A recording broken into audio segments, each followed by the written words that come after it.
The following program is a collection of stooges talking about happenings in the sports world. It is meant to be comedic informative.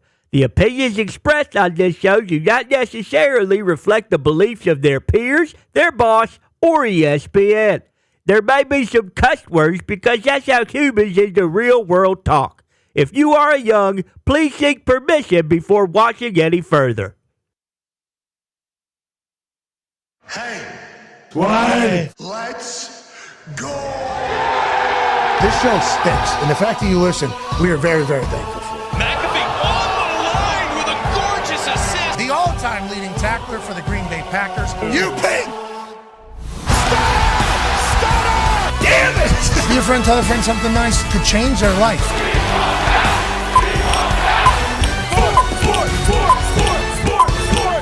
Hello, beautiful people, and welcome to our humble abode, the Thunderdome, on this Overreaction Monday, September 16th, 2024. This program starts right now. Football is amazing. The Chiefs are still the Chiefs. There's a lot of conversation and controversy around that. The Saints might be a wagon. In Detroit. And look out. Do these rookie quarterbacks suck? Who knows? There's a lot of conversation to be had all day today. We'll be joined by Adam Schefter in about 24 minutes or so. There's a lot of injuries. I don't know what happened with my dream that told me there would be no more injuries this particular season, but that is not the case. A lot of people injured. A lot of sad stories coming out this morning and sad updates. We'll talk to Schefter about all of that. Then we'll have Bill Belichick join us in the second hour. Hey, week 2, what are your thoughts, Bill? Can't wait to hear it. He'll be on Monday Night Manning. Yep. Then he's on Inside the NFL. Yep. Then he's on with Jim Gray. Yep. Then he's got his own podcast. Correct. Patricia. And then he's with Matt Patricia. Anyways, he's got to be taking in a lot of football. I'm excited to hear what his thoughts are in the entirety. And then J.K. Dobbins of the Los Angeles Chargers, who is back. All the way back. Will be joining us in the third hour to give us a little chit-chat about everything taking place in Los Angeles and why he's been so comfortable post-Achilles, so much so he's doing front flip bumps into the end zone. Beautiful thing. A lot of people watching that going, JK, takes a flat bump. It was a good flat bump, I think, on his back. And then he gets right up, excited, celebrated. Talked to afterwards. Here he is. This is a long touchdown, too. He said in his interview afterwards that my 100-yard sprints, whenever I said I was sick of people catching me, it's not going to happen anymore, they're working. So he's only getting better and better. He goes for 100 yards in the first 2 games as a Los Angeles Charger. Hasn't happened forever, yada, yada, yada, whatever. J.K. Dobbins is a weapon. Justin Herbert's G. Dean on the field. Harbaugh's beating the hell out of him. Look out for the Chargers, baby. One of the stories that is obviously awesome. A man who's a 9-year NFL vet, one of the smartest humans I've ever heard talk about football, has picked the Chargers numerous years in a row to go to the Super Bowl. This might be the year where it actually happens.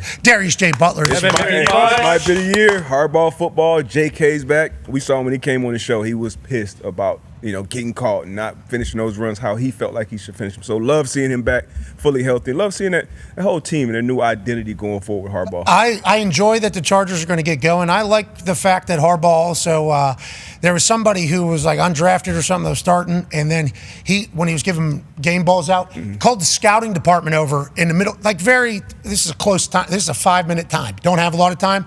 He's like, hey, the back scouting department, they found this guy. Come on in, you get a game ball as well. It's like the Harbaugh is oozing and radiating through the entire program. They're winning games that they would have normally lost in the past. What a blowout for them. Congrats to them. The Chiefs are still the Chiefs, D-Butch. I don't know if you know that. They're still winning the games whenever it comes down to it. Now, they're saying that the refs are helping them. Whoa. They're saying that they're cheating. They're saying that the NFL wants Taylor Swift in another Super Bowl and Travis Kelce, Patrick Mahomes, the little golden child of the NFL to win every single game. Did they not see the hands in the face? Literally the play before the pass interference on a 4th and 16 that made it a 4th and 16 after they already picked it up? Why do you think this is the case? People just throw rocks at things that shine. Shout out to Taylor Swift right there, who was a part of the entirety of it all. Do you think there is a chance that we're just at the point now where people just hate the Chiefs because they're the Chiefs? I mean, we're always watching their games. There's always all eyes on the Chiefs game. So everybody, the whole nation is going to see whenever it's a call, maybe a tick-tack call that goes their way. That was an obvious pass interference, just like the hands in the face the play before. But ultimately, people hate greatness. You know what I mean? Some people love it if you're rooting for them, and some people hate it. Obviously, Con Man rooted for the Patriots for a long, long time. So we heard all of the same things for 2 decades when it was the Patriots and Tom Brady and Bill Belichick. So nothing new. We're going to ask Bill Belichick about that in the second hour. How do you handle it? What are your thoughts on it? Because obviously he heard, well, maybe he didn't actually. I don't know if maybe he didn't even know. Probably not. That people were saying this about him, but I know the Chiefs have to hear it. And obviously there's a little tug in the Super Bowl that takes place, obviously saves in there. There's that particular play on a 4th and 16 in the fourth quarter whenever you need to have it, got to have it. So it's easy fodder for everybody to get mad about the NFL. Let's go to a poll, actually. I put a poll out. I said, was it pass interference? Easy question. Over 57,000 votes. Okay, yup was half of the answers.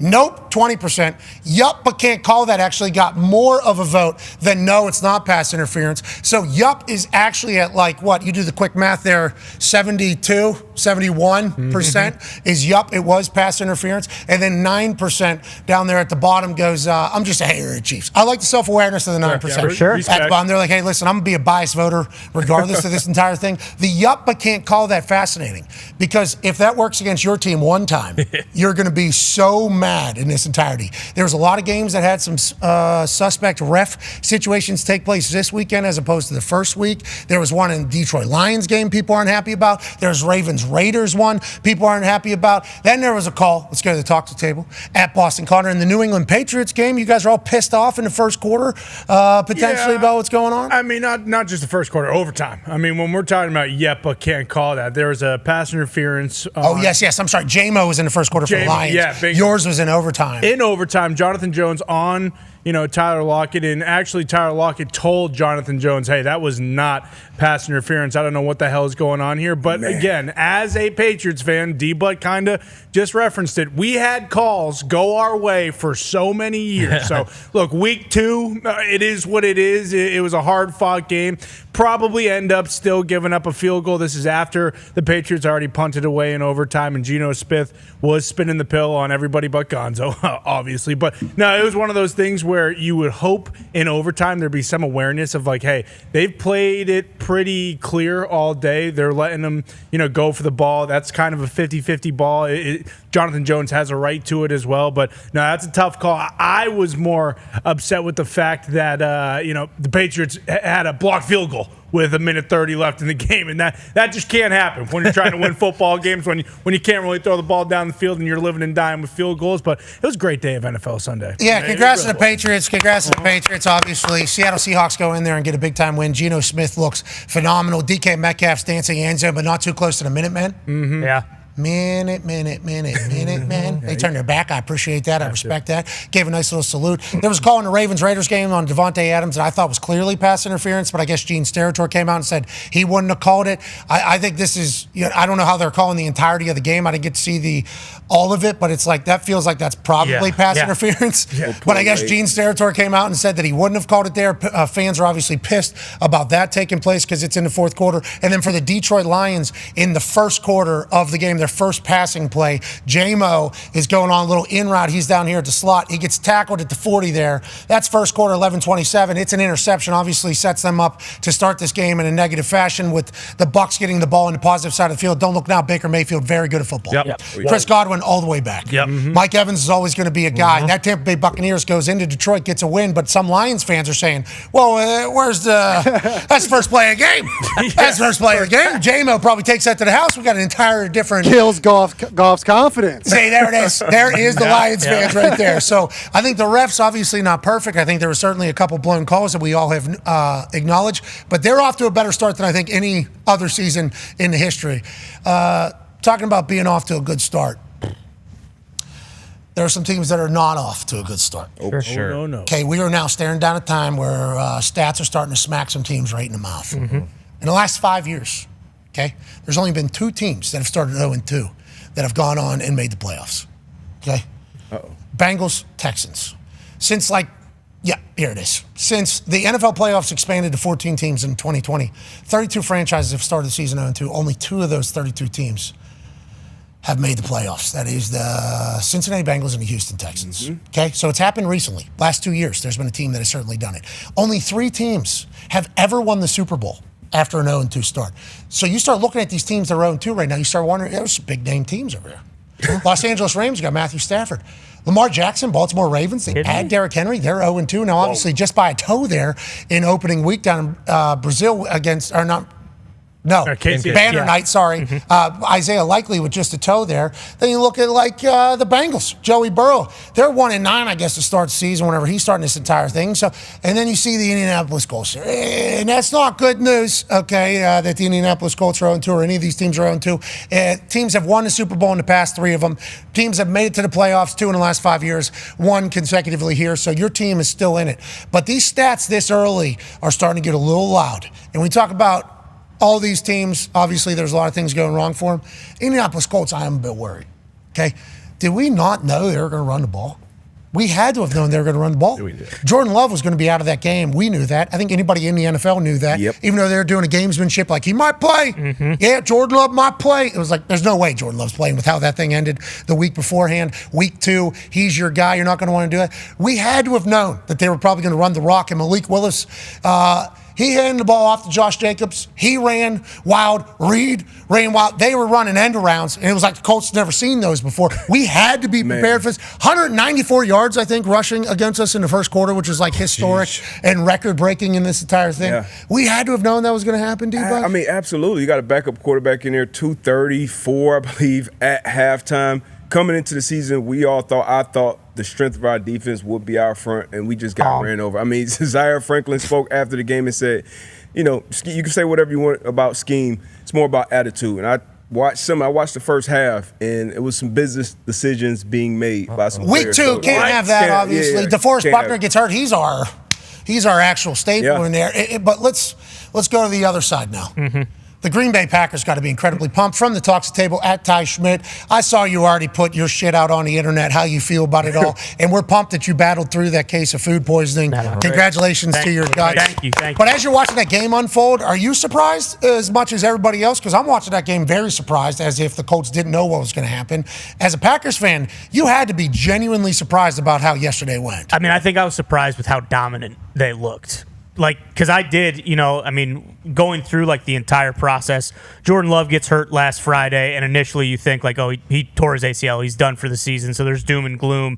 And then Malik Willis hasn't been there, but I did start to kind of talk myself back into hey, they can win this game. They don't need him to go out there and throw it 50 times and look like a guy he's not. Like you said, everyone knew what they were going to do. I said it yesterday before the game. Did everybody? I was watching. Everybody but one. I don't know. I was watching the field. Yeah, exactly. It's like they're going to run. They're going to run it 50 times. That's what they're going to do. And I think is one of those things where, it worked from the start. It didn't take them any time to kind of get going. And then after that opening drive, they didn't get a First and 20. That was first and 20. Yeah, exactly. They didn't score a touchdown, but they did. They just marched right down the field. And then obviously, if you know a team's going to run it 50 times, you can't go 3 and out on your first possession. And the Colts did, and then it was just before you knew it, it was halftime. I mean, this was, if you're watching on Red Zone, you're watching this game and all the other games. I think the Jets game, the fourth quarter had just started. There was 3 minutes left in this game because the Packers did. They just, and to your point too, the only way people thought Malik Willis was going to hurt the Colts was by running, and for whatever reason, the Colts didn't spy him or anything like that. They'd have 3rd and 8, and they were dropping 8 guys into coverage, and he'd just scurry off, pick up a first down with his feet, and then they would go right back to just pounding it down their throats. It was one of the most satisfying watching experiences I've ever had watching the Packers, and it got close at the end. The Colts had an opportunity for a Hail Mary to actually win it because the Packers were up by 6, but it was never as close as the score indicated. The Packers dominated that game from start to finish. So, yeah, if you're a Packers fan, you're going into that game really not having any idea. It's just wow, we really can't start 0-2. But now I'm starting to think, let Jordan Love rest a little bit. Let this guy get 100% healthy. Malik Willis, he's the guy. He's the guy. He is a leader of men. He did exactly what he had to do. Didn't try to do too much. Look at that dot. Are you kidding me? That was an interception. Should have been. That is a his big touchdown, though. The touchdown pass was a big boy throw. That could have been pick 6 the other way. Absolutely. Instead, we got a touchdown. He threads it for a touchdown. Just the confidence, and I think you also have to give Matt LaFleur a ton of credit for getting him to. There it is. Yeah. That's pick six city all over it. Exactly. Instead, it was touchdown. For getting him to the point of being ready to go. I mean, it was just like, and the defense played unbelievable. Like, it's back on. It was never completely off once I found out that Jordan Love wasn't out for the year. But, I mean, we have visions of New Orleans. Okay. And you know what? Malik Willis might be the guy under center in that game. Okay. I don't know. There's a possibility. All right. Obviously, congrats to Coach LaFleur. Saw a lot of fire out of him in the post-game speech. That was awesome. They had to mute a bunch of words. I've never seen him like that. Me neither. Ever. That was fantastic. Shout out to Gutekunst at bringing in Malik Willis, understanding that he's going to work in your guys' operation. Let's go to that no love, no problem graphic, though, because you're leading the NFL in two different takeaways on defensive side. Takeaways and interceptions, obviously. You got 3 of them yesterday, so that's going to help in its entirety. But the defense looks very different under Lester. Now, Anthony Richardson, we are still in it. It was a close game. Anthony Richardson, rookie quarterback. Nobody's talking about it. The guy's playing like his 6th game that he's ever played in the NFL. I think it's like his 17th game, maybe, or I forget that total number. Yeah, he had 17 starts total before week 1, so that was his 19th start. Yeah, 19th start as a total. So he is very young in his football life, but nonetheless, Packers defense vastly different than what they had been in the past. Are we talking Packers maybe going on a run yet again this year? I mean, they look good, and they're doing all the right things. It's Halfley, the new DC, right? And they're flying around. Mason, Grayson May. Great signing. That's Lester. You think about Iowa. Yeah. They put up some points. But, their defense did. And Jair Alexander, I think after the game, he said it's probably be the shortest film session. We'll have to watch as a defense. Only didn't play that many plays. Took care of business. Obviously, when you're turning the ball over on defense, and then when the offense just running the ball down the other defense's throat, that's a dream for a defense, man. So Green Bay's doing everything right now. Yeah, you certainly are. You know who else is? The New Orleans Saints. Don't look now. Don't look now. Saints are a wagon. And if you listen to the way AQ was talking about him last week for the In the Trenches segment, he's like, this offensive line is dominant. Anytime you have a dominant offensive line, you have a chance to win, let alone if you have Alvin Kamara in the backfield. He goes for 4 touchdowns just yesterday. Derek Carr's spinning it all over the place. And Derek Carr's hitting Michael Jackson in the face of all. Kick that thing. Hey. Clean J's, too. Boom. Very clean J's, which Derek Carr has always had. That's Derek Carr. Yeah. Okay? That is Derek. Derek Carr is feeling himself legitimately, metaphorically, and everything like that, as he should be. They are Olave, dog, Shaheed, very fast. I mean, and they're.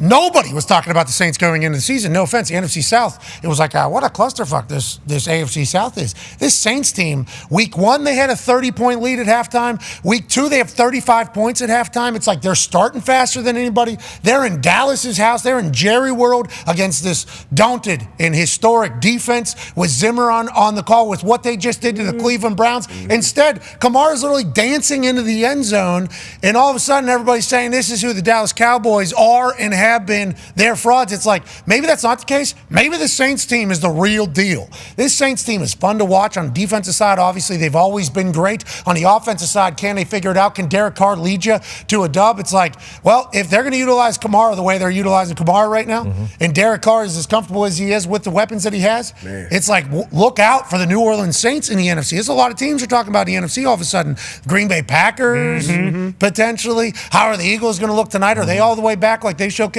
in the first one? San Francisco 49ers,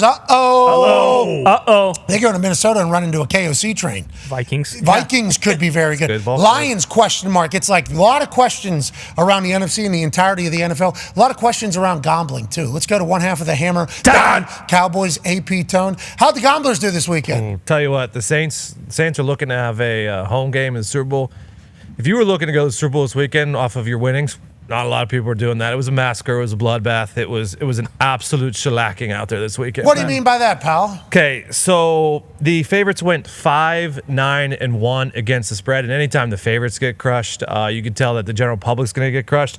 6 of the 9 teams that were taking over 75% of the bets lost against the spread. 4 of them lost straight up. So not only do you lose your against the spread bets, well, you also lose your money line parlays, your teasers, all of that. All of those things go right out the window. So, and a lot of people are doing teasers and money line parlays and things of that nature. The Niners, the Ravens, the Colts, the Texans, the Chiefs, the Cowboys, those are pretty popular teams, and they were very, very popular this weekend. They all didn't cover. 4 of those teams lost as well. So, boy, if you Tough weekend out there for the Gamblers. It's all right. The sun is brightest after the darkest dawn. And it sure feels like there is a very dark dawn happening in the sportsbook gambling world for the gamblers. But just realize this, it could get worse next week. Sportsbooks have proven whenever they have a hot bat, they have a hot bat. But also, we could be prospering this upcoming weekend. We can beat the hell out of the books on any night. All it takes is one 80% swing in our favor. But last year, I want to let you know, that never happened. No. Never. 2 years ago, did not. The sports books have been running pretty hot. You talk about the Chiefs being a dynasty and getting all the calls.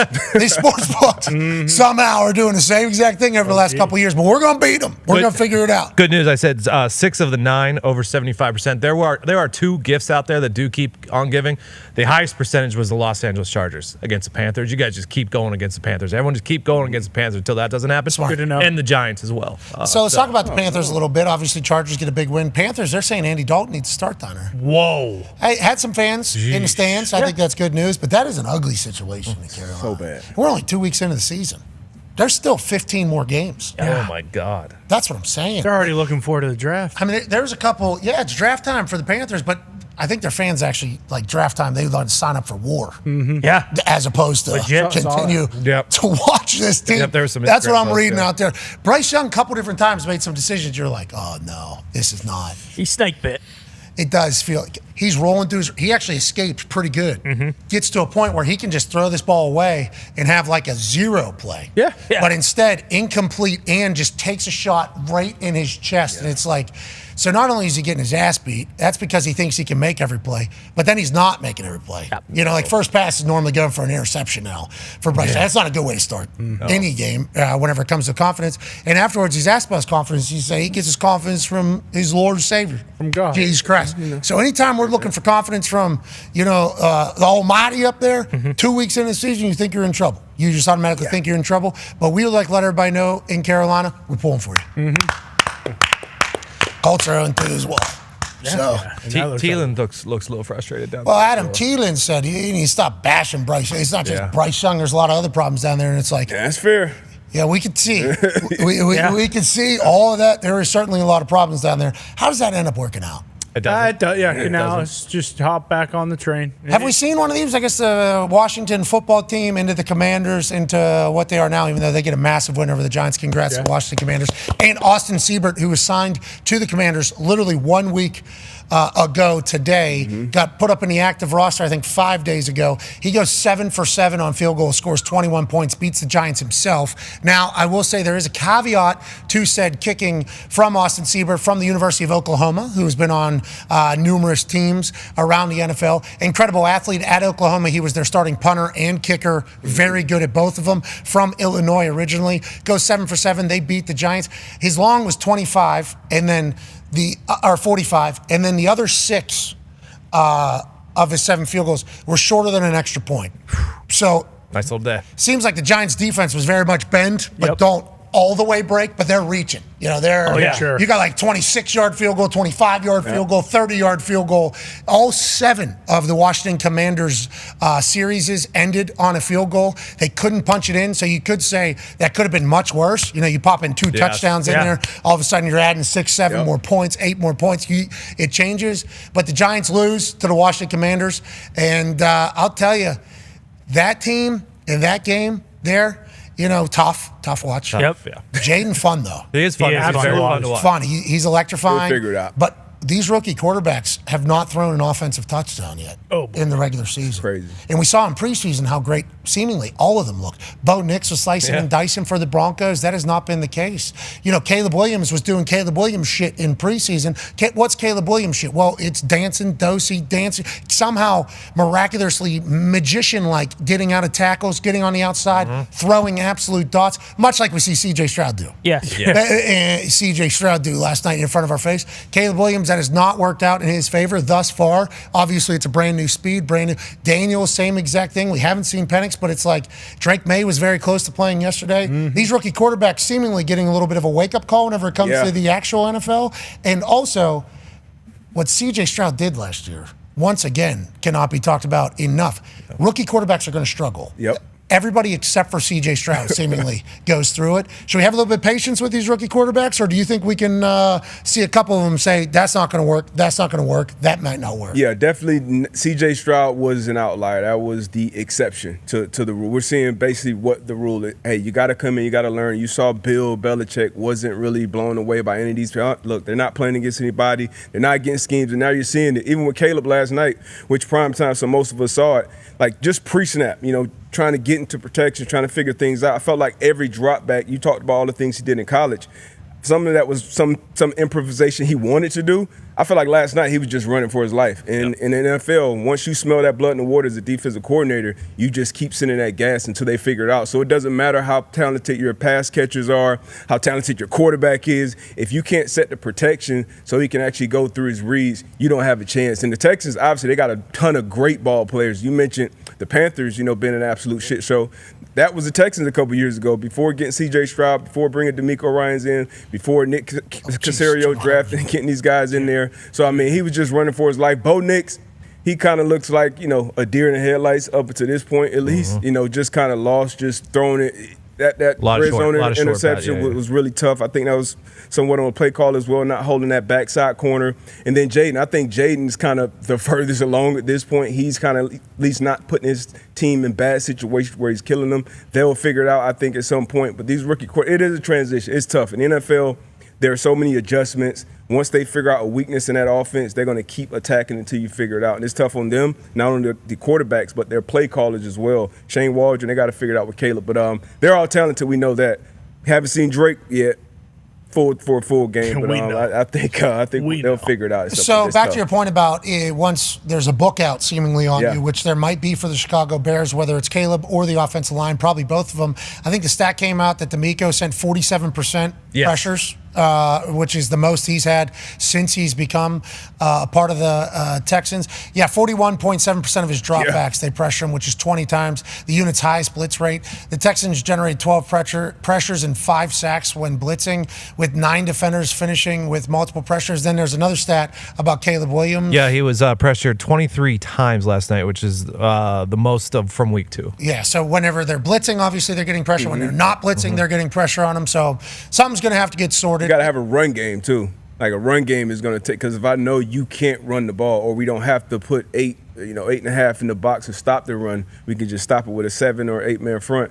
That's going to make it tougher for that offensive line and the quarterback. But they got a lot to figure out, all these rookie quarterbacks. Yeah, I hope they're able to do it, and I hope they all stay healthy. Joining us now, ladies and gentlemen, is senior insider for the NFL for ESPN, friend of the program, Michigan man, ladies and gentlemen, Adam Schefter. Hey, Schefter! Hey, brother. What's going on, guys? Hey, where are you right now? I'm in my hotel room in Philadelphia, about to leave for the stadium as soon as I get done with you.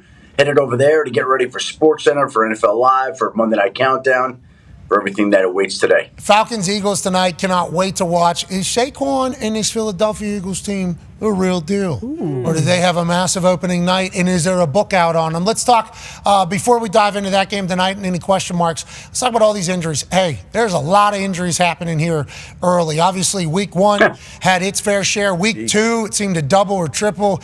There's a lot of big names on that list. Let's go first with the Christian McCaffrey announcement. He's going to IR. That happened after our show ended on Friday. It was kind of brought out. He's going to take another 4 weeks. And then I think I heard you say on Sunday that his practice on Friday was the worst he had ever felt since this entire situation happened. So they just said, you know what? Let's put him on IR. Their team, Mason's been able to run well, but they just lose to the Minnesota Vikings. Who knows what the next few weeks look like before he gets back? How was that decision made? And how come we didn't hear about the Achilles tendonitis for a long? That feels like a big deal. And what is Achilles tendonitis? Well, it's all related, and it's in his Achilles. And I was told over the summer, like, it's his calf and his Achilles. Like, that sometimes is what happens when your calf is tight, it extends down to the Achilles area. And it was interesting because about a week or 2 ago, Kyle Shanahan mentioned, oh, yeah, it's his calf and his Achilles. And people were like, it's Achilles. Well, it was always his Achilles. It's been his Achilles all along. I don't know. We never heard that. Wow. Yeah. We're listening, I think. Okay, but here's the deal. He goes on IR, and that sidelines him automatically for 4 weeks. I'll be really surprised if he's ready then. That's me. Now, I hope he proves me wrong. I want him to prove me wrong. But you're talking about something that sidelined him during basically all of training camp. He came back and felt worse. Not better, worse. So what makes anybody think, logically, what makes you think he's coming back in 4 weeks? Well, you'd hope with tendonitis you'd be able to rest it. So tendonitis flares up, I think, with usage. If I know tendonitis, which I have in my knees, I think, a little bit. So you would hope that for 4 weeks the tendonitis would kind of go down or separate. But I don't think I understand what Achilles tendonitis is. Is the tendonitis between the calf and the Achilles? And what did you? I didn't know Achilles had tendonitis. I don't have any personal history. That would suck. Teammates with that. Because it feels like if it feels like it's going to pop, that is no fun at all. That is the worst feeling you could possibly have, especially his. Yeah, bingo. I don't. You know, Damian Woody was telling me yesterday he had Achilles tendonitis, came back, played, tore his Achilles. Oh no. Whoa. Jeez. I don't want to hear that shit. Kevin Durant. Yeah, I know. Oh yeah. Yeah, I mean, you know, that's the point. Like, you have to err to the side of caution. And I will say this: because Achilles. I don't know if there's any player in the league that is more serious about his body and takes better care of his body and puts more care and time and effort into his than Christian McCaffrey. So if anybody's going to try to figure out a way to expedite the recovery, help the healing, it's going to be him. But just on the surface, the signs are not encouraging. They're not encouraging. What did you guys report about Aaron when he was trying to heal his Achilles? Dolphins mating? Yeah. You know, whales, right? That's whale sounds. Yeah, got to get the whale sounds, hovering your leg over top of the boat, maybe get some boat out there. We don't know the case, but we hope Christian McCaffrey gets healthy. That's no fun at all, Christian. Pulling for you, CMC. Yep. We're going to miss you. Let's talk about another explosive player. Justin Jefferson, obviously, yesterday added to his ever-evolving highlight reel with a 97-yard tud from Sam Darnold. Now, that came immediately after the Niners won for it on fourth down, and then quick, hey, how you doing? Keep it moving. We're going the other way for 97. Phenomenal touchdown, phenomenal player, paid a good amount of money. He ends up leaving this game with a quad injury. What are we hearing about this? Obviously, there's going to be more testing and everything, but is this a real problem for the Vikings that don't look now 2-0? Very, very good football team. Yeah, they are a very good team, and they're playing great defense. They're well coached. Kevin O'Connell's done a great job. Sam Darnold has been incredible. Could be the comeback player of the year. With Justin Jefferson, he said after the game he was fine. Quad injury. So that's a muscle strain, it sounds like. And we'll see whether or not he can bounce back. We'll see if he misses time this week at practice. I think it's up in the air right now, but it's certainly not a long-term injury. It doesn't appear to be any kind of long-term injury, which is encouraging. When you see the guy limp off the field, you don't know what it could be. But he said after the game he was fine, and we'll take him at his word right now. We definitely will. Hey, Justin, we need you. Yeah, bad. We need you out there. What an electrifying human being. So fun to watch. So fun of a football player. Yeah. I mean, there's a few guys that are like must watch. Justin Jefferson. Wasn't Tony Dorsett's 99-yard run on Monday Night Football, wasn't that in Minnesota? I know it's not the same building, obviously, but I'm pretty sure that Tony Dorsett had the 99-yard run on Monday Night Football in Minnesota against the Vikings. And there's the 97-yard play, not altogether dissimilar, in Minnesota once again. I'm being told that is an accurate depiction of Tony Dorsett's play. Good pull out of that brain, Schefter. We thought you were just a constant in-out file storage, but instead, Vikings, this is the game right here. This is the play? No, it was a running play, so...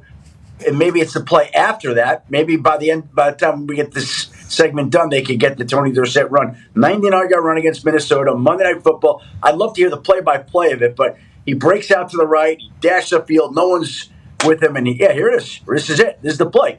Up dive. the middle, breaks to the right up the cuts to the right. See ya. Just as I remember, in the open field, nobody's going to catch him. Yep, there he goes. Just as I remembered it. Wow. Just as I remembered it. Just as I said. You're damn right. But, what a run. Hey, that Justin Jefferson one, though, the real highlight of that play. No shit. The stripes. Run that thing back, actually. Deep butt. It started hitting the internet, obviously. What is this, the deep judge? I don't know what position it is. Some back judge, probably.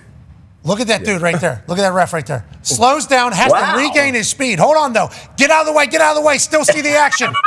Flips hips. Wow. Unreal. Flips hips. That's combine work right there. Sheesh. That back judge is fast. Yes. Yeah, not just fast. Athletic as shit, Schefty. I mean, they'll have the catapult system on Justin Jefferson, so they'll know how fast he's going at this point. He had to stop, full stop, to get out of the way, then pick the speed back up, get out of the way, flip hips, keep eyes on the play. That was phenomenal stuff. Hey, perfect call. Don't forget about Beat him in that. the Super Bowl. Perfect call. And everybody's going crazy for Justin Jefferson, and he's on that ear thing, probably going, did you fucking... I hit a he. No gas either. He's got to be on the. He's got to be on the field the next time. Blakeman's crew. No, he was at the Pittsburgh game, I do believe, right? Clete Blakeman was on. Clete was doing the Steeler game. Yeah, he was on the Pittsburgh crew because there's a record about how Clete does with the Pittsburgh Steelers. Yep. Nonetheless, talking of the Pittsburgh Steelers, let's chat about quarterback situation. D-Butch got a question for you, Chef. Yeah, the only quarterback in that division, 2-0. Justin Fields obviously playing great, but his I guess the guy who had the pole position, is he a backup now? Who knows? Russell Wilson. What's the latest update with his injury status going forward? First of all, I love the way that Mike Tomlin talks about these things. Like, we're not going to talk about the guys that aren't playing. Like, the way his language, I can't even speak as well as he does about it, articulate my thoughts or his thoughts as well as he does. But the language he used suggested, obviously, that, he's not worrying about Russell right now. Russell's not fully healthy. Russell's working his way back. And as long as that's the case, Justin's the guy. Look, you're not going to take the guy out of the lineup when you're winning football games. I don't care that he's been... he's not lighting it up with the numbers. They're 2-0. They're winning the way that they should be winning. They're running the football. They're playing unbelievable defense. He's played good, smart football. He is incredibly well-liked in that organization, well-respected. Like, they're not going to go away from that right now. Russell is getting healthy, but you're not going to take a quarterback who's winning, I don't think, and put him on the bench when Justin Fields has played pretty well. Yeah, and I think as long as they win, that's all that matters. They lose a couple games real quick, they're going to bring up this Justin Fields guy. They didn't do anything. That is how Pittsburgh Steelers fans work. But with that being said, he's made throws whenever he's had to. Darnell Washington is 6'7", and you can't teach that. Shout out to Enzo. That's a real thing. I don't know how he hasn't been a target since he got into the NFL. You know why. But this Steelers team, fun to watch. They're smothering, but they are the Iowa Hawkeyes. That's right. Yes, we got 13 points. We got 18 points. We got to run the ball. It's 100% right. That is how it goes. They pick up a couple big-time wins early that I assume Steelers fans weren't 100% expecting to go this way, especially whenever you find out that Russell Wilson's calf from a conditioning period before training camp starts pops up just a few days before the season starts. Interesting. Let's talk about an injury to a running back now that happened. Pacheco. Fibula? Right, that's a big one. That sounds like a big one. They did the x-rays last night, and they think it's a fibula. They think it's fractured, but he's having MRI today to determine if it is in fact fractured and if in fact there's ligament damage, which usually when there's a fractured fibula, there's usually ligament damage as well. And so he's going to wind up on injury reserve. He's going to miss a minimum of 4 weeks. I think it'll be a little bit longer than that, but it's not going to be season ending. And so they've got some options. They're going to, right now, it sounds like they'll lean on Samaje Perine. Good thing they signed him during the final cuts. And Steele, that running back with the long hair, the long flowing hair. Carson now all of a sudden needs to hold on to the ball. Needs to hold on to the ball. Damn it. Reed's got a lot of trust in him, though, and they were talking about it on the call. He fumbles in a very crucial time going through traffic. Reed feeds him again. Reed wasn't worried at all. They know they're going to need him. Samaje Perine, you remember him for the Bengals when he relieved Joe Mixon. He was a dog for them. Obviously, the Chiefs are going to have him ready. This is the fibula here. You see? Oh, jeez, we just lost America. That's not good. But this is the fibula here. Femur here. Yep. Both of them problematic. Not good anytime you fracture any of those. The Chiefs are still the Chiefs. Why are the refs cheating for them, Schefter? Tell us. It's cheating for the Chiefs, really? You think so? Yeah. Well, I don't think so. I'm just, once again, I observe and report from the internet. A lot of people saying, of course, the NFL wants the Chiefs to win. They got Taylor Swift and Travis and Patrick, and they're calling fourth and sixth. Here's the deal. Go ahead, pal. He beat the ball there. He beat the ball. And it's unfortunate because he's not going to catch it, I don't think. And the call cost him the game. Is he going to catch that He might. Maybe. You never know. Crazier It's the things NFL. could happen. It's the Looks like NFL. David Tyree. Well, and also what gets failed to chat about in this particular convo is there was a hands to the face call, literally the play before that. Yeah. Like the play right before there was a hands to the face that was very, I don't want to, when you slow it down, it was certainly hands to the face. Should have got called. 1,000% should have got called. But how come like Bengals fans aren't talking about that happening, literally the play right beforehand? They could have just let that slide. Yep. That could have easily been we missed a hands in the face. How many hands in the face first happened down. at all? Sure. But this is what happens whenever you become the Chiefs. This is what happens when you become the Chiefs. I'm pulling for them to continue on their run to win 3 straight because I like history. I like greatness. And I like that game with the Bengals. I like this Bengals team, too. Oh, yeah. Did you go to the watch party? No, but it didn't look like very many people went to the watch party, so that wouldn't be that crazy. Standing room only. I thought it was standing room only. Yeah, There was people because they standing. didn't get seats out because there weren't enough people to even No. have seats. That had to be fake. Had to be. Nope. Turn the camera around. Nope. Look to No, the there's a other crowd. That's the side. hard Yeah. camera side. That's the hard camera side. It's got to be. Yeah, everyone's sitting behind him, actually. Yeah, that's I don't see the Bengals out there. They stopped by already. Oh, wait. Oh, no, 360. Where's the Bengals? Oh, no, actually. So whenever we said it was a bad idea, we weren't right? That can't be real. I don't know. I thought everyone was going. In hindsight, though. I don't know. There's no way that was the $99 watch party, $25 back to concessions and the pro shop, though. Pretty cool experience for the people who did get to go. You're not thinking like there's going to be 8 people here, and you can go put a picnic blanket on the field and basically get Run to be lots? be a Bengal for a day. Bucker, 51-yarder. Never a doubt. How about Andy Reid and them not even thinking about getting more yards? Crazy. No. 51-yarder, they're like, Bucker's got it. Why would they? Bucker's got no problem with Chip it. shot. And obviously, Bucker had a very, very popular offseason. Yes. Okay. And by popular, I mean it was chatted about by a lot of people. He signs the biggest contract that he negotiates himself in kicking history in the NFL, and then he just goes on to never miss. Like, that's what Bucker does. Obviously, all of Kansas City's pumped. But if it wasn't for the refs, they would have never won that game. If it wasn't for one guy playing quarterback for the Green Bay Packers, Indianapolis Colts probably win yesterday. Ty has a question for you. Yeah, Schefter, I think at this point we can understand that the whole Jordan Love might play thing was gamesmanship, but even LaFleur said, hey, he's more so day-to-day than he is week-to-week. Is there any chance that he's going to go this Sunday in Tennessee, or are they going to ride the hot hand in Malik Willis and give him an opportunity for a revenge game? I don't see him riding the hot hand, and I don't think Jordan Love is going to be able to play. Now, again, let's see how the week goes, but I personally do not expect to see him out there Sunday. He could surprise me. He can make a quick recovery. I've thought all along that the 2 targeted dates were week 4 against the Vikings or week 5 against the Rams. Those always were going to be the 2 dates that they could get him back by. That's still the hope that he gets back at that point in time, but I think weeks 4 or 5 are more realistic right now. Okay, weeks 4 or 5 for Jordan Love. Was that them confirming your report right there? That big old ding in the middle of that answer? Daniel Jones still. I don't know about that. No, something else. Whoa, got you a little tongue-tied. That's a big one. Is there a big one coming? No.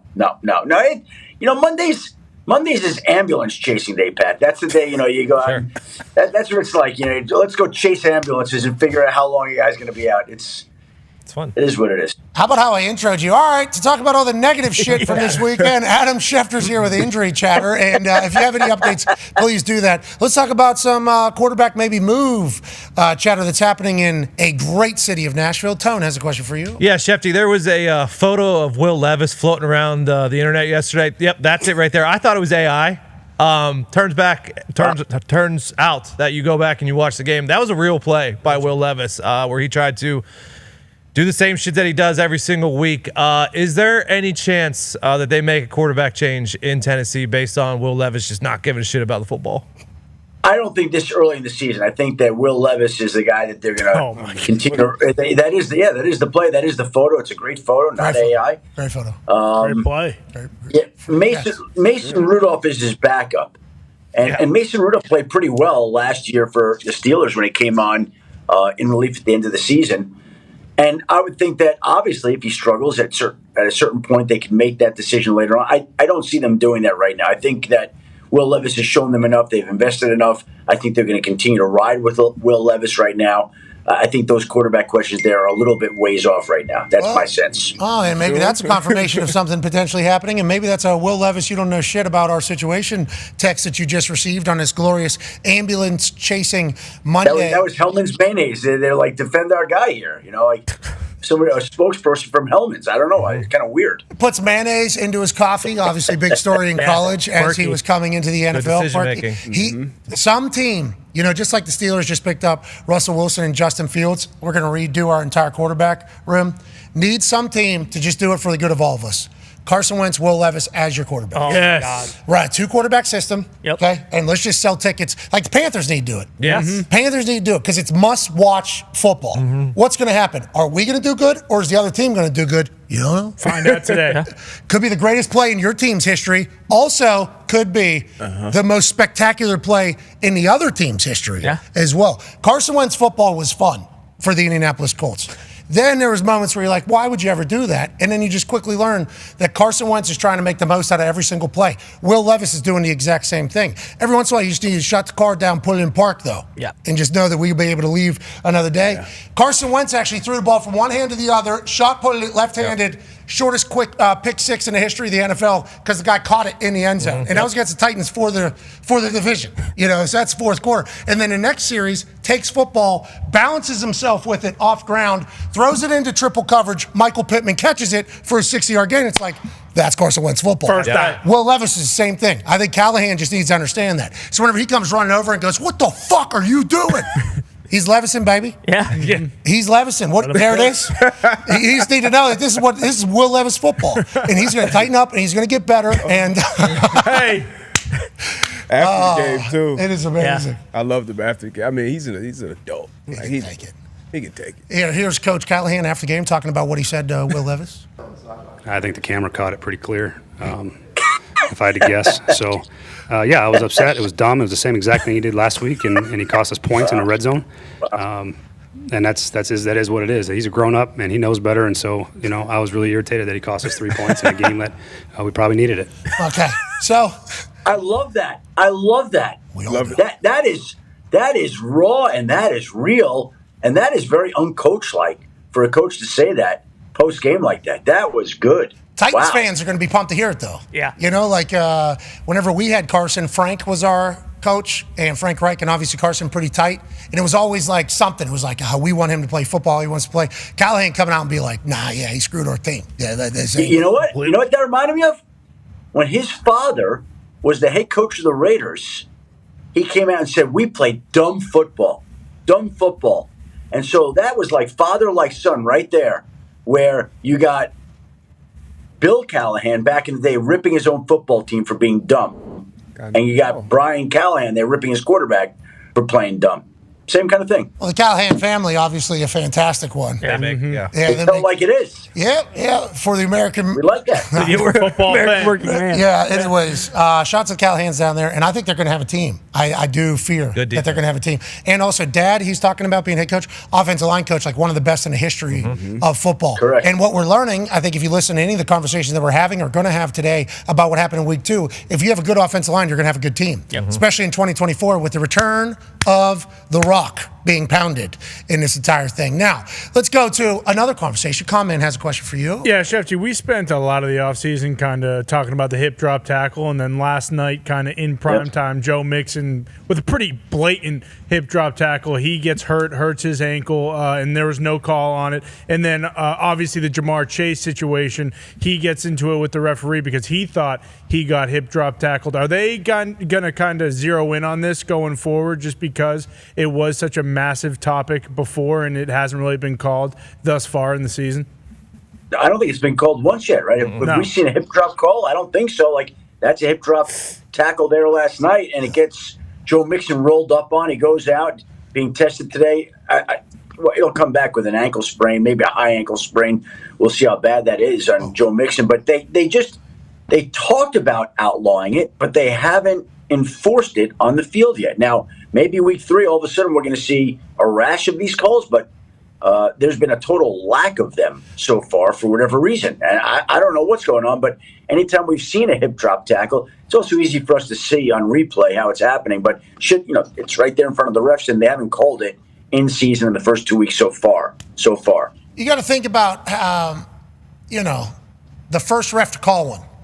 And how that whole thing goes, because it's very subjective, right? Because it's something that we just learned of in football world just within the last few years. Yep. So, like, the ref has to have a full understanding of what a hip drop tackle is in their first time, really having to enforce it, and then also judging whether or not it was. Mixed one feels easy. That one feels like an easy one for them to call it. They don't. I do wonder if there is a hesitancy, though, of being the first one to call it and then it not being one.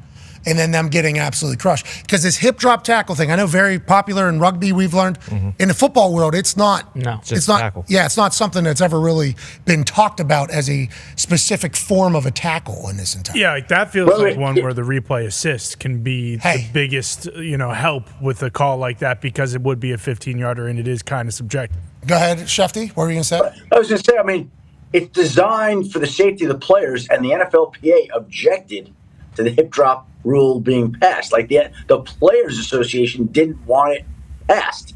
So think about that for a moment. That's kind of strange when you get a rule that involves safety and the Players Association was against it. Money. Well, you got to remember, not only money, because the fines are now open. The NFL can just pick and choose kind of when they want to fine. I think that one's potentially subject to a fine, even though there was no call made. So that'll be interesting to see how they work it. In politics, they say it's like 50-50 or whatever. The NFLPA is also 50, defense, offense. Yeah. So, there's a vote coming from the defensive side being like, nah, we don't.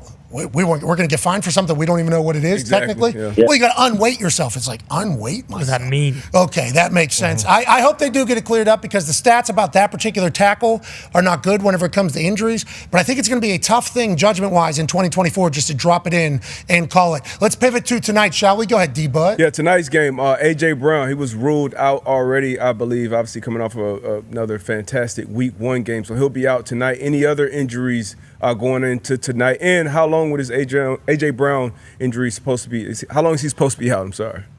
Yeah, with A.J., it tightened up on him on Friday. He didn't practice Saturday, and they ruled him out Sunday. Now, that's a hamstring. So, again, I haven't spoken to anybody there yet. I'll see people tonight, but my guess would be if you don't practice and you're ruled out the next day, I think it's fair to wonder if he's going to play next week. I mean, it's just common sense. It's a hamstring. So I'm sure they're going to hope to get him back as soon as possible. And whether he can make it back for next week is in question. We will see. We hope A.J. Brown gets back. Obviously, great players on the field is good for everyone, especially primetime like tonight. Speaking of primetime, Kirk Cousins, baby. How we feeling? What's the conversation? How should we be looking at this evening? No chance of Penix regardless, right? Well, no. Here's the deal. I think we saw some quarterbacks. I saw some quarterbacks and teams already get better in week 2. You see, gradual progression. Here's a guy, Kirk Cousins, who tore his Achilles last year, who didn't play in the preseason, who came out last week and clearly was rusty, and now he gets a chance tonight to go out. And I think you'll see some of that rust shaking off, and I think there'll be improvement from him. And, if the Eagles are vulnerable anywhere, it would be in the secondary. So I think he's going to have the chance to make some plays. And we know his record on Monday night has not been exactly stellar. So we'll see if he can improve that this year. But I would think he'll be better than he was last week, which that's not saying much, but I expect that to be the case tonight. Yeah, I can't wait to see how this game unfolds, because if the Eagles continue to do what they did in their first game, like Saquon could be electrifying again, which is good to see. Well, you know what's interesting is that when I had O's the Mentalist, we went to go meet the Eagles in Foxborough this summer. We pulled into the hotel, I don't know, about 11:15, and a group of the offensive linemen were coming back from wherever they were, dinner, night out, and we were talking to them. And the one thing that stood out to me that they said was that they said, Saquon, wow, we knew he was good. We didn't realize he was this good. Like, the offensive line was raving about Saquon that night. There's a reason. That's why I drafted him 5th overall in one of my fantasy leagues. Okay, inside information there. It feels like that should be investigated just a little bit. And the fact that you have O's the Mentalist around you, just potentially pulling things out of people's brains, is also maybe a little bit of an advantage. Yeah. I know you and O's went back to Michigan and blew their minds before the national championship last year. Did you know Orgy has been named the starter for Michigan? You already knew that or no? We breaking news. I did not know that, but you just broke news to me. That I like that. That's very good. Hey, you do like Orgy getting in there? Okay, obviously. No. Well, I like Davis Warren. He's a good kid. And we'll see how Orgy does. Hopefully he plays very well. I like you breaking news to me. I like that. Yeah, me too. I like doing that. Little journalistic standards. To hold up one side or the other. That's Big J stuff there, Pat. Big J stuff right there. I'll put the fucking degree over my shoulder if I need to. I'll put a suit on every once in a while. We can't thank you enough, Schefty. Good luck the rest of the day. Thank you for the time. Thank you, guys. Appreciate it. We'll be in touch next week. You're the man, ladies and gentlemen. Adam Schefter. Hey. Big news. Ambulance chasing. Big news. Orgy starting quarterback for Michigan. Been described as one of the greatest athletes that has ever played in Michigan. Can he complete some passes? We shall see. That's the big question. Need to do that. That's the big question, But this Big Ten, Big Ten's cooking. Don't look now, though. Pac-2. Massive win.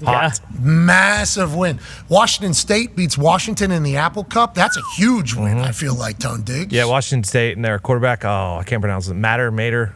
He's awesome, dual threat guy who's awesome. And then Washington's very, very similar to Michigan. They both lose, I think, 18 starters off of their national championship team. So it's very, very hard when your coach leaves and you got to rebuild a program, and 18 starters is a lot. Herbstreit went on a full run about the Washington State team before picking them, and he was at the end of the table.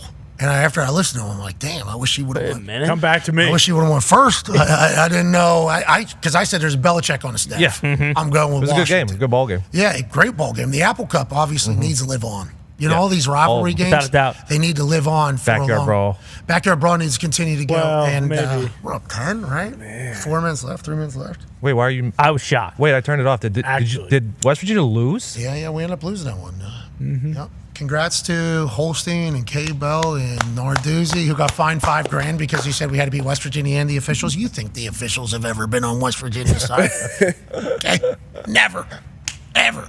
Never gotten a call. And obviously, I assume there was a couple in the backyard brawl that could have went the other way or not been called, yada, yada, yada. That was, they did it to Cincinnati too a week beforehand. They're down Cincinnati, I think 21-6 or something like that. 27-6, I think. Big. Yeah. They come back and beat Cincinnati. Then West Virginia down 10. I think there was like 3 minutes left. They were like second and 30 or something. Yeah. Like this game's over. I didn't actually turn it off. This climb sucks. We trusted it though. It sucks. It's not a climb. We're kind of, it's one of those. You can't be done. I'm climbing back down to the bottom. Can't. You can't. You got the hat on. I know, and I'm taking. You're going back down to the coal mine. I'm going back down to the coal mine, and that's why it is the coal mine version of the hat. I'm going back down. We knew that they were going to be in trouble when we heard that it was, Pitt's like first home sellout and whenever, and there might be a little noise in there. Everybody needs to stop with the big laughs in the back. We knew. Everybody needs to relax. Got a little noise here, so. Boy, they're calling for everybody down in West Virginia. Holy shit. I just committed $1 million to the program. That's good. I'm pumped for everything. Damn, still can win the Big 12. Still can win the Big 12. I don't think so. And nobody knows about this Pitt. This Pitt team could be good. They could be. 10-3. That can't happen. You can rule what out the happened? Big 12. What do you? Everything gets shut up. They made Eli Holstein look like Dan Marino. It was unbelievable. It's unbelievable. This new offense for Pitt. I don't know why everybody doesn't do it. I guess they say it's not sustainable and the defense can't keep up or whatever. They just do whatever they want. I mean, promote Victor Cabral today. But I don't know how our defense is doing either. We'll be back in the next hour, overreacting to everything that needs to be overreacted to, and Bill Belichick will join us. AJ Hawk will be live from an attic. We can't thank you enough for allowing us to do this for a living. Be a friend, tell a friend something nice. It might change your life, like our friends at Dude Wipes. It's like a bath for your ass. See you in 3. Joining us is a demon. Ladies and gentlemen, O's the Mentalist will be joining us. All right, O's. Let's go. What's the pick? I'm not giving away for free. Bill, what time is it right now? 7:57. Write it as big as you can. Wow. It's about to get weird. From this point on, I never touch this bad boy. We're going to revisit later in the draft. All right, O's, get in here, you sick son Get of a weird. bitch. Almost 2 hours. Hold it. Oh, don't drop it. Oh, no. I dropped it. Okay, AJ, take the cards, look through them, and here's the thing. I want this to be random. Yeah, you can. Okay, yeah, what's up? My hands are a bit frozen, but yeah. I want you to take, but hold on. I don't want you to look for your favorite. Bill's booking Sean Payton right now. There we go. Head boy Bill. AJ, slow. Lift. No.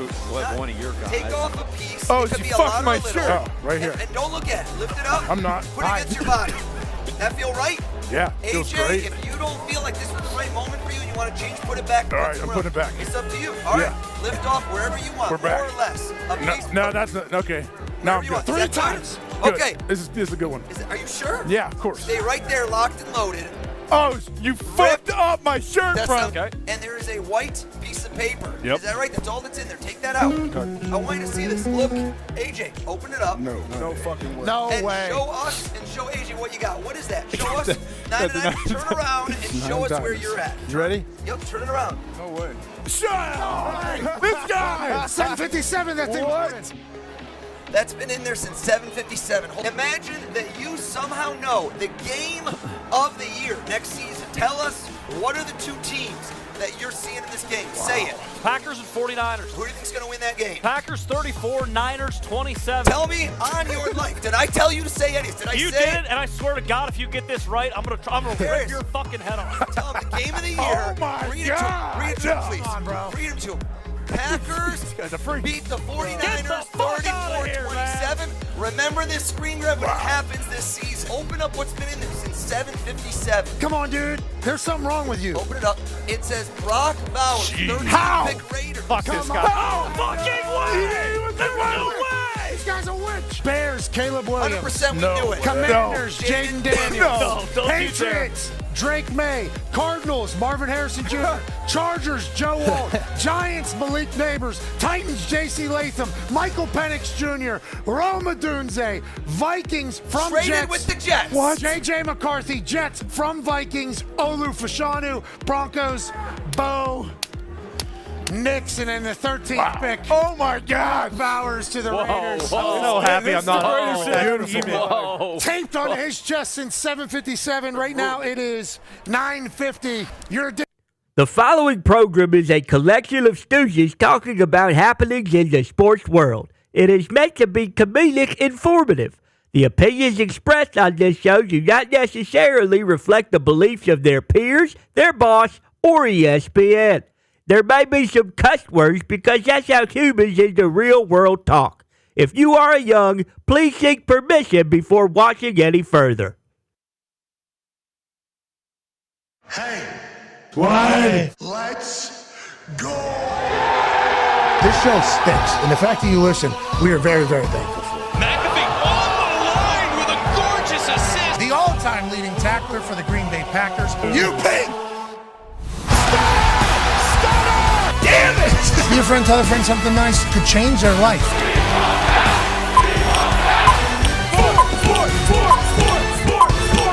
Hello, beautiful people, and welcome back to our humble abode, the Thunderdome, on this Overreaction Monday, September 16th, 2024. Hour 2 of the program starts now.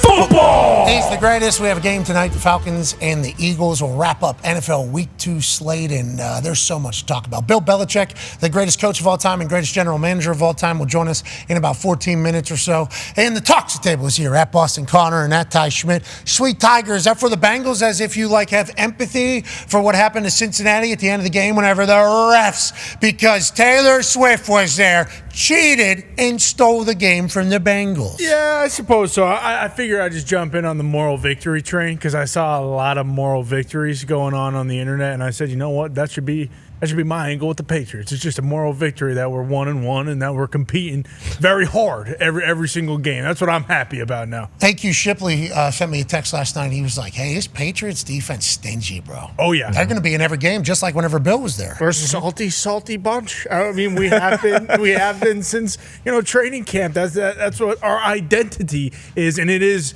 truly a joy to watch a team like that. Like, I don't know if you saw, but we wore silver pants yesterday, and that's kind of a throwback Patriots type thing. That's when Mayo was playing for New England. So the silver pants look, the grit, the sandpaper, the jam that these boys play with. And Mondre Stevenson, we have the most plays with 6+ linemen on the field. We pond the rock in the trenches. So it is a very exciting brand of football. And then hopefully you just add Drake May in and you let that son of a bitch throw the ball 70 yards down the field because he can.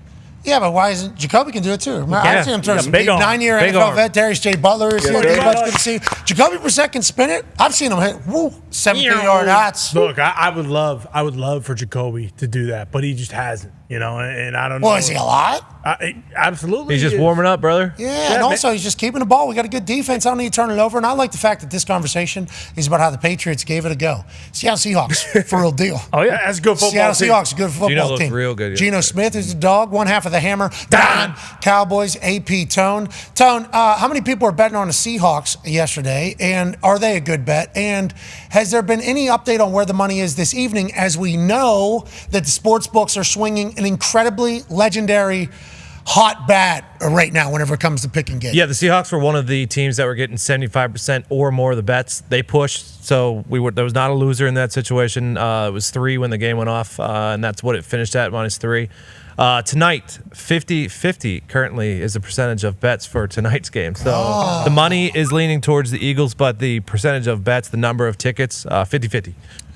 All right, I don't know what that means, but I'll tell you, congrats to the sportsbook seemingly having it all figured out. Joining us now, ladies and gentlemen, is a former Super Bowl champion, a Ryder Cup winner, a college football national champion, and a former president of Ohio. Ladies and gentlemen, the father of 10, AJ Hawk. Yeah, Hawker. Hey. Hawker, sportsbooks are doing good, pal. They are winning. They are beating the shit. What were the numbers from the first hour that the sportsbooks did this past weekend? So favorites were 5-9-1 against the spread. 6 of 9 games where the public was on 75% or more of the bets there lost.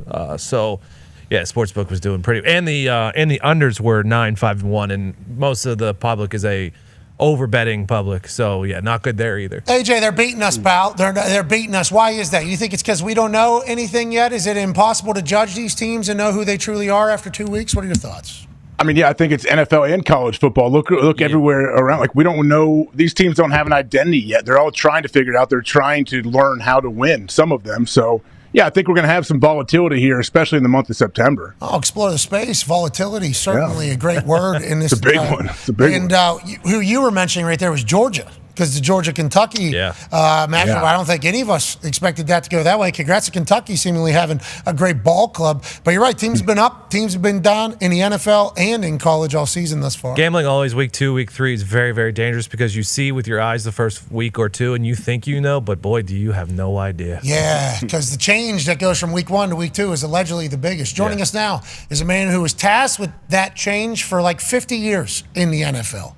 The greatest head coach of all time, the greatest general manager of all time, ladies and gentlemen, Bill Belichick. Yeah. Coach! What's going on, boss?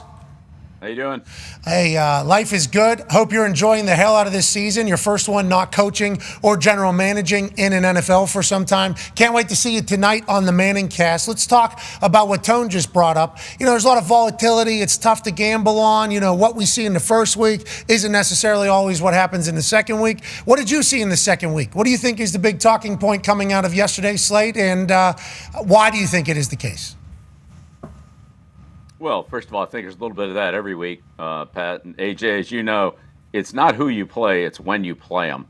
And some teams are, you know, at one point in the season, it's okay to play them, and then at other points, you kind of don't want them on your schedule. So, you know, a team like the Rams that are going through a lot of injuries on the offensive line and at receiver and all that, you know, they may not look the same at a later point in time. But whatever it is, yeah, there's a lot of up and downs, and I think, you know, teams, you know, fixed some things from last week. There was some more production in the passing area.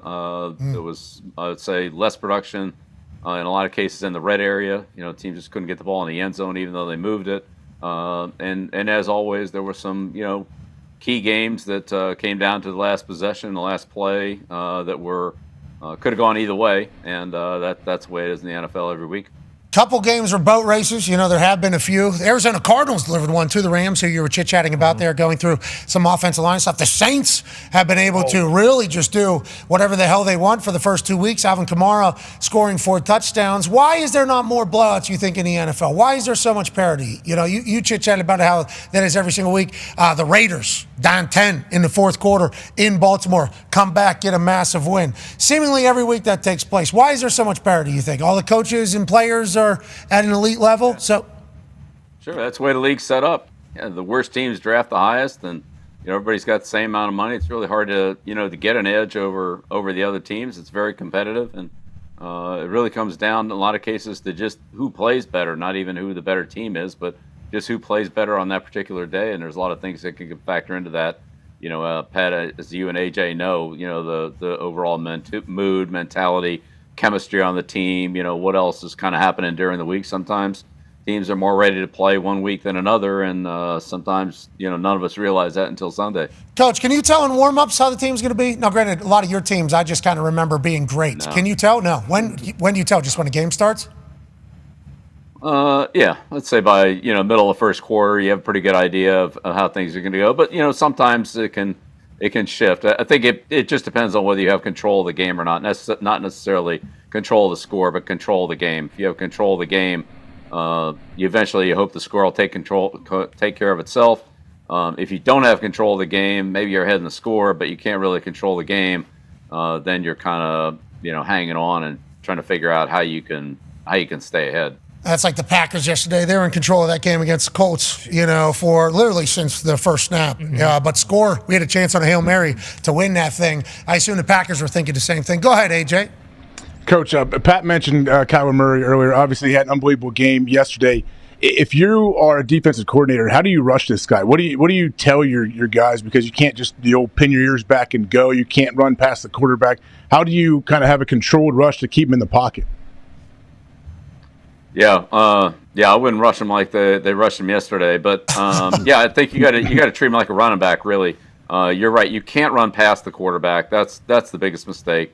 And the contained guys have to contain him. But I would say plays like this where he's behind the line of scrimmage aren't nearly as much of a problem as when he can go up inside. Here, the defense just have to match their guy and cover him and get on Harrison. This shouldn't be as much of a problem. I think you want to make sure that your guys don't come out of coverage until he crosses the line of scrimmage, because that's just going to create big plays. But you've got to rush with good outside and leverage, and the guys inside. Can't let him step up in the pocket. Once he runs sideways, I think that's a lot better than him going straight ahead. Now, if it's third down, you have a guy that can mirror the quarterback if you're sure that they're going to pass. That's one thing. On early downs when you're trying to stop Connor and the running game and all that, that's a lot harder to do. Connor runs hard, man. Oh, yeah. It looks quick this year, too. He runs hard. This is what you can't let happen right here. You can't give up 25 yards like that straight up the middle. You got to make him throw the ball and make him complete it. But it's hard for the defensive line because there's 6 gaps and there's only 4 rushers. So, you can't cover all 6 of those gaps unless you bring more than 4 people. So you have to be able to 2-gap the rushers a little bit, or have somebody cover if you penetrate. Have somebody on the rush kind of cover for a player who's penetrating, so you don't create all that space. The last thing you want to do is run past them. I can tell you that. Yeah, and you're never going to catch him, seemingly. Last year, he had like a 45-second play or something like that, where he ran like 2 miles on the field, and then he ended up scoring. It is insane the way he can keep it alive. Maybe they got something going over there in Arizona. That's a big-time storyline. Another big-time storyline coming out of the weekend is the refs cheated for the Chiefs, Coach, just like they did for your teams. Just like they did for 20 years, the refs wanted to see Bill Belichick and Tom Brady win, so they gave them calls and screwed over other teams. Now they're doing it for the Chiefs. Why do you think that's immediately the reaction of people? And how hard is it to kind of make sure that your team doesn't hear all the nonsense that is happening outside and seemingly hating your team because they're great regardless? Yeah. Well, I think you control what you can control, and prepare and play hard every time. I think that Kansas City put themselves in a tough situation with the hands of the face call and made it 4th and long. When you look at the play, the defender gets there a little bit early. Sometimes, they let that go. Sometimes they don't, but he's clearly there early. So I don't think you can second guess the call. It's really just, need to play the ball better and not the man, but that's a tough one. When did you pay the refs? Was that before every game? When does Andy Reid do that, Coach? Yeah.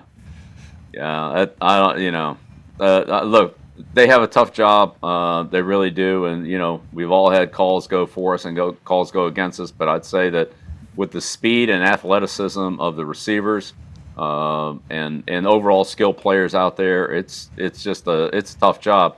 The one that I'd say the one that always kind of got me was when they would say there really is no uncatchable ball in the National Football League. When you say, well, the ball was over his head, he wouldn't be able to catch it. And their response is always, we never look at it that way. With how great these athletes are and the catches that they can make, I mean, almost every ball is in play for them. So the uncatchable ball it's very, very rare that the officials will let that go. So if there's any kind of defensive, they don't acknowledge that. And so, I think you just got to understand as a defensive player that there is no uncatchable ball, really. And you've got to be ready to, defend everything and make sure that you're very disciplined in terms of, looking back when the ball's in the air and not putting your hands on guys, past 5 yards, other than, the normal running kind of chucking that goes on as you run with the receiver. You having to bicker with a ref about a ball not being catchable and saying you don't know if that's true or not. I do. Our kicker caught it. He was by a neck. There's no way. You have no idea what these guys can do because they don't want to make that call and then have to explain that they didn't think it was catchable. And then, wow, I didn't even think about that little nuance in there. And I do see players and coaches do this a lot more than you see refs do it. Very rarely, I guess. Very rarely do you see an official say that ball was uncatchable and not throw the flag. It happens a little bit in college. I've seen it more in college, but not in the National Football League. They tell the officials, you've got to respect the ability of the receivers to make these spectacular catches, and there's almost no ball that's uncatchable. I mean, the guy would have to throw it, up in the stands. The NFL is full of freak athletes, which is why there might be a little bit of a learning curve. Speaking of that, Connor has a question for you, Coach. Yeah, Coach, how'd you feel about the rookie quarterback performances this weekend? Obviously, there still has yet to be a passing touchdown from any of them, and, credit to the Steelers and Mike Tomlin going up against Bo Nix and also D'Amico going up against Caleb last night. But what do you think about that, and do you think that we're going to see, these guys kind of figure it out sooner or later down the road?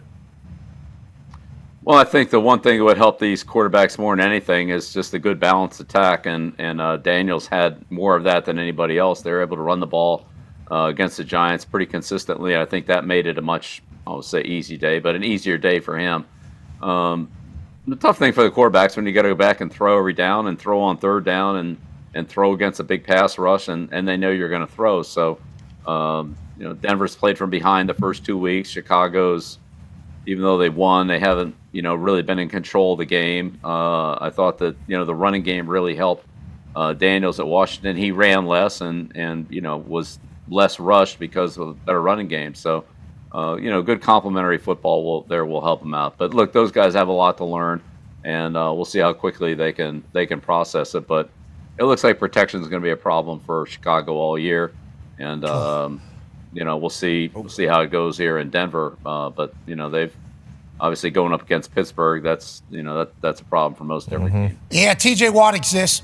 So that is certainly something. Caleb, he was pressured 23 times, most in the NFL yesterday in the slate. Obviously, going into tonight, we shall see. And D'Amico brought it 41.7% of the time. He brought pressure, simulated pressure, is what the stats and analytics are saying. It's like they knew it, they saw it, and they said, "Let's go get it." That's so. As soon as you find the weakness, you're going, Bill. That's just classic football, and you're going to have to stop it. Well, I think this is really an issue for Chicago, just in terms of the overall team construction, the way they decided to do it. You look at a team like Detroit in their division, and Detroit's got three really good linemen with Sewell, Ragnow, and Decker, and those guys give generally Goff a lot of protection. The Bears have really put their resources into a lot of money, a lot of draft choices into receivers, but they've had problems on their offensive line, and it doesn't really look like that's gotten much better, whether D'Amico brings it or doesn't bring it. They had trouble with a 4-man rush, a 5-man rush, and just single blocks up there have been a problem for them. So, I like the receivers. I think quarterback's got a chance, but it's tough, and I think it's going to get tougher. AJ, as you know better than I, Chicago in November and December that's a fun place to have to rely on throwing the ball. So the combination of let's say struggle running game, and then having to throw a lot and pass protect a lot. I don't think that's really playing into the strength of that's not a strength of the Bears team. So not really sure how they're putting that together. But to chuck it 50 times in Chicago on a long-term basis just Good outlook. Seems tough. Yeah, that certainly isn't what Ditka tried to do. Seems tough. Seems tough. Go ahead, AJ. Coach, in that Houston game, Joe Mixon, there's the hip drop tackle situation that was not called, and it's something they've been talking about and emphasizing. What are your thoughts on that? Do you think they're going to be is there going to be extra emphasis on that now to look for it? AJ, that's always a great question. And when they put in a new rule, I think there's always a little bit of a learning curve on how the rule is going to be officiated and what the officials can see, what they can call, and what they can't. I think part of the hip drop conversation, when I was a part of those, was that, well, if it's not called in the game, we'll fine the player for it after the game if we miss it. And look, I think the intent is to prevent injuries, which is, of course, a good thing, and everybody's all for that. What is and isn't a hip drop tackle is sometimes, a little bit hard to define. We can look at it and, some would say it is, some would say it isn't. There's a couple that are clear cut, and then there's a lot that are gray. So I think as this gets more defined and there are more examples and, it all gets sorted out, I don't think this is going to be a problem in the long term, but I think the first few weeks is definitely, an adjustment there. And what is and what isn't. I think when you go back and look at a call like the targeting, if you remember the targeting calls when those came in on defenseless receivers, that was another one. Is it targeting? Isn't targeting? I think we've gotten to the point now, we're several years down the road, where first of all, you don't see the penalty very often, and second of all, it's much more. I think everybody understands much better what is and what isn't targeting, and that's become clear. So. I think eventually the hip drop tackle, kind of like the horse collar tackle, will, eventually work itself out. But right now, there's a little bit of a process here that we're going through. Yeah, I'm intrigued to see which ref throws it first. It's almost like the refs are kind of hesitant to call it too, because if you call the first one, it's wrong and it's a new thing, then it becomes an uproar everywhere. A lot of pressure and added shit for these refs. Once again, as you talked about, have an incredibly difficult job. Speaking of difficult jobs, the Saints turning that thing around. They were up against the cap wives. They didn't have a quarterback. They lost their coach. How are they going to figure it out? They certainly did. D-Butt's got a question for you. Oh, yeah, Coach. I asked you a couple weeks ago which defense I could expect to be good early in the season. You said the Saints, but offensively, they've been great when it's Clint Kubiak. Offense, Derek Carr is spinning it big back-to-back weeks. What's your thoughts on this New Orleans Saints offense early in the season? Well, one of the best things that the Saints have done is play from ahead, right? And so they've gotten ahead early in the game. They've been able to, run their offense, which is, the stretch, boot, try to stay out of third down. Kamara's running well. I think it'll be this is really an interesting team. I think that they're one of the oldest teams in the league, one of the most experienced teams in the league. And I think that's really helped them, to this point with their execution, situational football, etc. The question is, will they be able to hold up, and will they be able to sustain that, or will they wear down a little bit and so forth, that you always worry about with teams that have a little bit of age on them. But certainly they've gotten off to a great start, and to beat Dallas like that in Dallas is very impressive. Long way to go, still a long way to go, but Clint Kubiak to Gary Kubiak to Kyle Shanahan to Mike Shanahan, there's a lot of history with this, stretch offense from Coach Shanahan, West Coast passing, that's really stood the test of time. It's been a great offensive system through the years, and certainly they're off to a great start down there in New Orleans. 40 points a game is incredible. First week, they go into halftime with 30. This time it was like 35 going into half. What is the key to a hot start? And that is a wild question, I guess, because humans react differently. But there's been a couple teams that I've been on, and once again, I just have a front row seat to all this shit, where you think the team is ready, and then second half is the only time they show up. And then there's been a couple teams where first half show up, second half kind of lose their way. And I've always been confused about why this happens. Is it human nature? Is their team just shows up better? Like, if you're playing against the Saints, first half we're going to have to be there. Right. What's the messaging, you think, and how did the Saints become this team? Yeah, well, I mean, look, there's two ways to score, right, offensively. One is on explosive plays, and the other is to drive the ball through the red area. So I think, number one, if you can eliminate the explosive plays, which they've been able to hit, and force them to drive the ball through the red area, you just have a lot more chances on defense to stop them. So, number one, don't give up big plays. Don't give it all up in one play. and then be ready to play good red area defense when they get the ball down there. Look, they're going to move the ball. They're going to have some red area opportunities, but red area defense will be very important in trying to hold the score down. Certainly not going to win many games giving up 42, 45 points and that type of thing. So you got to find a way to to put a lid on it. And number one, don't give up big plays, and number two, play good red area defense are the two best ways to keep the points manageable. I've been a part of a buzzsaw down in New Orleans. First play of the game, strip sack touchdown. So they scored.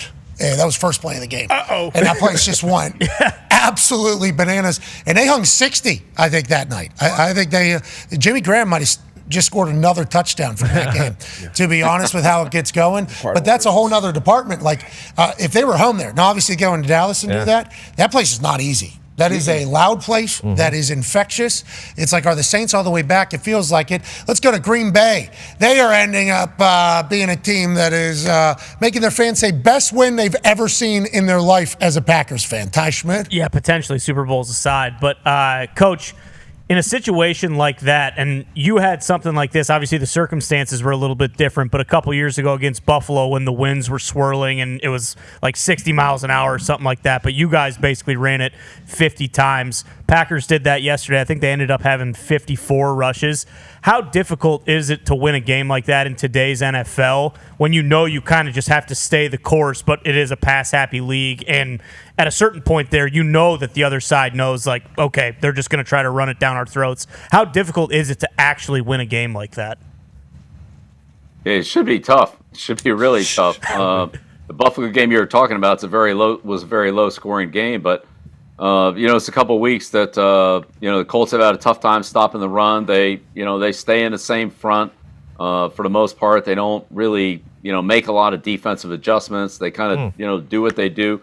Gus Bradley believes in execution and in doing the same thing over and over again. But I think in some respects that simplifies things a little bit for the offense. And so they just didn't do a good job at all in the running game, and I think everybody kind of knew that that's what the game was going to be. And Green Bay did an excellent job of controlling the game and running the ball when, like I said, everybody kind of knew that's what it was going to be. Yeah, we all knew, Bill, didn't we? 194 yards rushing in the first quarter was like a record. I don't know what record, but it was a record, and we knew it was going to come. So Gus Bradley was telling the defense all week, right? Hey, they're going to run this thing a lot. They're going to run this thing a lot. They were prepared for it. Or is there a thought that Gus Bradley was like, hey, everybody on earth seemingly thinks they're going to run the ball. Malik Willis might throw this thing 30 to 40 times. Do you think this was overthinking? Do you think this was what do you think it was from the Colts side? Because I'm going to let you know, as a Colts fan, obviously, they did pay me to be a Colts fan. Way too much money to kick a football for way too long of a time.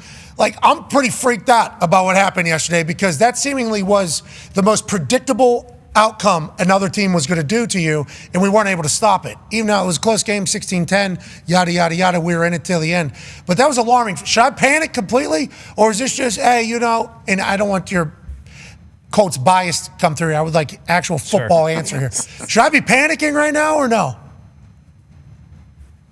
Well, look, I would say the way I look at the game, Pat, is that at some point, you've got to be able to stop the running game at some point. And so if whatever you're doing isn't working, then you go to the next step, whether that's bring another guy into the front, whether you stunt the front, whether you bring in a bigger player to be more of an anchor on the line of scrimmage, whatever it happens to be, you find a way to stop. And if that doesn't work, then you go to the next step. And whether you go to that final step in a 4-minute offense where you're trying to get the ball back, or whether you go to it, in a short yardage situation.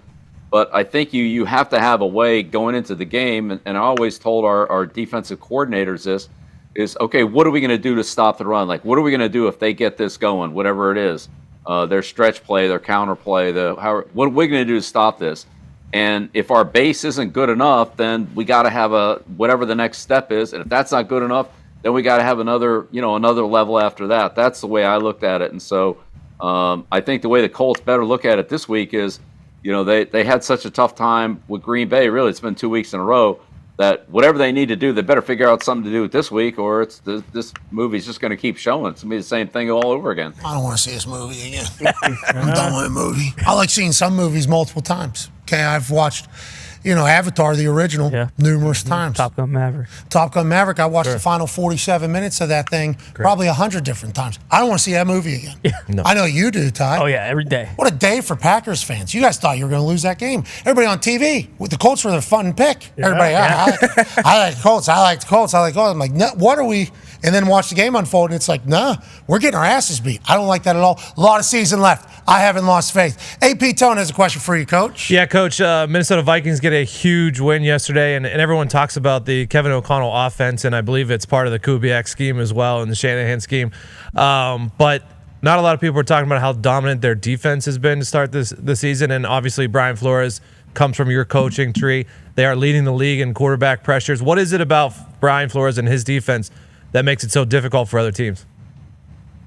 Well, look, I think Connor, I think you've seen a lot of good defense played by some of the most experienced coordinators in the league, and I mentioned that whether it be the Saints defense with Dennis Allen or Coach Flores in Minnesota, you've seen some really good defensive efforts. Coach Schwartz went down to Jacksonville. They did a good job down there this week. Coach Bowles in Tampa has done a great job, especially their red area defense against the Lions. So, some of these defensive coaches with experienced defensive players, I think definitely have an edge in the early part of the season. Coach Spagnuolo, even though I would say they're playing with a little bit less than they had last year, but they've done a good job in the most critical situations of the game of playing well at getting the ball back at the end of the game, last week against Cincinnati. So, you got to give a lot of credit, I would say, to the coaching staff and also the veteran players that know how to make adjustments, that know how to play good situational football. I think you've seen that show up with a lot of these experienced defensive coordinators. That Vikings team is fun, man. Kevin O'Connell can drop a play for me to play quarterback, it seems like. Now Sam Darnold's playing his best ball. Justin Jefferson, let's look out for that quad. But B-Flow's defense has always been praised and heralded, and it feels like it's showing up in Minnesota. Let's talk about tonight, Coach. We got Falcons and Eagles. Eagles favored by 5.5 at home in Philadelphia. It's going to be a rompous atmosphere. Oh, yeah. Saquon Barkley runs wild last week. Is there going to be more of that? Do you think the Atlanta Falcons bounce back from a rough start? How do you see tonight going, Coach? Well, I think it'll be interesting to see how both teams adjust to what happened in the first week of the season. Defensively, Philadelphia gave up too many big plays to Green Bay, and so they've got to tighten that up on that side of the ball. Offensively, they just turned the ball over too much. They had a couple bad snaps, interception. Green Bay got their hands on a couple other balls, so I think the Eagles got to do a better job, and will do a better job of taking care of the football. But as we all know, a couple turnovers in any game can swing it a lot. So I think those are the things the Eagles need to work on. The Falcons, they're not a big turnover team on defense, so it would surprise me to see them turn the ball over much, because it really hasn't been their history, or they don't have the playmakers to do that consistently. But they're going to need to do a good job against the receivers, and even with Brown out, you still got to deal with Smith, Goddard, Barkley out of the backfield. And so I think it'll be a good test for the Atlanta defense. We'll see whether or not, Atlanta's offensive line can get the running game going.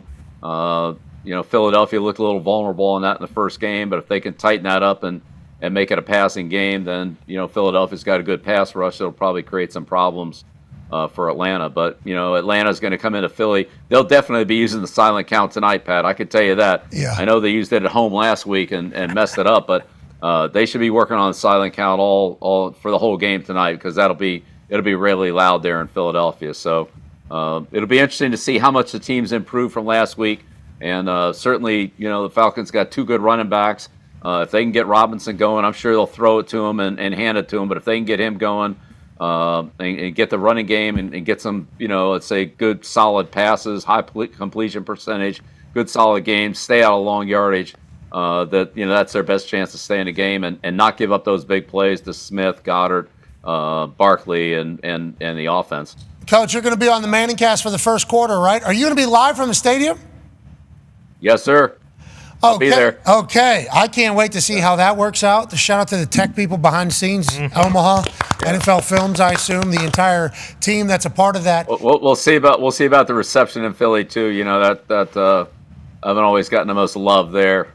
Are you walking out on the field? Are you going to be? Are you giving a full on? Well, I don't know. I'll be out there at some point, but you know that's like they have a great greeting for you. You know when they introduce the players one by one, it's like Pat McAfee sucks. AJ Hawk sucks.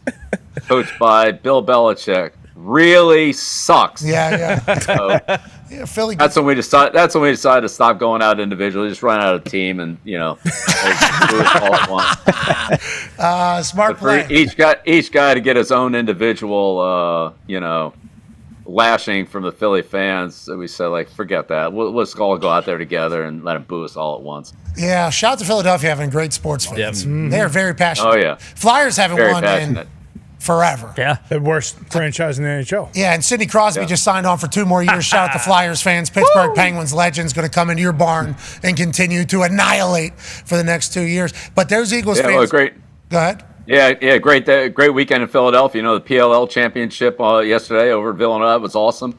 Great game. Utah looked impressive. Beat my Maryland boys, but a lot of not behind the back. There you go. Show them. There we go. Utah guy. There we go. And then he did this one. I think he did this one as well. The jump up under the leg thing. Top goal of the year. It was sick. Those guys are so talented. They're so talented. It's unbelievable on how the goalies can stop those shots going 100 miles an hour from point blank range. They're really good. So Paul's done a great job with that league. But it was exciting to watch some of that yesterday afternoon. I taped it and got to see some action there. Got my lacrosse fix in and it'd be a great night today in Philadelphia. Yeah, it will be. Absolutely. Can't wait to see how it all works out. And I'm sure they're going to clap for you. You're retired. You've done a lot for the game. They understand that. They're good sports fans. They'll give you a nice round of applause. With lacrosse, though, you've always been tied to lacrosse. Who is the wide receiver? Chris Hogan. Chris Hogan. This guy I never played football for. He played lacrosse. Bill loves lacrosse. You just always loved lacrosse? When did you get into the sport? Yeah, well, in Maryland, there's 2 things that are really important in Maryland. Crabs and lacrosse. Yep. Yeah. Crab cake. Football. Crab cakes and football. We all knew that was a lie. The football part was a lie. No, the movie. Sack lunch. Wedding crash. I was lied to. Hey, the Ravens are important. Yeah, the Ravens are important. But it's lacrosse and crab cakes. They didn't figure it out over there. Those 2 big things about Maryland. And the flag, that's pretty recognizable, too. Yeah, I think so. Good flag. Yeah. Good flag. The 2 yellow. Yep. Yeah, that is a very strong flag. All right, Coach. Good luck tonight. We appreciate the hell out of you. Okay, great. Great to be with you every Monday, Pat. Look forward to it, as always. Hell yeah. Ladies and gentlemen, Coach Bill Belichick. Yeah. He's going to be live at the stadium. That's going to go well. Yeah, for sure. Oh, great. Put him in the old Booger Mobile. That'd be sweet if he did the Manning cast from there so he could really get a good, he could really see what's happening. Him commentating from that for the Manning cast, not for Joe and Troy. That'd be great. Would be awesome. Yeah. Imagine Joe and Troy, but if they could get Bill Belichick out of the way a little bit. That's a fascinating little thing that's going on between Joe and Troy's broadcast version, which is historically award-worthy. Top notch. Very good. Very good. And then the Manning cast. I think Manning cast is going to become clips for a lot of people. Which is going to happen, I think is kind of the case. Get good guests, like Miles Teller's on tonight. Yeah. Can't wait to see what My Ty's got to say about the Eagles, and obviously, I assume Philly's conversation is going to come up. In the fourth quarter, it is also, Gyllenhaal? No. Gyllenhaal, okay. I would. That'd be cool. With Gyllenhaal. Tim McGraw? No. Matt Ryan. Maybe. Matt Ryan. Close. Matt Ryan. Falcons. Tim McGraw. The Tim McGraw of football, if you will. Yeah, you're right. Yeah. How or why would it be Tim McGraw? Well, because Tug McGraw, his father, was a pitcher for the Phillies for a long time. So I didn't know. His grandfather's John Giuseppe, also from Philadelphia. It's Matt Ryan, obviously. Father. So there'll be great stories out of that. Yep. There'll be good conversations about that. Bill Belichick is going to predict something's going to happen after half of the first quarter. Miles Teller is going to tell a story, but it's like you do get lost. You don't really get to watch the game. No. Whenever you're watching that, It's hard to. It's very hard to pay attention to everything going on. It is. So what's that? Depends. I go back and forth. Me too. I like the option. Don't you like the option, D-Butt? It's do. great to have another option. I really love is. it, and I love the non-football. I love Miles. Love him on the big screen. Yeah, of course. Love all other Rooster? sports. Oh no. Wait, what are you saying here? I'll be watching for Bill, and I love it when it's another quarterback in there. So I'll be watching for Matty Ice as well. But in the between time, I'll probably Joe and Troy. But that's just me. Have you not seen Goodness gracious, great balls of fire. I love it. He's going to do that. It's Monday Night Football. Rooster, brother. All right, it's Monday Night Football. So you can kind of get Monday lost. Night Miles football. But hey, all that technology they got for Peyton and shit, when he gets up, you get that be right back sign. I know Peyton's going to be up at the board, draw some shit up, using some holograms or something. It's good football. Give me that. Bill with his insight as well. Eli with his insight and his dry humor. I love that. Did you know, and this might be the one that kind of sways you. What was that movie that Miles Teller was in when he was a drummer? Whiplash. You know, there was a drum solo. Yeah. That was Miles Teller. They're re-releasing it for the 10-year For anniversary. Shoot, that was him playing it? For Shoot, that was him. Plays the piano too. Plays the piano in Maverick. And I've seen him dance. Can dance. The guy can dance. He's got good energy, good juice. Golf game's better than mine, so. I'd say. I love Goose's boy. I do. He was an OC before he became a Sounds like movie you star don't. too, so he'll have insight. You're going to want to see his second quarter. You're going to want to see his second quarter. I can't leave Joe and Troy the whole time. You get the third For quarter. Miles? Yeah, for Miles. Come on. You can do it for Miles. All right, we got some updates anyways. I flip back and forth as well. But I was a strictly Manning cast person for a bit. And then it got to the point where it's like, I don't even know what the fuck's going on. Yeah, See, I'm a strictly Joe. I don't know. I'll catch the clips. So it's options, baby. That's 2024 football. That's what it's all about. Depends on the game, too. Like, if the game starts to really, really stink, it's Falcons, a Eagles. I think it's going to be a good game. Yeah, exactly. Well, do you guys remember when Kirk went to Philly the last primetime game? Oh, yeah, it's Minnesota. I do remember It was that. a bloodbath. Yeah, but that doesn't mean anything. It was a bloodbath. It was. It sounds really much more devastating whenever you say it like that. Well, I mean, maybe you don't recall them because it was bad. Yeah, it was playoff, though, football. They had success going in there. You know what I mean? Like, that is what Kirk Cousins is going to do. He's going to take this Atlanta Falcons team all the way back to the playoffs. Yeah. Did the Eagles look really good in week one? It looked all right. Their offense did. After that flight to Brazil, I would say, yeah, they did. 9 hours, brother. Well, then they're going to look like shit in week two because that's just how it went. They did seemingly go back Some and forth. people, We yeah. got some updates here about the hip drop tackle while we were chit chatting with Bill. McCarthy here. Nice. Shout out. Shout out. Yeah, he's a dog. Was that in the text message? No, but okay. anytime I That's see kinda his bullshit. name, Right. it actually pops up. That's how this man answers the phone. It is the great real life, actual, every time.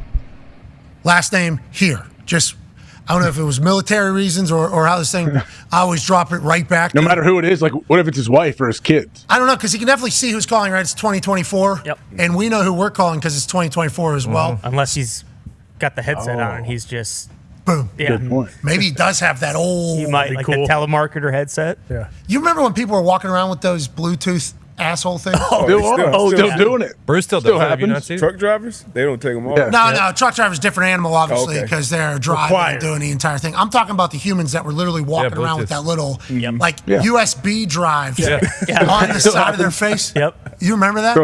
Still happens, man. I'm Bring telling it you, I back. still see it. Technically, I still see it. No way. Ohio's got to have the highest rate of humans still doing Probably, yeah. Gotta be. Yeah, you're probably right, but I'm not saying every day, but yeah, it's not that abnormal. to see. I have not seen one. I'll tell you what, if I saw one, I would get out of car or wherever I am, I would have full conversation.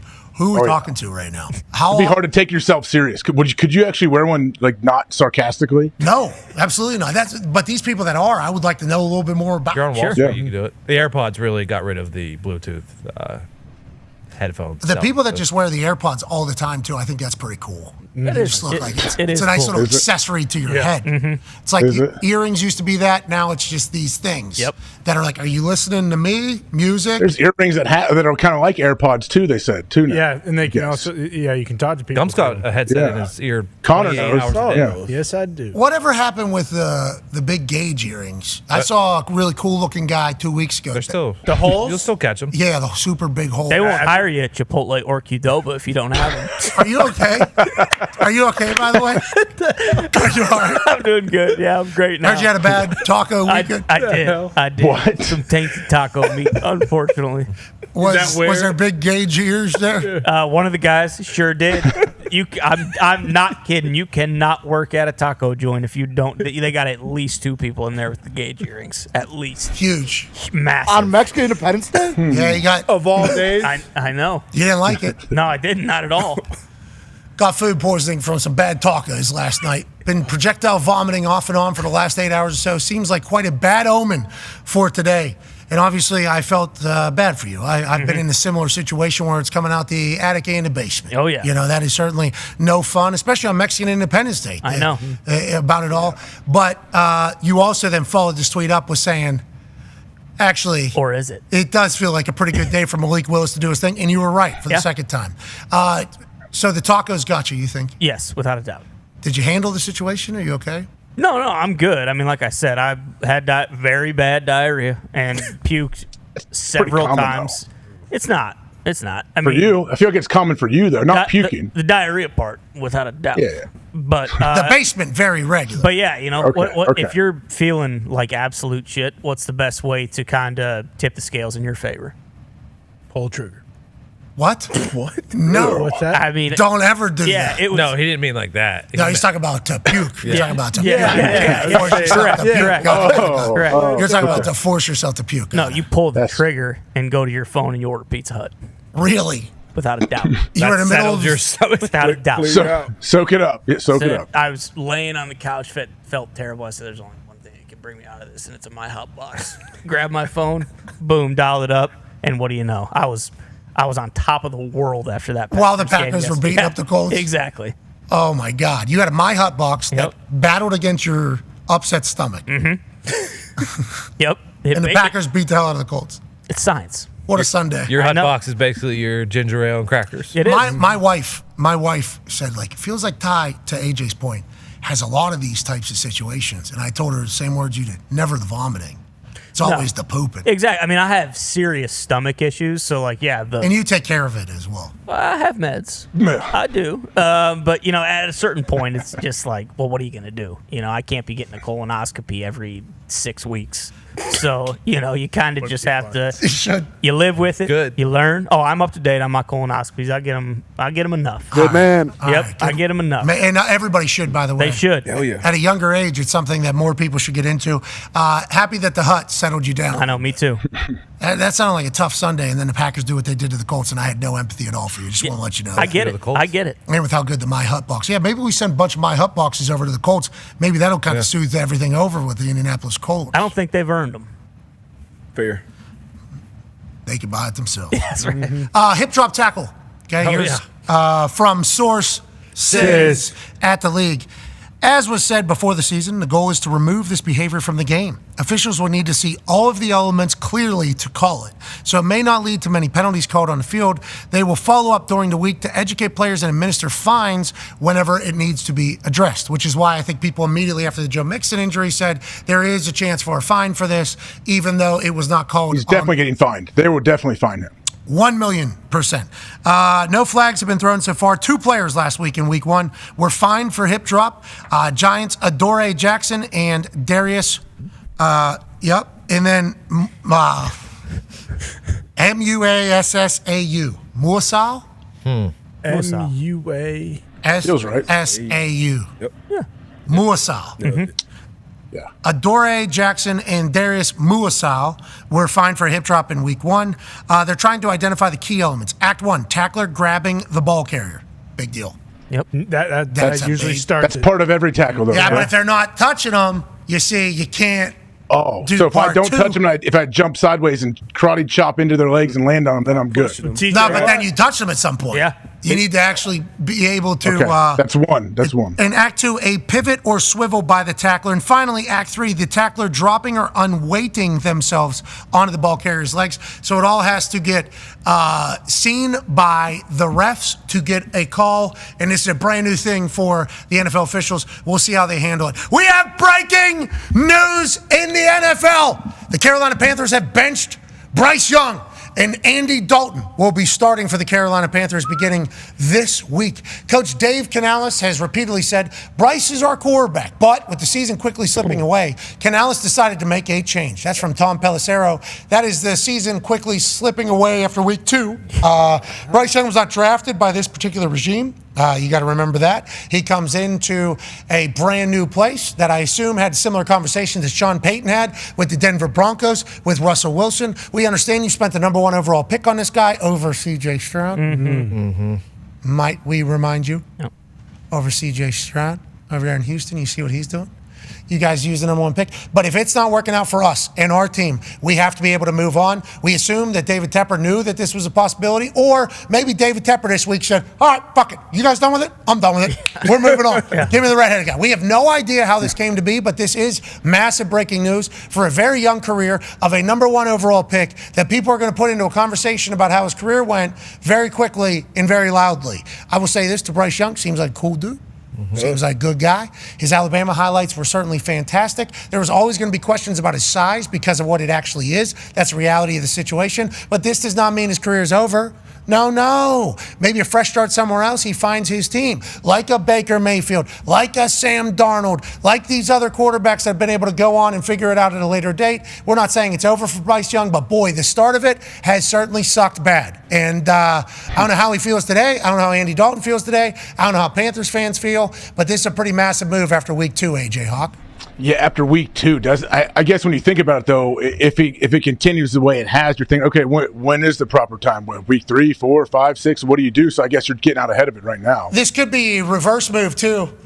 Like, you guys think Bryce Young's the issue? Okay, we'll get him out. Oh. Watch it. Let's see how this goes. Build up baby face for Bryce Young, like what happened with the Pittsburgh Steelers and Mason Rudolph, where people wanted Mason Rudolph banned from the city of Pittsburgh.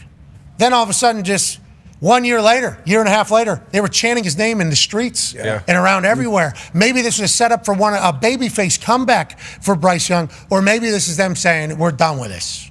There's so many different messages that could come from it. Brand new head coach in Canales. Now, he was the one that was given credit for the rebirth of Baker Mayfield down in Tampa. Baker's doing just fine. Yes. Maybe Canales fixed them. Yeah. Maybe Canales is able to do that with Andy Dalton, who's obviously a veteran who was at a long time at Cincinnati, now at a new home. So many questions still to remain, but if the Panthers suck going forward, none of it will matter. Yeah.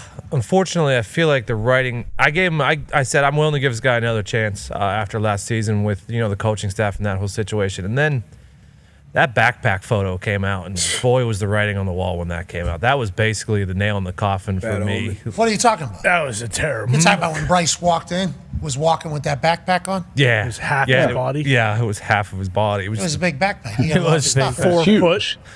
Went camping. There it is. That was. I mean, if you could pause it. What's wrong? What's wrong? He actually looks like he's getting ready to go play Pokemon in the 3rd grade. Miles Morales. What's wrong? What are you saying? You see it. What? I see it. I'm a backpack user. I love a backpack. I think it's Me very, too. Yeah, but yours very doesn't, convenient. yours doesn't hang down to the back of your hamstring. Oh, he seems to have a lot more stuff. He's got a Bosa ball here. I think he's got a couple. He's got some stuff in there that is a necessity. But people say he did look like a high schooler while he was walking in. Sure. But let's not forget that people are calling Brock Purdy a high schooler as well. Yeah, but he's insurance job. salesman. Now he is. He wasn't, a year ago. Yeah, but he was playing good football. Bryce's size was always the question. Yeah. Always the question. It's going to be. He needs the right. He has to have the right. Don't you think he absolutely needs? Every quarterback does need the right play caller, the right system, the right players. I think Bryce even more than others needs a proper system built around him. Has to. And when you're small, that obviously it makes everything tougher at any position, especially quarterback. Like Kyler Murray's small, but he's an elite athlete. First round pick is a baseball player and football player. Baker Mayfield's kind of small, but he's built short, should I say. In his arm talent, he can make every throw in the field. So Bryce Young, I guess he doesn't have any of those, elite features. He's always been an elite player. But so it's going to be small. And I don't think that's the only thing that's holding him back. It's the scheme. It's the players around him. But it's also him. It's plays where you can isolate him. And when you have a veteran there like Andy Dalton, the Red Rifle, this is how you don't lose the locker room. Red Rock. Yeah. This is how you keep the locker room. Like, hey, we're trying everything we can do to give ourselves the best chance to win every week. Put him in there. But this is tough shot for Bryce Young and his confidence. I hope he figures it out. And they mortgaged the whole future just on him. Yeah. They traded DJ Moore. If there was anything that you could look to, it's like, hey, maybe get this guy some help. They traded the best weapon they could, and then they went into free agency and got offensive line, but they didn't have any first-round picks.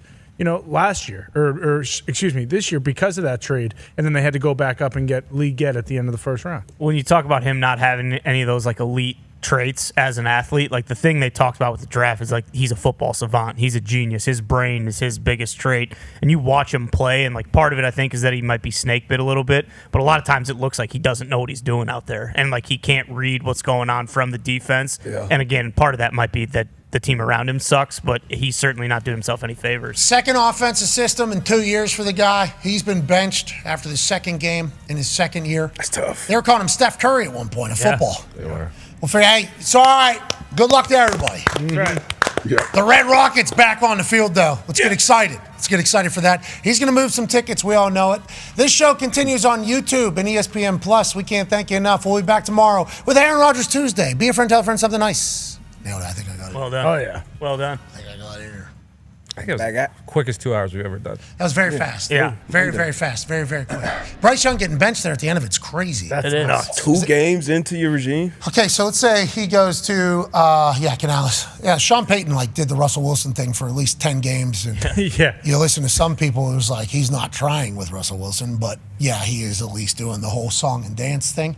This one, Canales But is it did Tepper step in? Who brought it up initially? Who's the one who said, "Hey, I'm thinking about doing this"? maybe it was Morgan too. There's so many. I thought Tepper was going to fire the whole team. So this is the start. There was more fans than I thought at that thing. Yeah. At that game. For sure. It was like 35-40% filled from the videos that I saw at the beginning. They were moving tickets, obviously, at prices that we chatted about last week and everything like that. Close to Atlanta. Yeah. Okay. Yeah. So, what's that? Did they play Atlanta? No. Atlanta plays tonight. They play Chargers. They play the Chargers. Not Also, close. far. Somewhat Very close to LA. Yeah, very, very close to LA. Harbaugh's got family down there. Yep. So maybe the Harbaugh family. Kind of close to Michigan. Yeah, was Almost going took that job. to drive down there. Yeah. The whole. Oregon, the Herbert family. Yeah, exactly. I mean, everybody's very close, Makes right? sense, yeah. But nonetheless, Tepper's got to be so flustered about this because I assume he's had success in every other business venture that he's been a part of. And then he's got this soccer team. He's fired 6 coaches in like 3 years. And he's got this NFL team that is like notoriously bad right now. He's just got to be his head. I assume. I wonder what Brian the plan Kelly. is. They got to think about it. Like if you're in that situation now, like you went in, you had a plan. Like what is your plan to even inject some hope into that franchise? Yeah, and if you have, I guess Morgan was the hope, right? Yeah. Like let's let this dude who loves this franchise, is good at what he does, is a football guy. Let's let him kind of run his ship and see what happens over the next few years. But from what we know about Tepper's personality profile, I don't know if there's like a couple of 3-year rebuild that could possibly happen. I don't know. I genuinely don't know. Because what if you have the wrong people in positions and like they tell you to be patient?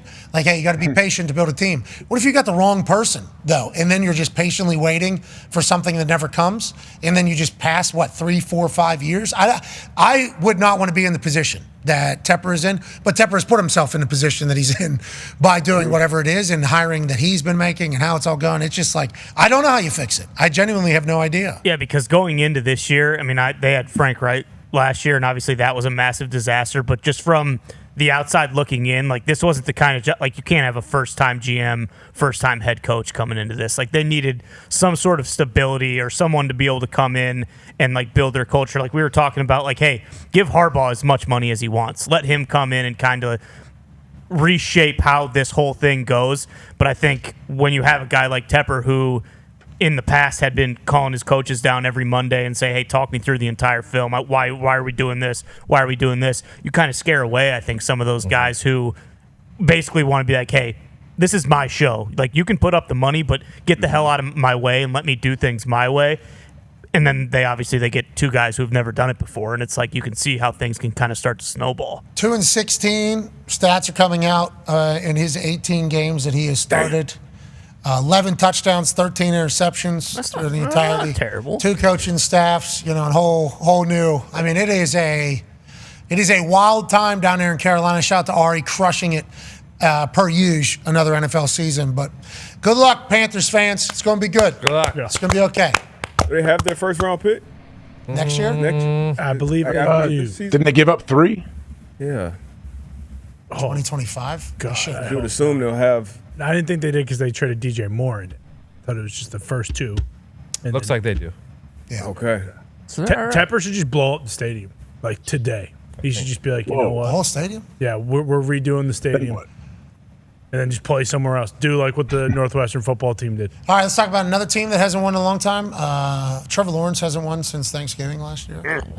Jags continuing. When they were number 1 in the AFC. Yeah, the stadium's named after him too now. Who's that? Yeah. Trev. You see that with their stadium naming sponsor, it's called like the Trevor Moore Stadium or whatever not officially, I guess. Trevor Bank, I think. Yeah. There it is, whatever it is. It's Everbank, and they just threw on a TR at the front of it as like a little like, hey, maybe this will mix up the mojo. At Trevor Bank down there in Jacksonville? Like it's on the signage outside? I think so, unless it was. I saw a picture of it. I don't know. Yeah, I saw a picture of it. I heard it. No, they talked about it too. It's like a thing. You guys talk about the pressure of being down there in Trevor Bank and how it's all going. Yeah. Jacksonville loses again. Colts lose again. Niners lose. Big surprise. Yeah. Massive surprise. No Christian McCaffrey for a while. Schefter's like, if he's back in 4 weeks, that'd be a surprise to me. It's like, how do we not know any of this? That's crazy. I know. They didn't say that. Like Achilles never said no. It was there was never any indication. Like we knew he was kind of banged up in training camp. There was never an indication that he might miss like the first 6 to 8 until weeks the of Monday until last Monday was the first time that we heard the word Achilles come out of. Yeah, because when Schefter said it, he said calf, Achilles. We go, whoa. We actually whoa. Got an extension this offseason. Boy, reworked the contract. Fantasy people are very upset at Kyle Shanahan. Oh, this is the Arthur Smith situation.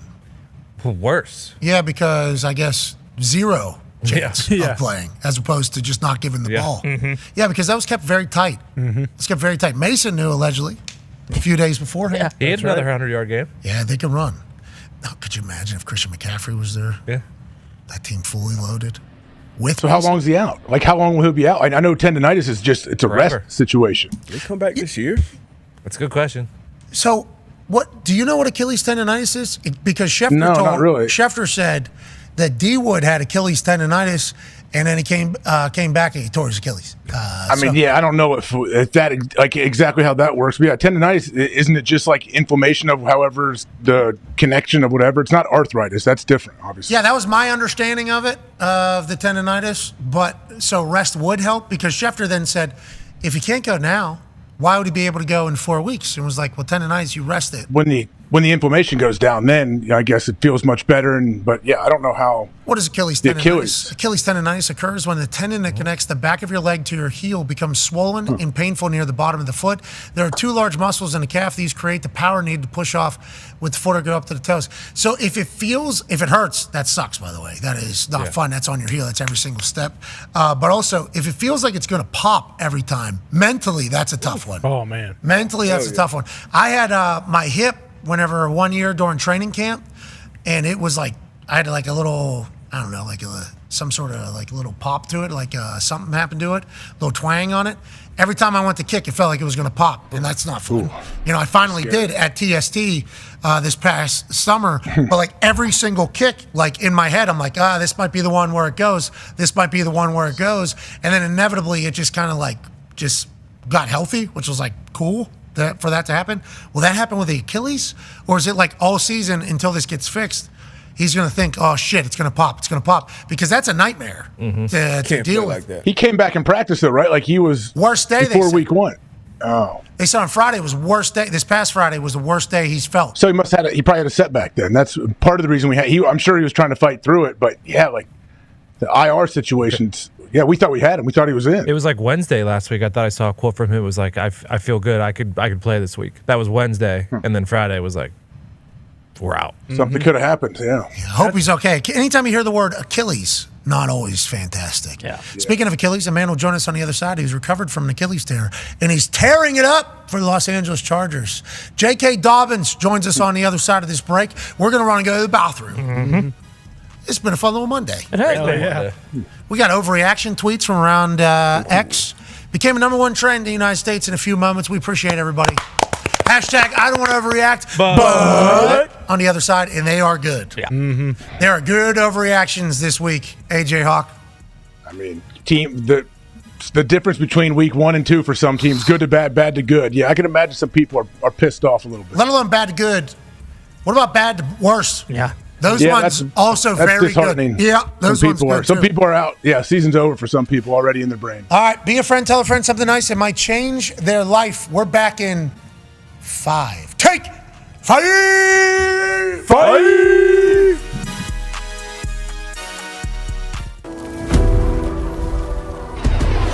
I had no idea what to expect whenever I came out here to Utah.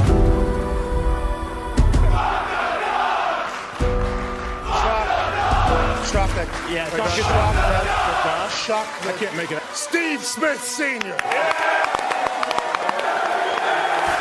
Ladies and gentlemen, Pac-12 champion, head coach of the Utah Utes football team, pulling in on a Harley-Davidson Sportster, I do believe, Coach Kyle Whittingham.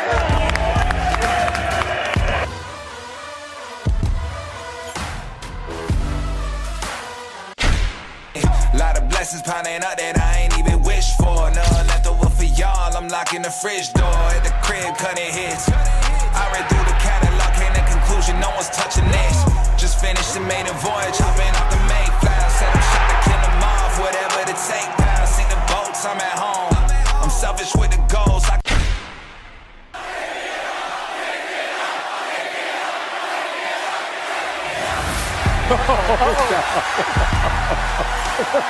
mean, you got to do it. It is 34 degrees out here in the back-to-back Pac-12 champions. Mighty Utah student section has been here in abundance. They've been loud. In today's a day where they showcase to the world that it's not just Mormons and soaking in Utah. No. It's great football and an incredible fan base. They've been so kind. I appreciate the hell out of you all. Have you ever thought something negative about a kicker before in your entire life? Yes. All right, relax, dude. Okay. Boston Connor was drinking with Dwayne Wade last night. $225,000. Let's remember this day forever, Cameron.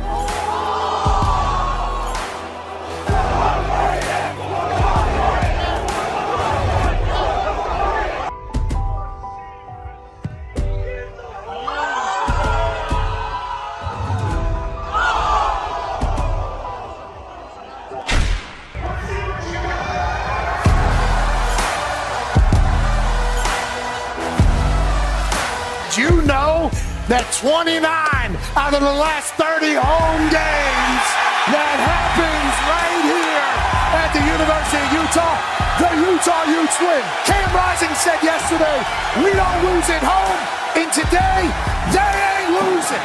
This place is going to be soaking in celebration this evening. You guys were absolutely this morning. You showed everybody that this is a town you don't want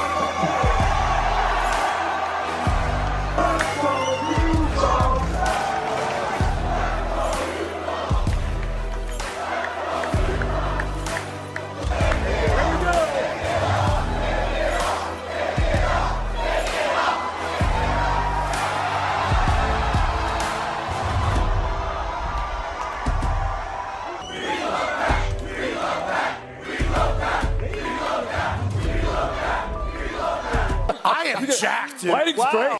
For you, did you know you would be good in front office? Did you know that this was going to be something you would succeed at? I didn't know I'd be good at it. I didn't even know I'd be doing it. It's an interesting story as to how I ended up here. I ask myself that often. Way back when I was a kid, I did love like the NFL draft. My dad used to pull me out of school. Out of half day, he'd come pick me up at lunch. We'd go watch the draft. So I loved that. Throughout my career, I'd piss my wife off by not only watching round 1 through 3, but then watching round 7. And I'm filling out sheets. And I think the thing that probably piqued my interest, I was living in Denver after I got done playing there. I'd become friendly with Elway. We played some golf together and he looked out for me. We had the same high school coach. We went to Stanford, played football, baseball, same fraternity. That was like the poster on my wall. But Elway took the leap at the Broncos. And in his first year, he said, Johnny, you know, I'm keeping a lot of the scouts, but I don't know them. I love the way you think about football. Could you watch the safeties this year and write some reports? And so I did that for him. Remember, it was the year of like Mark Barron and Harrison Smith. And I took a lot of pride in I had no idea how scouts did things, but I just watched it like I would watch film, and I sat there at the computer and wrote some reports. And Elway was blown away with like the detail. If I'm going to do something, I'm going to do it right. The next year, he says, "That was awesome, Johnny. Why don't you do the DBs?" So I did the entire DBs. I added the corners. The next year, he invites me in for their draft process. It was a lot of work. It was a lot of time. I went to Indy. I went to the combine with the Broncos that year. So that started piquing my interest. Long after that, there was a guy who ended up bidding for the Carolina Panthers, and he didn't get the team. Tepper got it. But there was another gentleman by the name of Ben Navarro, and I worked with his brother at Fox. And he one time asked if he could meet with me, and out of the blue asked me if I would run his team if he got the Panthers. And I said, "Really? Are you serious?" And he asked me to kind of put together a vision statement for how I would run a team. And so I spent a couple weeks doing that. I met with him. And from that point forward, I kind of just said, if the right scenario ever came about, this might be something I want to do. I was missing like competition. I was missing scoreboard. I was missing the wins, the losses, all of that. Out of nowhere, something was keeping me up at night one year. I didn't even know what it was. And my wife said, "Something's on your mind. I know you when you're acting like this. You can't sleep." And I had done a bunch of Falcon games that year, and Kyle Shanahan was the offensive coordinator. It's the year they went to the Super Bowl against the Patriots, and I heard something like Kyle Shanahan's going to get this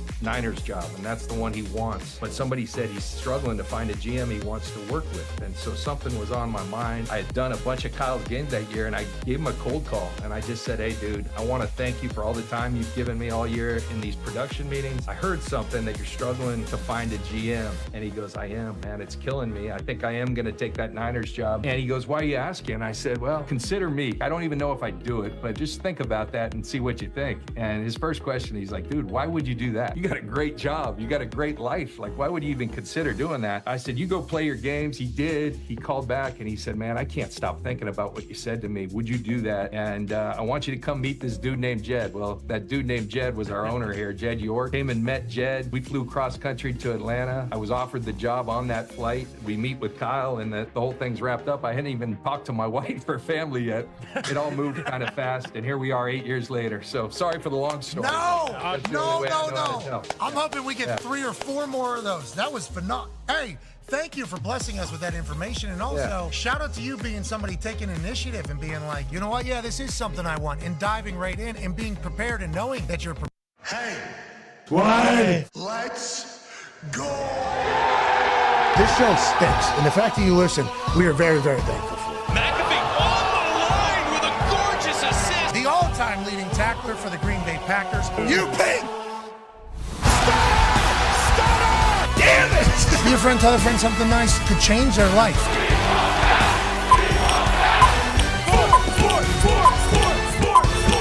Hello, beautiful people, and welcome to our humble abode, the Thunderdome, on this glorious Overreaction Monday, September 16th, 2024. Hour 3 of the program starts now. Football is the greatest. This is AJ Hawk. He's the all-time leading tackler for the Green Bay Packers. The Talks the Table is here at Boston Connor and at Ty Schmidt. One half of the Hammer, Dahn. Cowboys AP Tone is here. And 9-year NFL vet, host of Everything DB, Good D, Bad D, Darius J. Butler. Yes, sir.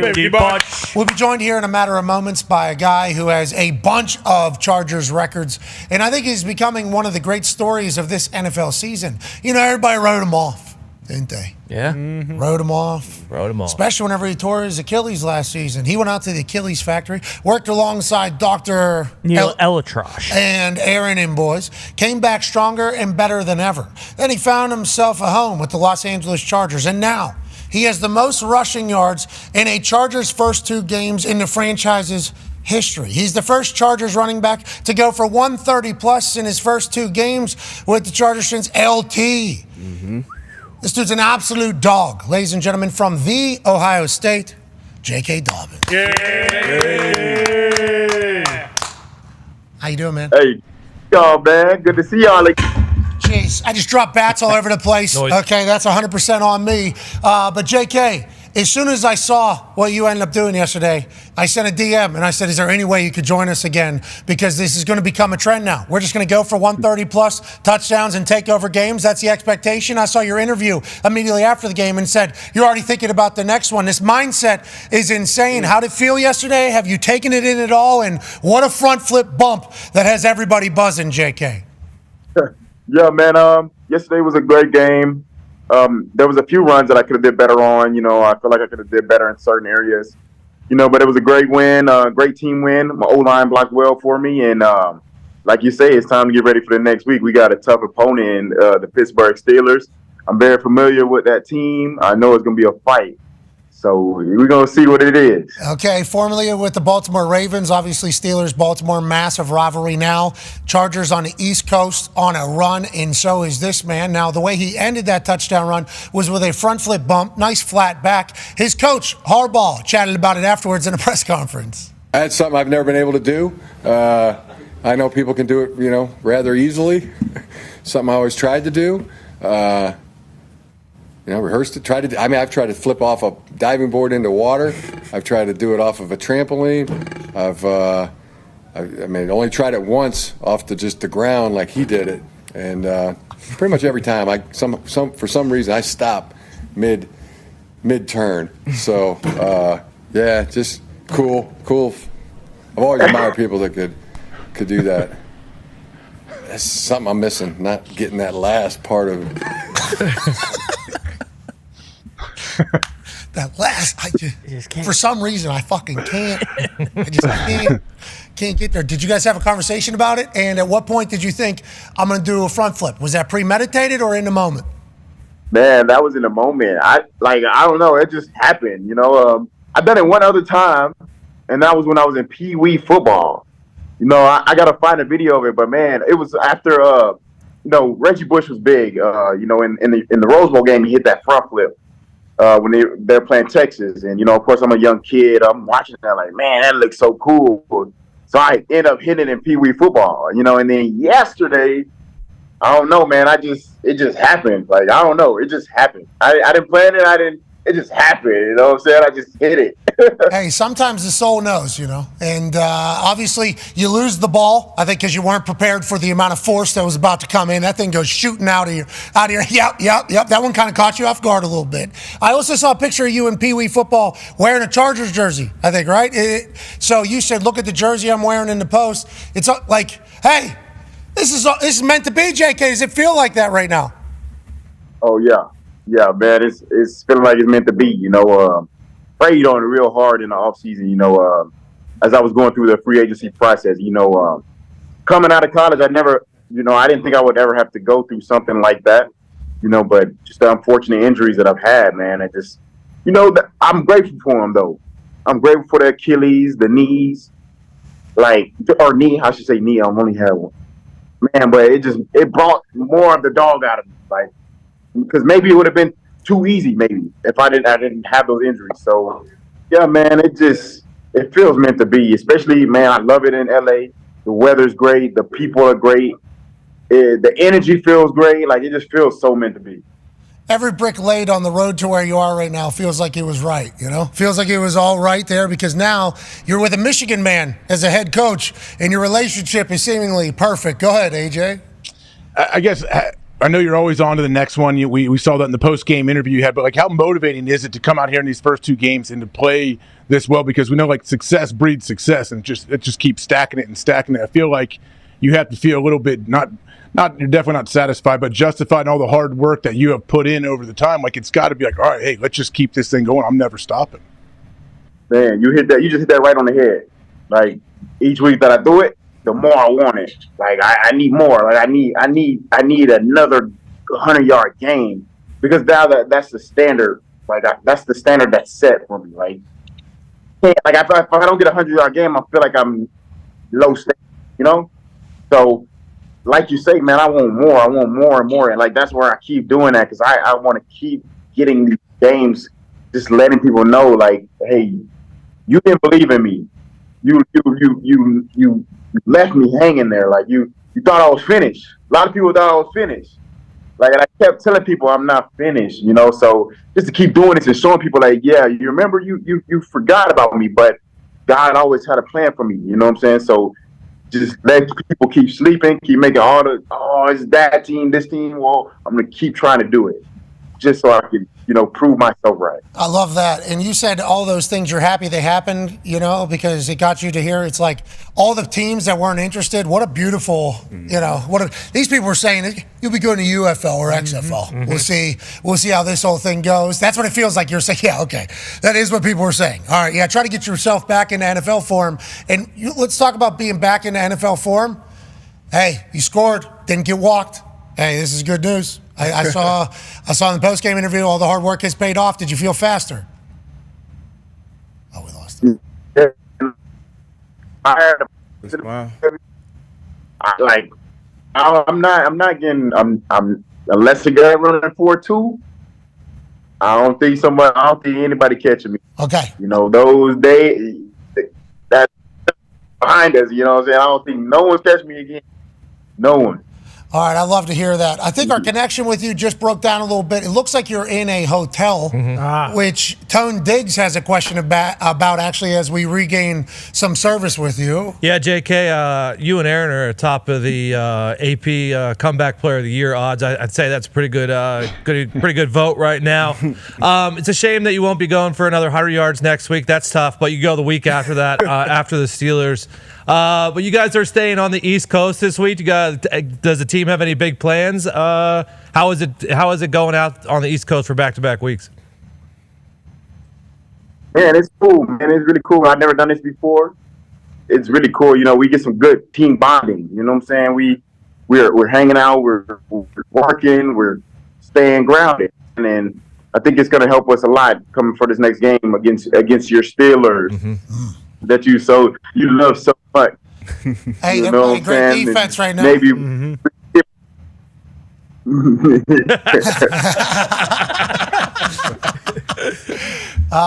JK, you're the man. The service is cutting in and out. It might be on our end, but we know is we can't wait to watch you all season long. Congrats on working your ass off and getting back to this point. Hell yeah. Hey, appreciate you, man. I'm gonna try to make this a weekly thing. Okay. You hear me, right? Yeah, we hear you. We see you right now. Sounds great for us. Yeah. We would love that. Ladies and gentlemen, J.K. Dobbins. What a weapon for your locker room. Yeah. How about you hear him just like, a lot. You thought I was done. Mm-hmm. Oh, you thought it was over, huh? Okay. So what if somebody said, we think the best idea would be to go to UFL. Work yourself back. Sure people did. Nuts. I'm certain that conversation was had. So him just running back coming off of a knee and then Achilles. Yeah, they didn't give him a chance. So I'm just, much different story. Somebody offered me a job in the USFL. That's right. Remember that? Oh yeah. And I've never felt more offended. And that was like 4 years out of retirement. Like I felt offended, personally attacked. Doing their due diligence. That's okay. I felt offended that was even said, and I was like. I legitimately, and I very rarely even think like that, but somebody telling J.K. Dobbins, UFL maybe, something like that. It's more your speed. Good league, competitive league. Certainly, getting a lot of good players out of there. It's a great opportunity. The Rock. But yeah, I love that The Rock is a part of it, obviously. That is a great thing, but also for him, looking in the mirror, these motherfuckers are saying UFL, and then he turns on some UFL film, and he's like, what are we talking? J.K. was a beast. Oh yeah. It looks like he's all the way. It does. Doesn't it? When I asked Aaron on Tuesday about JK, he was like he's super happy for him because he knew how small the market was for him. Once he did get back healthy and there wasn't that many teams out there, so you could see that's definitely those chips stacking. What was he? He was a first round pick. Second round pick. So that's damn near like a first round pick in today's as running back. So him to get banged up like that with major injuries and then to be back where he is now going into week 3, man, super happy for him. Him talking about Reggie whenever he was a kid, made me feel old real quick. AJ, you too? Yep. Oh yeah, of course, yeah. He's an easy guy to root for, obviously. If you see him in an interview or obviously on here. He's young though. So 24. Is he 24 years 25. old? 25 years. Jeez. Whenever he talked about watching Reggie as a kid, it was like, holy shit. That's my years there, so we're old as shit, but that means you're rather young. And I think he said that last week whenever we talked to him. Mm-hmm. He's like, I'm still young. Everybody thinks I'm old because of the back-to-back injuries that I had or whatever. People miss me. Him not knowing how hard that ground was going to come, whatever, with the ball and that thing shooting out of his hand.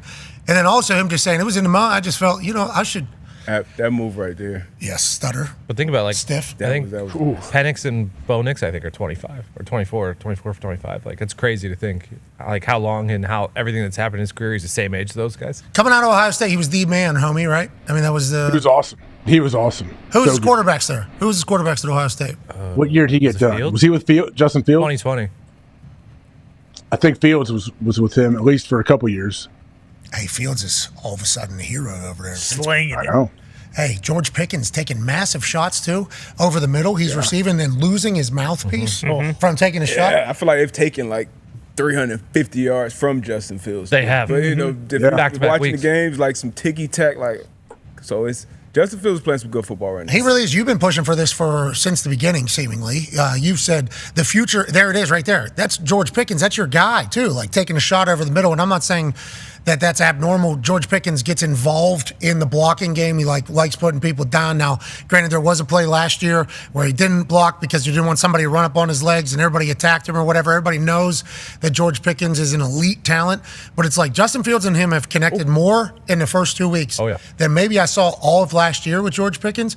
And all anybody's talking about is like, well, they have to run the ball. It's like, if Justin Fields can continue to play this role and their team continues to win, it's like this is his city. This is his job for the foreseeable future. That's a real deal. Yeah, if I'm a Steelers fan, this is the guy I want to excel and to get better. That's the guy with a lot more tread on his tire. You know, you love and to have Russell there. That's a good guy to have there in the locker room and to potentially have to come in the game if need be. But this is a young guy with a ton of talent. Was just drafted in the first round a couple years ago. You got talent around him. You know Artie Smith's offense with the mobile quarterback.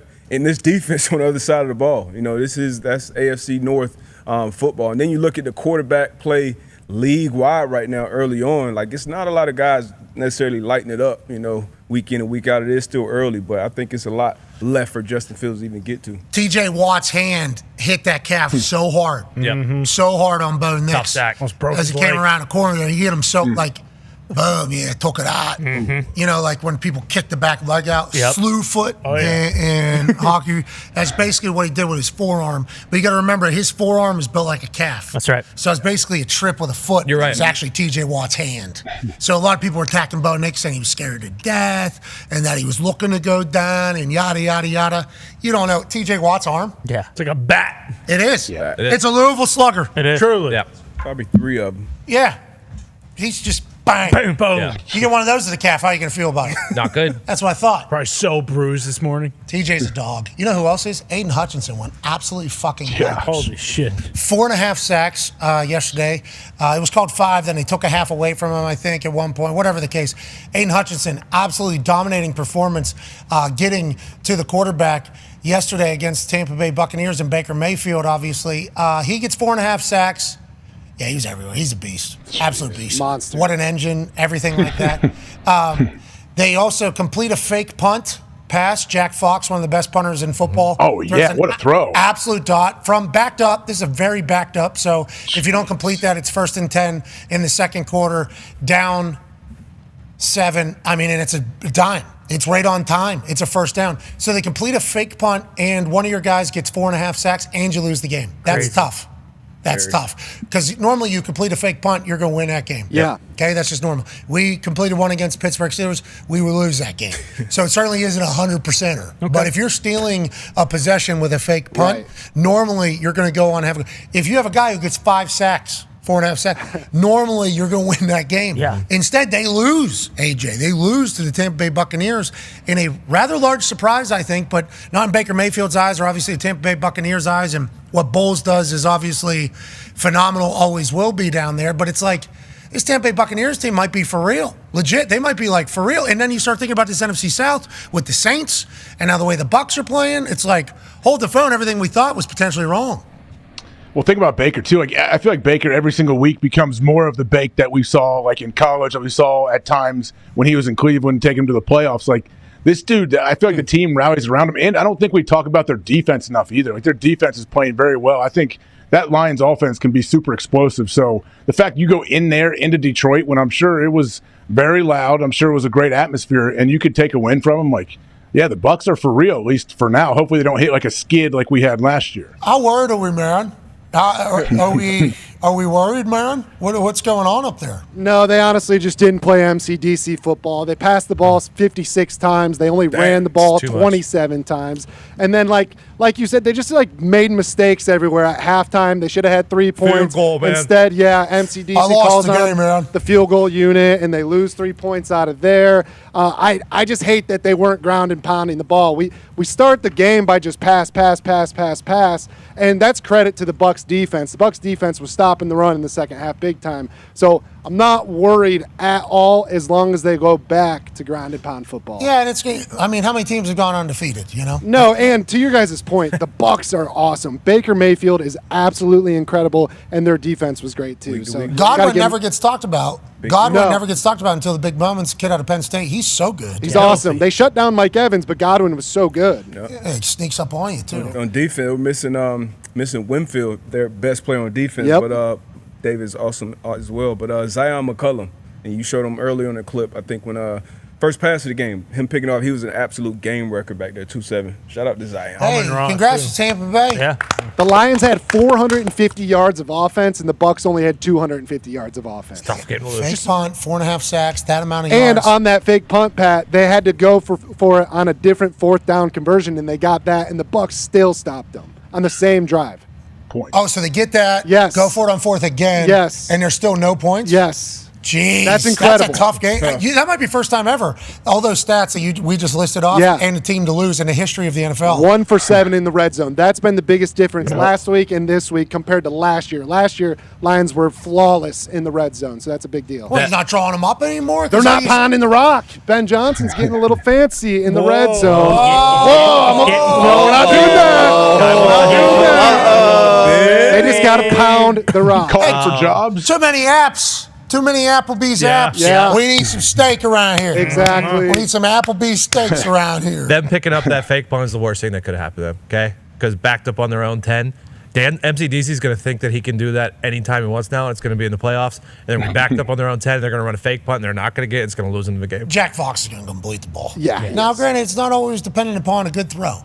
You know, we've seen others seen that backed up early in a game, and then the other team go on to win by 60 because they get a 1st and 10 at the 15 to start the entire game. Ultimately, loved that MCDC took all the blame, though. That was great. I appreciate him as a head coach. We are not worried about I'm not worried about the Detroit Lions because I forget who texted me. Bob Kavoyan, formerly of the Bob and Tom Show.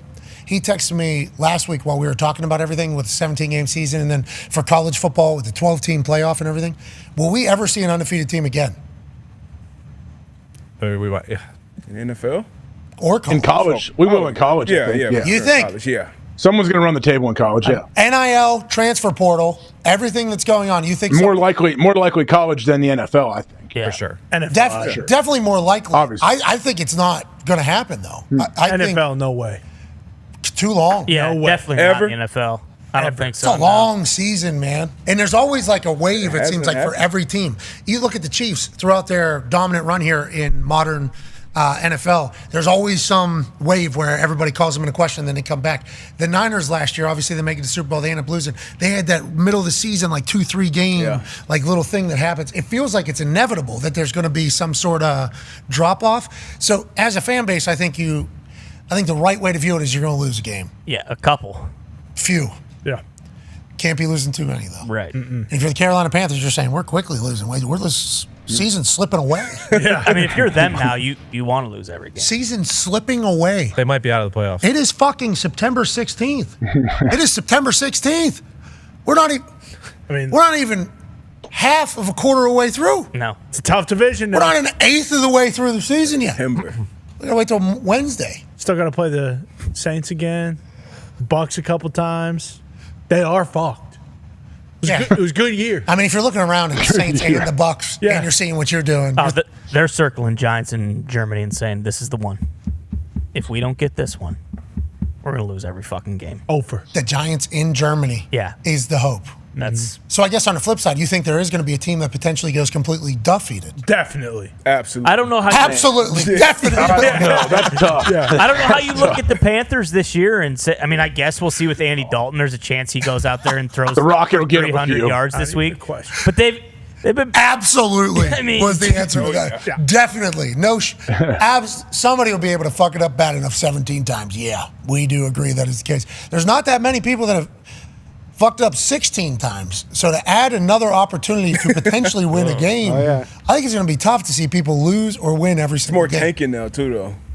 I feel like, at least, like once you get to a certain point in the season, it's like, all right, what's the draft those last 2-3 weeks? Because we've seen it. C.J. Stroud, that's how he ended up in Houston. They get that last win late. They end up with the 2 pick. Like some teams want to lose out, so I think intentionally teams will lose out. We've seen two? Was it the Lions and Browns. We've seen it. Yeah, that happening. And teams just get so desperate. Like everyone wants to win so bad. Obviously Carolina, but like even look at like Cleveland with the Deshaun deal.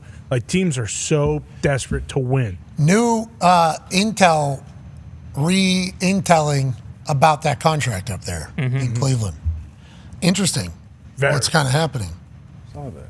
What do you mean? They have, like the Browns have an out. They could have an out. You mean? Yeah, and then there was a rework that didn't do anything, and then Jay Glazer said I think I miscommunicated, and then other insiders came out, and it's like I don't know how many people get to read the entirety of the contract, but I assume all the big insiders have and do. But from when it was first announced that $230 million was fully guaranteed, it was a fully guaranteed thing, no matter what. They're like, well, what if? And then no matter what. But there's a no matter what was kind of how it was laid out. Yes. Then now it's like after this season, no, there is a matter of what. And it's like very fascinating because if that happens, then how is it all viewed? What happens with there's just so many questions. NFL conspiracy theorists are having their way with that one. Yeah, there's just so much. There's a lot going on. Yeah, they are. The internet is alive. Speaking of, every single Monday we get a chance to hear from these incredibly talented humans on the internet who happen to be massive NFL fans. And obviously, you live and die with every single game. That's why Overreaction Mondays will never be the same because we get a chance to read tweets that all have hashtag I don't want to overreact, but in them. And obviously that means the people are going to overreact and lose their mind. But you're not a real fan if you don't. So we like to offer up a little therapy sesh, get it all out of you. Blow off some steam tweet. And it ended up being the #1 trend in the United States on X in a matter of moments. So we appreciate the hell out of everybody's participation. Ty scrolled through all of them, picked his favorites. Here we go. This one's from Gumpy. Hashtag I don't want to overreact, but the Carolina Panthers are the worst team of all time. I don't think you can debate this. Like they're literally going to go 0-17. They suck. We just talked about that. Yeah, like they legit suck. They got rid of their best players. They paid guys too. They brought guys in and paid them. Like they are the worst team of all time. So if they go 1-16, not worse, right? Not the worst. Correct. I just need one. I don't know. Record-wise, no, but I would still argue. I would say maybe the 0-16 Browns team on paper might be better than this team, even if they win. Okay, so you're saying it isn't about your record; it's about deserving. Yeah, like the college football playoff. You're saying if Panthers so go they win again. Yeah, if they go 1-16 and Browns are 0-16, Panthers are worse in my mind. 2-15. Then I'd probably have to have the conversation. There you go. Okay. All right. So that's what you're fighting for. Right. That's what you're fighting for. Let's go to the next one. This is from Frank. Hashtag I don't want to overreact. But the Niners not having won in Minnesota since 1992 is some type of witchcraft. I forget how many games. It was 7 or 17. 7, I think it was. Yeah. Now I think 7 going into the weekend. 8 straight now. Just not being able to do it. That's a loud barn. Mm-hmm. That's a loud. What is it? Why? Skull. Like, for real, what is that? Skull. I guess that's what it does. Skull. That's what it is. Skull. I think it's because when they settled in California. That's tough at the end there. Yeah. Got good shoulders over there in Minnesota. How do you go that fast above your head? Yeah, and when do we all decide we're going down? Because I know they got that dang. Yep. And then that kind of gets it going. But at the end there, that's a lot of. Yeah, you just got to hammer. I think Ragnar So decided. you keep your hands up. So it's like. Fins to the left. Yeah, exactly. Fins to the right. That's what you're doing? I think so. I think this is probably just this. That's good.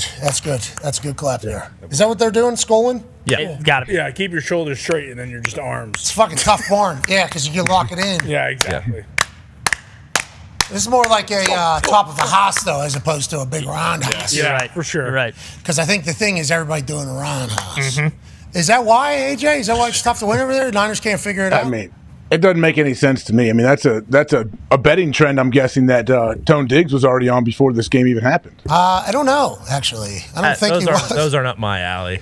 Yeah. I don't think I heard that. Guess what? That team in '92 very similar to the one in 2024. Yeah. So That's right. Same players, same vibe, same fans. Yep. Same tradition. or 72, whatever it was. It was 92. Hey, when you saw this in the crowd, were you just shitting your pants? Yeah, he did. We knew it was over. I did like that horn. You guys hear that? That horn was annoying, but it was kind of sweet. What was that? Holy fuck, there's a Viking blowing a massive horn. There's no way that's an actual horn. They're going to be pressing a button to make the sound. No, that's the real sound. That's a real horn. Could you imagine Deal Brown at that stadium? Got a little noise. No. Little noise, huh? Where's that coming from? Come on now. What the hell?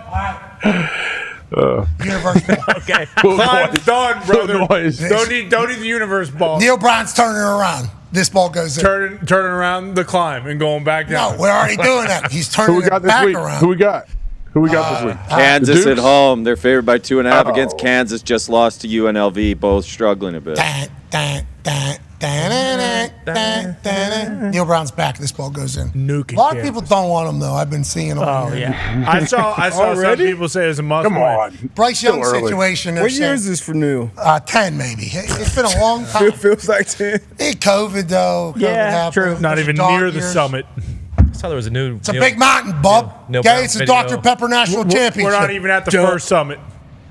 What'd you say? I saw there was a new Neil Brown video on the internet on a website.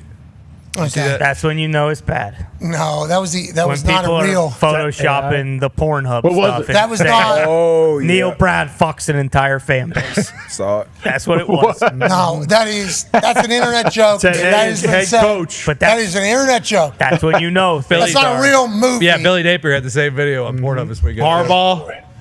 Yeah. What? People put Harbaugh on it. These Ravens fans. I'm sure. Oh, I saw Harbaugh or something else, too. Yeah. What? Jim or John?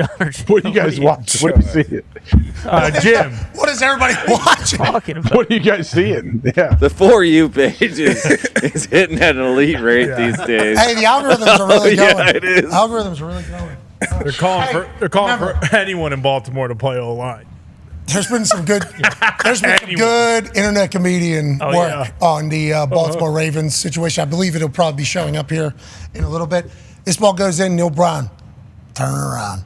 Oh, here we go. If you Okay. miss it, Go in. they're gonna It's not fire. an They're gonna option. fire That's him it. after the game. No, Behind the they won't shed? do that. They've proven that. I'm nuking Kansas. Oh no! I'm so sorry, Neil. It's a moment of It's not silence. your fault. It's the universe. Yeah, you're right. God did. Yeah, Yeah, exactly. bingo. God did. Sorry, Neil. What's that Bryce Young's guy? That was Godford. That was for Bryce Young. I mean, Okay. That's right. This one's for Neil It's for Brown. Neil. Neil Brown to the Yeah. Panthers, maybe. That one was even worse. Yeah. There's only one man who could turn the Panthers around. That's Coach Sig Signetti. Okay. Well, You're damn right, Tony. Please. You're damn right.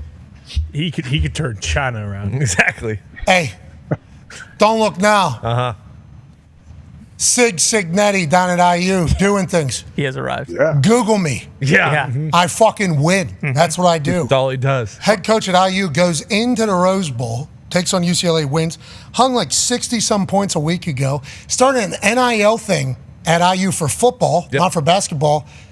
Paisan went in there and did everything he said he was going to do for IU. Guys just going in there and just blowing teams out. I mean, he led JMU, who was an FCS school, up into 1A, and then just dominated, almost went undefeated last year. The guy can coach ball. I know he was on Saban's staff, but I'm starting to think Saban was on his staff when he was there. Might need him to be a general in the military by the end of the season. Sig? Yeah. Yeah, Sig's a real deal. He's a leader of men. Sig's a real Did deal. you see the cigarette launcher military weapon? Oh my god, it's so good. He Build needs to one. start smoking cigarettes on the sideline. I don't know if he actually smokes Sigs. Did we ask Oh, him? he does. I mean, he rips could- a pack a day. You should just have him in his mouth at all times, even if he doesn't There smoke. used to be a poker player that kept an unlit cigarette in his mouth. Boom. whenever he played the entire time. You're saying Sig should, maybe just over the ear. Over the ear, sure. Or in the hat like this, Yep. if he's wearing a hat. Fold that thing up in the sleeve. There you go. Old school. Maybe just a pen that looks like a Sig. Nonetheless, Signetti's a dog and has done everything that he said he was going to do with the IU Hoosiers. Yeah. Now, when they play, this is for Neil Brown. Okay. Another? This is for Neil Brown. And Sig to go to WVU. Okay. Hold the phone. Grew up in Pittsburgh and West Virginia. Uh-huh. Paisan knows ball. Maybe Sig. But IU, obviously, you guys are doing great. Yeah. He's not taking that gig. Country He's not leaving. I don't know if he's able. Country Sig, take me home. Neil Brown. He's got a $200 million buyout. I bet. Country Sigs. Take me home to the place you belong. Cincinnati. Mama. Neil Brown, still coach. Even though people are saying they don't want him to be. Yeah. What's the voice of Morgantown saying? They're saying a lot. It was a must-win on Saturday. It was. It was. Fucking must-win. It's still in the Big 12. It's for Neil Brown. Seeing a lot of players retweet stuff. Worst one yet. Worst one yet. That's not good. Let's go to hey, Neil, you're very kind to me and to us. Yeah. Boy, there's not a lot of good stats coming out about his run at West Virginia. Just records and stuff. His big wins. Who they actually were. Yeah. I mean, it's crazy. Anyways, let's go to some overreactions. This is from Tone Diggs. Hashtag I don't want to overreact. But the greatest defense in the NFL resides in Pittsburgh, Pennsylvania. Haven't given up more than 10 points nor 300 yards. They won't give up more than 20 points through week 14. Who's that? Week 15 is the Philadelphia Eagles. I thought they might give up like 21 in that. Okay, so massive respect for the Philadelphia Eagles. No respect for anybody else up until then. Who is on the schedule or on the horizon? So it's the Browns and Bengals a few times. They have no chance. Upcoming Chargers this weekend. Cowboys, no chance there. You play the Commanders, the Giants, Colts. Yep. There's look out. Colts can score a lot. There's Patriots. If they are before week 14, I definitely would have included them. No disrespect. So you got massive respect for the Philadelphia Eagles, though, coming right around the corner there, week 15. Yeah, but until then, if they give up more than 20, I'm going to be super disappointed. Okay, so good luck to the new Steel Curtain. You mentioned the Cincinnati Bengals in there a couple times. Yeah. We got to do journalistic standards. You know, the video we saw of the watch party that cost $99, but you get $25 to concessions and $25 to the pro shop to come watch. At Acrisure Stadium. We saw a video from just the field level where there was 40 people, 30 people who were at the watch party. Everybody was up in a club level suite. We're being told. One of the. What do you mean? They're in a club level. They're up in a club level. They're Okay. Really? So what we saw on that field where there was, sparse amount of humans that went to the watch party at Acrisure for $99 to watch that. Paycor, Acrisure would have been packed. This is Paycor? Yeah, Acrissure's. Yeah. Could they bring their own booze in? Like, can you bring your own cooler in at least? Like, what can you do anything to? Yeah, I think there was performance. So that's what we thought the entire thing was. There was more video released to my Twitter account. Club level suites is where everybody was hanging. Okay. That's where they're kind of milling around. I'm seeing those videos. I mean, there was 23 people there. Well, so there was more than. Got about 65, 70. So if you could send some of those videos in so we can showcase I'm gonna them. do it right now. Yeah, let's make sure we journalistic standards here. Because not good for the Bengals right now. Okay, not good for the Bengals right now. Obviously, you lose to the Chiefs. Nobody likes that. Cam Taylor-Britt has one of the nastiest picks I've ever seen in my entire life. Sweet. Filthy. My entire life. Joey B makes some plays, they're doing it. But at this early in the season, taking on the Chiefs, who are inevitably going to be there, for that to happen has to be pretty demoralizing, for this Bengals team. But I feel like this Bengals squad only going to get better. Yeah. Okay? They're 0-2. There's only been 2 teams in the last 5 years that have been able to start 0-2 and then make it to playoffs. They're one of them. Yep. Okay, so they certainly have the ability to do as such. But if you lose to the Chiefs like that this early in the season, do you think the Bengals fans are wavering, or do you think they're even more empowered with how the game went and how the refs, kind of took it over in the end for Taylor Swift? AJ, is that the message you think in Cincinnati world? I think people are still hopeful and still feel pretty positive because this is kind of what the Bengals have done with Zach Taylor. Haven't they've gotten out to these slow starts and then they always find a way to turn it on. Now, the question is, how long is too long? Like, when are you going to start to turn this thing on and turn it around? They should have won. They could have won yesterday. I think the call. I understand he got there early. The PI. I get it. I definitely understand that call. But yeah, they could have won that thing. They didn't get out there and into Kansas City and get tromped. Like, they went out there and could have won that game, so there's still hope. Yeah, and I liked Jamar Chase, how worked up he was. I like Joey B respecting him. I like that they talk shit. I like that these teams seemingly talk shit. Well, Cincinnati talks shit publicly. I assume Chiefs talk shit. Watch Trey Hendrickson. Trey Hendrickson is an absolute madman every single play. I love watching him play. Absolute monster through it all. Them losing Pacheco, that's a big deal. But the Chiefs are still the Chiefs, man. They win those games. That is literally what the Chiefs do. Here's a sweet level. Look at that new TV. Look how sweet that new TV is. It does look like a new TV. How'd they all fit in there? It's jam-packed. Who is that guy in the cool hat? That's a good amount. Look at that. Look Whoa. back. Hold on. Look. First of all, a lot of hands. That's a watch party there. Yeah, I think so. This guy's a nuke. Yeah, he's a This guy is awesome. Yeah, me too. Good energy. This guy, top hat. He dots the I on Saturdays, too. Nope, that's not true, but yeah. Can we pause it there at the end? It looks like there's a good amount of humans. Yeah, look. It's just one little section. See, that looks like there's a good amount of humans there. There is a good amount of people there. Yeah. Now, whenever you do it at a stadium, you could probably do this at a restaurant. High school gym, yeah. Mm-hmm. Why would you go to a high school gym? Yeah, I mean, gym's too big. It'd have to be a decent, at least a Dave & Buster's. I think they could have filled a Dave & Buster's. A few $1,000 in there. Whoa. Yeah, absolutely. Absolutely. Good business. 15, 20 grand in there. They're going to have to pay Jamar Chase. Now, that money does not affect that, although the overall, I would assume, does. But the Bengals fans need one. They need one.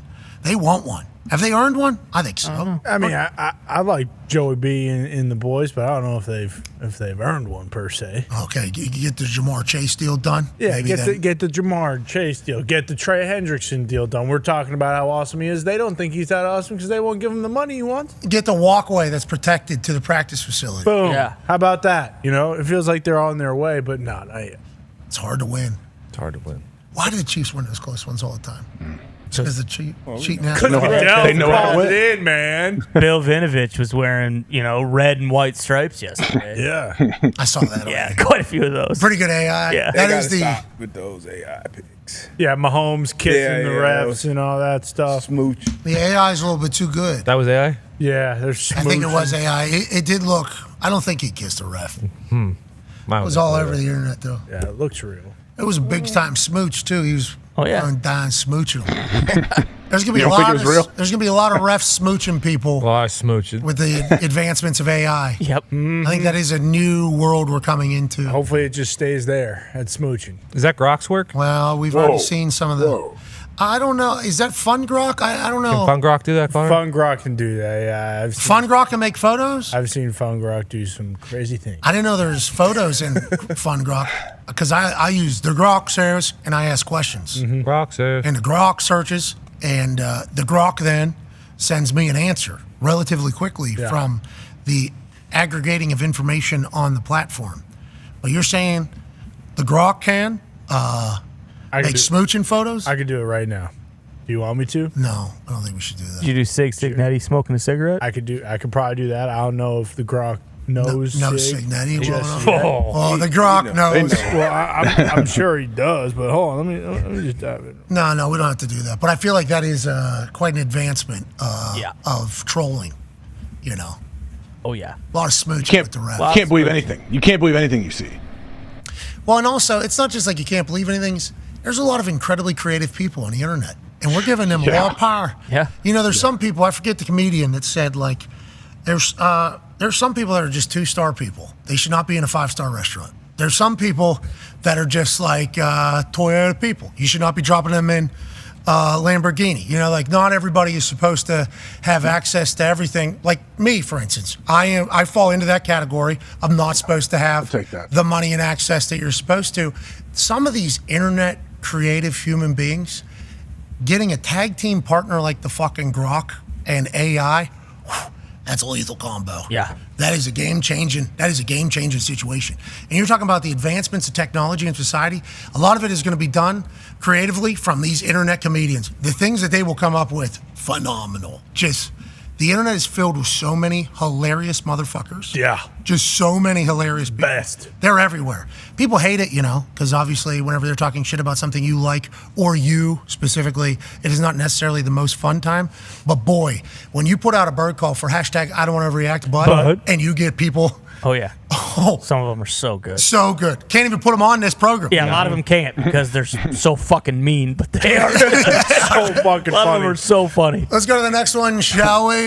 This is Connor's. Hashtag I don't overreact. But the Saints might have the best offense in the history of the NFL. Derek Carr looks like Dan Marino. Alvin Kamara looks like 2006 with Danian Tomlinson. Chris Olave catches everything thrown relatively close to him. Look out for Denny Allen in the New Orleans Saints. I agree with what you're saying there, Colin. Yeah. They look phenomenal. It's like actually shocking. And I'm sure AQ will have some stuff on the offensive line because they're ponding people up front. But like we were just talking about the Cowboys defense just a week ago as being the most dominant defense in the entire NFL after that whole entire Cleveland Browns game. And now a week later, it's like, holy shit, forget about that team. Like, look at what these New Orleans Saints are. So, I mean, Derek Carr, we'll see what happens because, this whole Derek Carr season thing typically, starts like this and then, we'll see how it progresses. But this one feels different for the Saints. Like, if I'm a Saints fan right now, I am hammering them to win the Super Bowl because especially with it being in New Orleans, we've seen the last 4 or 5 years, these home teams have gone on to actually, go all the way when it's at their home stadium. Like, I would feel fantastic if I'm a Saints fan about this entire season. Hey, good luck to the Saints. Go on a run. Hell yeah. Down New Orleans. New Orleans, obviously, an incredibly good time. That city as a whole. They were running a parade outside Jerry World yesterday. They just gathered up. Everybody knew the deal. Hey, after we win, we're going to do a fucking parade out here in Jerry World, walk right through their parking lot, make every Dallas Cowboys fan know that. I have no idea how this was choreographed and prepared. And the instruments and everything, yeah. But I like that everybody just bought in. And anytime you're doing a parade in another team's town, that's always going to be a good day. Congrats to the Saints. A lot of fans. And I mean, speaking of that, Saints, 49ers, they lose early. We don't know what Philly's going to be. So, yeah, who's at the top of the NFC? Oh, Lions took L yesterday. Oh, and the Saints.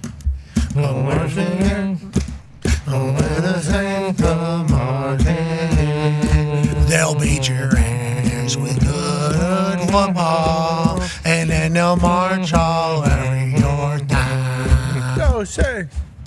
Go.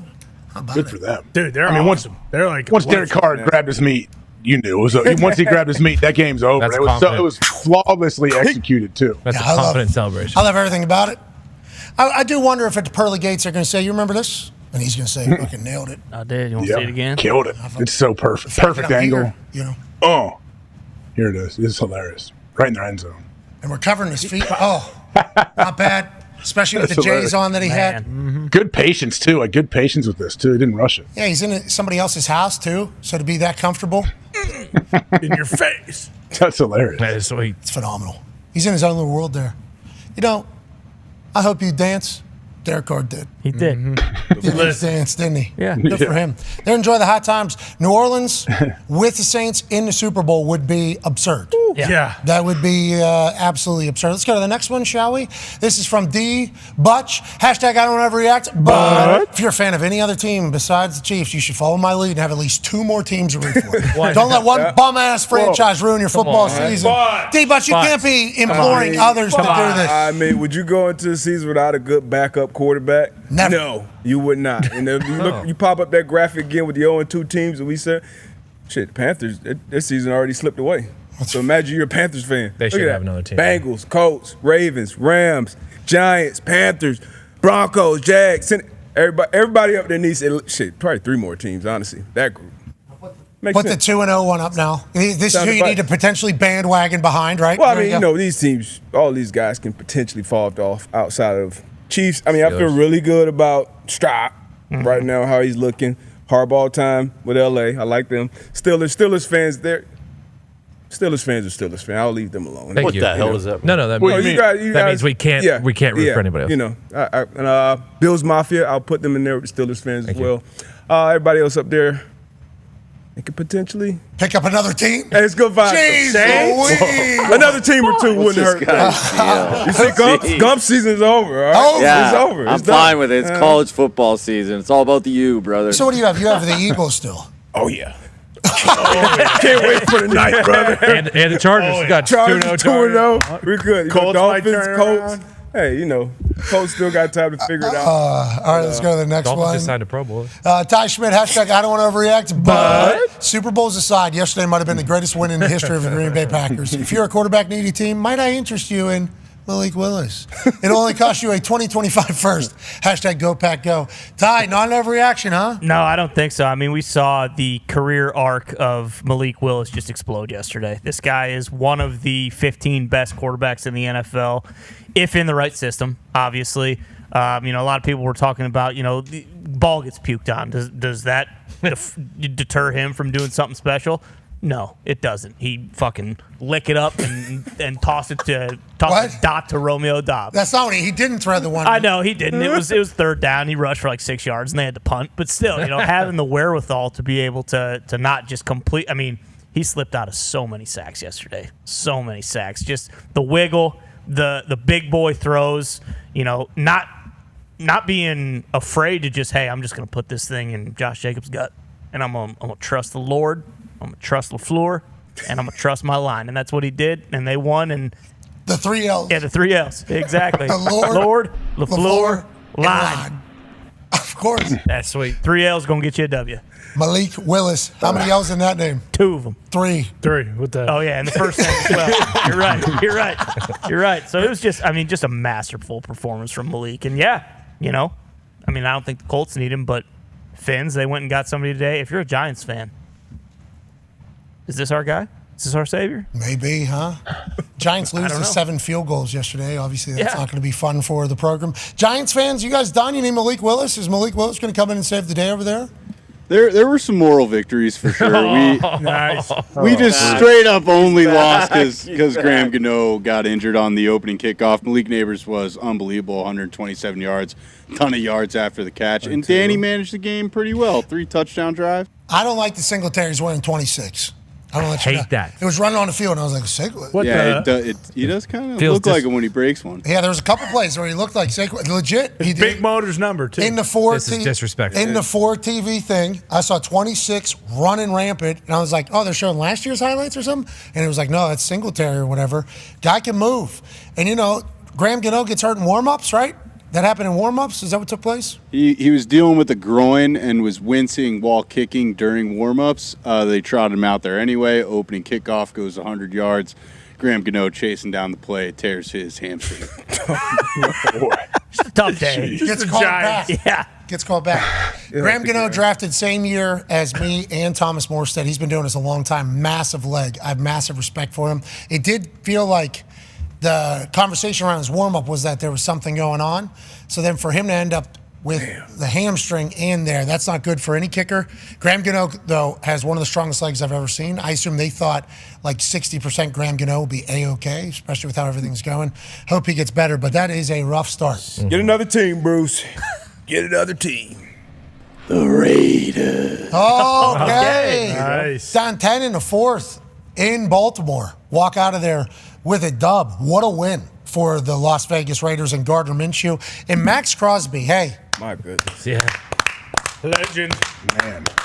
He's everywhere all the time. Every single snap, obviously, he plays and did play, and that's not a normal thing. He's one of the only people in the NFL. But he just causes full chaos all the time, seemingly a never-ending supply of energy. And then his leadership was on display completely as well. After Gardner Minshew throws a pick, then Max Crosby runs over to him, gives him a full, hey, don't you fucking worry about it. It's the second quarter. There's a lot of football left. And Gardner says, hell yeah. Gardner would then come back and lead them to a win. Yeah. So Max Crosby going bananas. Gardner Minshew doing Gardner Minshew stuff. Like, he goes into Baltimore and wins again, just like he did with the Colts. It's like, why not the Raiders? Look at the Raiders. Antonio Pierce afterwards with Tom Telesco. I don't know if you saw the emotion and the embrace. Oh, yeah. They're obviously incredibly excited. Now. They have a culture. They have a culture established, seemingly. Brock Bowers is as advertised. With that being said, Adams, Devontae that is, and Bowers accounted for 3 out of every 4 yards that Vegas had in the pass game yesterday. Brock Bowers obviously grew up in wine country, sprinting up hills on trails. Then he goes to Georgia and becomes the most prolific tight end in their program's history. #1 weapon for them. Then he gets drafted to the Raiders, and he's starting to become one of their guys. Him and Devontae are a great tag team. Gardner Minshew's not scared to throw the ball to anybody. And Brock Bowers and the Raiders go into Baltimore and snag a massive win, and the Ravens are now 0-2. I assume that was not expected. Justin Tucker, also for the Ravens, basically the only player or kicker in the NFL that has missed a 50-yarder. He's missed 2 of them in the last couple weeks. It's like, what's going on in Baltimore? What's that? I don't know what's going on. I don't know what that is all about. Like Justin Tucker, cleanest ball kicker of all time. And they put up his stats of like all the way up from when he started his career to 2022 or 2023. And he's like 57 to 60 from 50 plus or something like that, with the NFL record for longest kick of all time. And then these past 2 years, it has not been 27 or something. Yeah, it's not been good at all. It's been bad. But on the flip side, everybody else in the NFL kicking balls has gotten very good from 50 plus. We actually reached out to Hembo. I said, Hembo, can I get some stats on these kickers doing these things? This season thus far, 26% of the kicks have come from 50 plus, with 25% of them being made. In 2023 season, which had the highest percentage of 50-yard kicks, 22% of the kicks came from 50 plus, and 17% were made. So obviously higher on both ends. This season thus far, there's been 136 field goals and 125 offensive touchdowns. Last season, 118 field goals, 144 offensive touchdowns. And I think it's because how many more 50-yard kicks are coming. And the reason why more 50-yard kicks are coming is because look at the success rate. 10 years ago, 61% from 50 plus. Now, 89.7% from 50 plus is first 2 weeks in here. We are in the golden era of field goal kicking right now. These dudes are fucking phenomenal. It is to hit a ball that far and have it remain online with so many things that have to take place with the snap and the hold. A lot of great snaps and holds this weekend too. Only saw one laces and it was a missed extra point. I forget who it was. Laces were straight back. It was spinning. It might have been Money Mac. Might have been Money McPherson. Might have been, I don't know. Nonetheless, but normally it's been perfect operation, a little in the wind, 280-pounders who run 4.4s coming off the edge trying to block. Everything that has to happen for a kick to go in. And then you have to hit it pure. You have to, and you're only seeing it for like half a second. You have to hit it pure for that far. These kickers are so good. The operation is so good. And the more comfortable all these coaches are getting with the guys and their performance, it's like, we're going to see somebody lined up for 60, I think a 68-yarder maybe yesterday. And then Bucker before the half. Yeah, and then timeout happened, and then they took him off the field. Just like the 71-yarder that Aubrey lined up for, timeout, let's take him off the field. It's like no timeouts called from the other side to ice somebody for a 68-yarder or a 71-yarder. I don't think you have to ice them. I think just fucking let them go ahead and have it. I don't even mean think about it longer. But both times the coaches have taken the kickers off the field. It's like we could have had a 71-yard attempt and a 68-yard attempt in back-to-back weeks, and everybody would have been like, yeah, should have let him go from a little further. It's awesome. It's a beautiful thing. What's the deepest? What's the record right now? 66, I think. 65. It was 63 for a long time, I feel like, wasn't it? Until that got broken? Yeah, Tucker in Detroit. And then, after non-delay of game call. Yep, off the crossbar. Yeah, and he did a couple extra steps, too. He took a couple extra steps. He did like this little skip, crow hop, boom, off crossbar to win the game. I remember that. What a bomb. And then, it was tied. Yeah, didn't Prater just hit a 66? Or was it Aubrey? Aubrey, but it didn't count, remember? Yeah, because the delay of game. Delay of game. Which backed up 71. Last year, though, I think somebody tied it. I thought Prater might have tied it last year. 66 is Tucker, obviously. 64 by Prater in 2013. Okay. 63 by Maurer in 2019. Okay, so 66 by tied. Tied too, I don't know why. Yeah, I thought it was tied. Yeah. Sorry, Tuck. You mentioned it earlier too, like the Chiefs. Even yesterday, like playing for a 51-yard field goal, like you got the best quarterback ever, one of the best offensive minds ever calling plays. You're playing for a 51-yard walk-off field goal. Lose if you don't make it. It's not like tie and hit to win. It's like lose if you miss this. We are down 2 right now. And they're like, do you want to risk it and try to? Nah, we're good. And Bucker's like, nope. Amen. Yeah. Then he comes out there and just fucking. No doubt. Not even a question. No doubt. It is unbelievable. And then you have Siebert going 7 for 7. You had Boz last week going 6 for 6. Moody going 6 for 6. Fairbairn last night. Yeah. Kaimi has hit 5 straight from 50 plus, I think, Unbelievable. to start his season this year. It's like, Aubrey is insane. Boz had another 50 plus, I think, last year. hey, look at this. We got bombers out here. Yeah. I think it's all because they work it more. Like, I think they work it more. You know, anytime you're doing field goal practice, a majority of your kicks during drills is all like in reality. Used to be reality. Like, okay, kick a 20-some yarder, kick a 30-some yarder right hash, then we'll go 34-ish, then we'll go over here, then we'll hit an extra point, then we'll bounce back, and then you hit like one ball. That's like 58 or 60 if you want to try a full snap hold kick, because you got everybody there with you.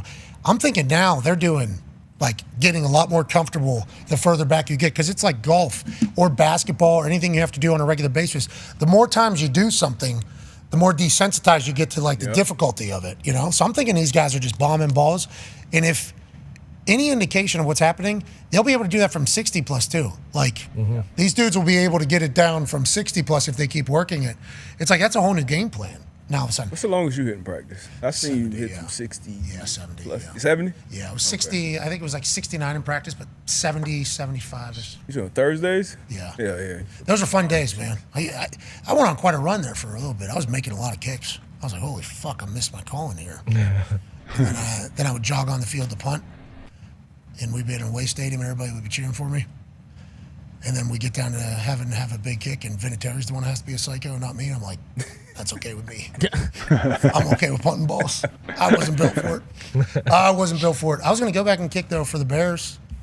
There, a few years after I retired, when they were looking for the kicking situation, Chuck Pagano was there, a bunch of people were there. And they were like, there's a guy, you're going to have to get him out of the fucking podcasting world, though. And I was like, to kick? Maybe, because I never got to do it. I went and did a workout. Remember that? Blew the knee out. Yep. My knee just got like this big. Well, I didn't work out beforehand, so I just dropped Just it. showed up and kicked? Yeah, kind of. Had a fucking hell of a round. I missed some, obviously, but I had a pretty good kicking. And then I got into the airplane to fly back, and my knee just blew up, and it was like, yeah, I didn't want to do it anyway. That is the real play. I was very lucky to be a punter, man. The kicking job. I mean, right now guys are making kicks, so it has to be so much more fun. But boy, you miss by like that much on a thing, and it just goes. Yeah. Well, yeah. And that whole place. It's just, It's week 1, week 2. Exactly. Let's wait till it's 16, 17, 18, and these kicks are just Weather, out in too. seasons. Let's see some weather when it really matters, and we have some elements. the guys are going to make them. Okay, these guys are absolutely. gonna- How's Bates doing? How's Bates doing? He hasn't missed yet, but he hasn't hit any long ones. Yeah, but he had a 50-plus yarder, didn't he, first week? Didn't he? He had a 50-plus yarder, didn't he, I thought? I didn't think so. Maybe. But they had an opportunity for a 59-yarder yesterday, and MCDC chose to punt. Oh, so maybe that's what MCDC's talking about. Wow. End a half, and then also not going for a 59-yarder. I thought that was very interesting he chose to do that. Yeah, because Bates is like, no, that's why he bombs. He bombs. Yeah, from what everyone says, he's almost better from deep than he is kind of the shorter ones. But is MCDC okay? What's going on up there? Well, we have another overreaction if you want it. Okay, let's hear it. Oh, yes. This is from Cole Farragher. Pat, hashtag I don't want to overreact, but there was a Jared Goof sighting yesterday. MCDC needs to focus on his day job instead of Applebee's and practice spiking the ball with 3 seconds left in the half with 11 guys on the field. It looked like the shit out SOL. Same old lines. Oh my God. The Souls. I haven't heard that name in so long. Forgot about Kicking field goals and losing games. I thought they were saying shit out of luck. Same old Lions. Yeah, we can't be doing this. All right, Cole, we cannot be doing this. MCDC, as Darius said in our group text, he learned something from those Applebee's shoots. He looked around bartenders, servers, waitresses, you name it, and he picked something up that at the end of the year, it's going to help us win a game. So I'm not worried at all. Those are all actors. They weren't actual those people. Yeah. He was around a bunch of thespians, which I respect, and maybe he picked up something from all the actors. No, MCDC. When he went to a real Applebee's in Detroit, and they were all real Applebee workers, and he picked something up. The cooks in the back, are you kidding me? You didn't think MCDC picked something up from them? He definitely did. Definitely. That's MCDC football. I Maybe did see a him. doobie. Yeah. You think he's buying weed? That might have been From what the he picked Applebee's up. chefs? Looks like the only thing he picked up was, wow, these wings is actually a pretty good deal, man. I thought that was a good commercial. Oh, I loved it. I loved it. But we said that from the get-go. Can't be losing games, because when you start losing games, that's exactly what people are going to say. Okay, why don't you go to a couple more fucking Applebee's instead of coaching the team? It's already starting. It's week 2. It's like Baker when he was in the stadium in Cleveland. Yeah, he was living there. Yeah. He was. He had a book club, the whole thing. Well, he's focused too much time on that instead of playing football. Fox, you guys losing hope all of a sudden? Is that what Cole said? You guys are done? No. Same old Lions? And that's the biggest thing we need to Jared remember. Goof? I haven't heard that in a long time. Goofball. I understand that it's overreaction Monday, and we need to have these tweets. But I, as a Lions fan, don't want other Lions fans to turn into perhaps Bills fans or perhaps Bengals fans, where you get a little spoiled and you get a little annoying and you think all of a sudden, because you had one good season, that you're the cream of the crop. We can't do that, Lions fans. We have to remember all the bad years. We have to remember the same old Lions years. So I just, I understand it's overreaction Monday, but we can't be doing that this early. Okay, thank you. Well said, Way to go. Foxy. Spot on. You don't think It's too late. What's done is done. The Lions are slowly working their way into Buffalo. No. Yes, They they better. are. I mean, the success that Buffalo has had, obviously, I think Detroit Lions fans would be excited to be around that long each season as opposed to what it has been. Buffalo's going to go, though. Buffalo's going to go. They've looked good so far. They got a window. They got a window still open. You've wanted it to be closed for a long time. It's still open over there in Buffalo. pal. Haven't wanted It's breezy. Haven't wanted it. In the window. Lake effect. Wind. Right through the window. I haven't wanted it to be closed. Yeah, you've been closing it and then doing that little fucking locking it. The lock. Yeah. That's what you've been trying to do. I haven't wanted it to be closed. It's just the reality of the situation. You know, the Bengals at least they've gotten there. They've made it to the Super Bowl. Now they lost, but they've at least made it to the big game. Let's go to the next overreaction. Hold on, the Bills haven't made it to the big game lately. 3 plays away. 13 changed the rule. If the overtime rules were different, hashtag I don't want to overreact, but says Big Box Entertainment. Broncos should cut Bo Nix. Guy sucks. Was a reach at 12 and Peyton gotta go. Broncos won't be relevant again until 2040. Big Box Entertainment. Holy shit. That is entertaining. That is entertaining. Guy's a rookie quarterback. He sucks. He was seeing ghosts yesterday. Yeah, but Big Box has seen the film. Yeah. We don't need to investigate any further. He is who You're we right. thought he is. Cut him. Saw people doing the blurry glasses meme with Mac Jones and Bo Nix. He doesn't deserve that. This is what I saw Denver Broncos fans doing. Hey, these rookie Scooby-Doo. quarterbacks going through it. This has been a tough go thus far for these rookie quarterbacks. Only been a couple games. And Sean Payton's going to figure it out with Bo Nix. He's his guy. Hope so. Whoa. I don't know. Look, Sean Lovett, we know Sean is a great coach, great play caller. Might have been a reach at 12. Whoa, jeez, it's Big Box and Bo Entertainment. Nix is a rookie, but who was on here? Oh, he's married with kids, and he's this. What is he, 25 years old? Hey, you're too old to be stinking like this, Bo. Come on, all right?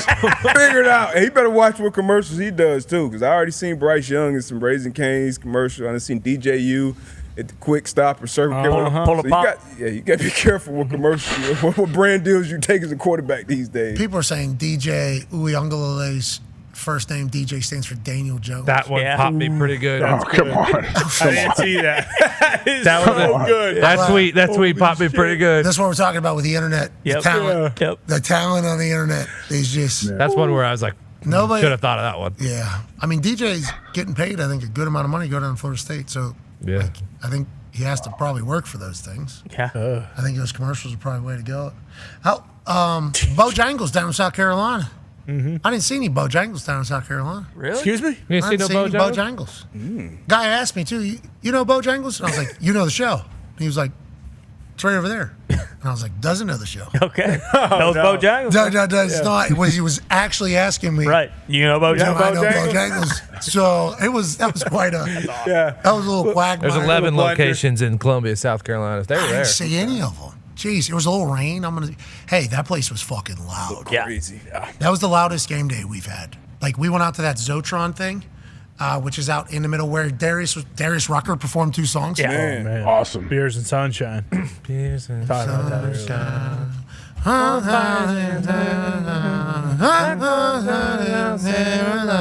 Ain't nothing fun me and my girl. I love this song.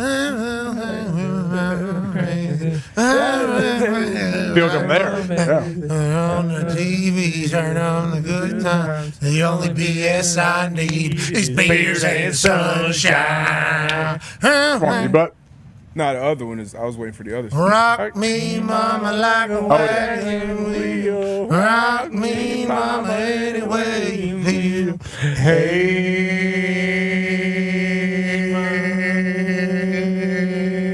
That's a good note. Mama, rock me. That was a good one. He's got a buttery voice. It's never does? going to go away. He told us that he just wakes up like that. That's just how it goes. He was incredibly cool throughout that entire thing. He's the man. The kid who did the kick, legend. I love that kid. That kid.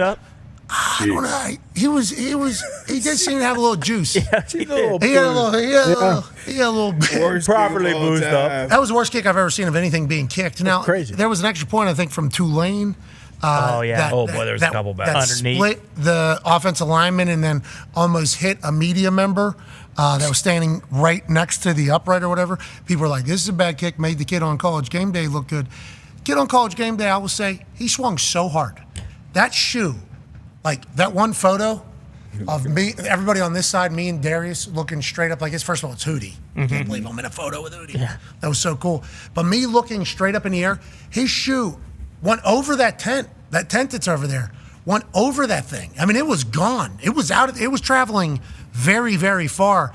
I love this kid. I am a massive fan of his because he went for it. Now, he does suck at kicking. I mean, his shoe's gone. Yeah, you get that back, or? Yeah, they got it back by the end of the segment or whatever.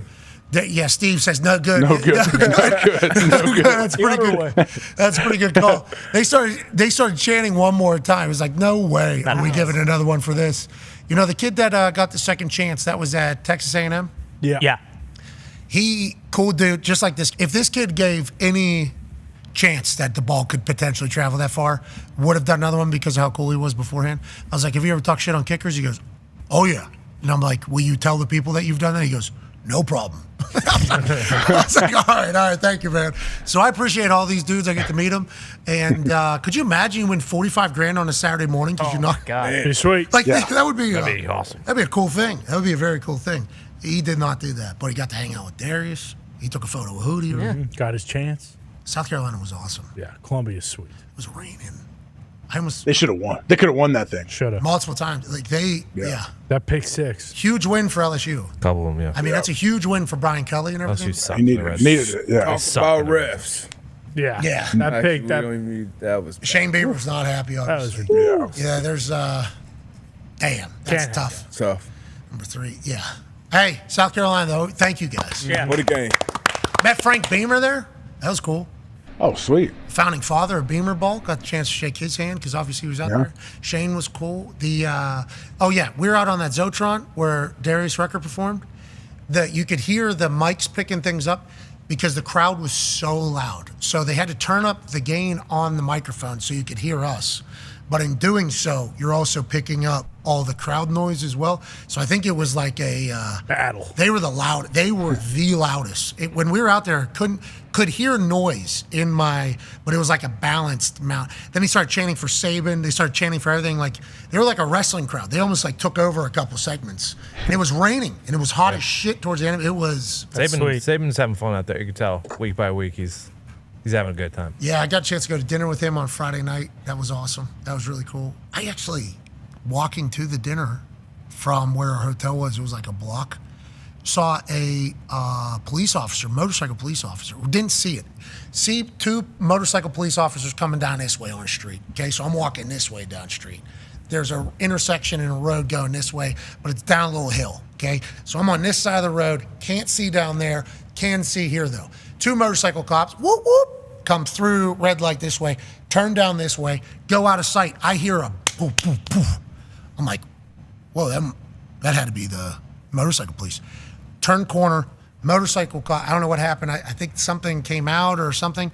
Hits median, flips over. Oh, shit. Median. So there's one. Wait, the cop? Cop. Oh. So there's one motorcycle cop there. Then there's one motorcycle Dahn, motorcycle cop on other side of road on a lane that just like kind of just got created. Must be like a turning lane there on the other side. And I'm like one of the first people there. So I go running over. I don't know how I'm going to help here. How can I help is what I say. How can I help? Because the one cop is with the motorcycle. The other cop is laying down on his side. You're not supposed to like touch people that are like laying down, especially if you're not certified or whatever. So obviously there, the one cop goes like, if you can block traffic, that'd be cool. So I'm like, all right. So I just go stand on the other side like this, like blocking lane. And then old cop gets up. He has this massive thing on his shoulder or on his arm there. He takes his helmet off. I am now keeper of his helmet. Nice. I'm holding helmet. Okay. I'm holding helmet. You're in it. So then I'm in there. Yeah, there's a couple other people that came over too, good citizens of South Carolina, and we're just all kind of like asking how to help. The other cop is like on his thing. Like full on. 222. Yeah, whole thing happening. Motorcycle's still on its side. I'm like, the longer that thing's on its side, the more damage it's going to do. I can pick that thing up if you want. No. So I just put the helmet on bike. And I'm like, all right, I got to go. I'm out of here. Cops show up. Other cops show up, and it's like, all right, I'm out of here. Cops seemed to be good, though. Everything was okay. But it was like so chaos there for like I don't know, probably like a minute and a half, 2 minutes, just like, whoa, and then another cup shot. I'm like, holy shit. But everybody in South Carolina was ready to help. Hell yeah. And I feel like that's like the Southern hospitality around Cock way. was like very real. That is how people do it in Cocktown. Mm-hmm. We heart Cocks everywhere. Mm-hmm. Just stamped on things. We heart Cocks. Stickers. We heart Cocks. I'm like, what are we supposed to do here? How do I not say Cock? Gotta say it. Mm-hmm. 1,000 times. And I got it out of the way there in the A's. Yeah. Sir Big Spur, Mm-hmm. that was sweet. That thing's sweet. Only thing they said is make sure you get your thumb on top of the wings. Get your thumb on top of the wings. So I leaned down, sweet lady and guy that was with Sir Big Spur. God bless your soul, Tone. Thank you. That fart? I think it was out of his nose. It was. I go down and grab this thing, thumb directly under wing. Sure. Left thumb directly under. I'm actually helping the wing go up. So now I'm sitting there and I've only touched this. I've only touched a cock, a chicken, a gamecock one time in my life. And it was 20 minutes ago when I met this thing. And then they told me the only rule was make sure you're on top. So I fucking re-grabbed that thing and then I put my thumb on top of it. And I'm like, did I hurt Sir Big Spur now? Sure. You know, because we're dancing. Didn't. Sir Big Spur was just fine. Dog, bit of a dog. Just fine. Yeah, and Sir watch Big it. Spur didn't try to run away or fly away. There's me trying to fix the thumb. Oh. Yeah. Sir Big Spur was keeping the head down. I didn't know if that meant that the cock was pissed or happy or whatever the case, but they love cocks down there, dude. Yeah.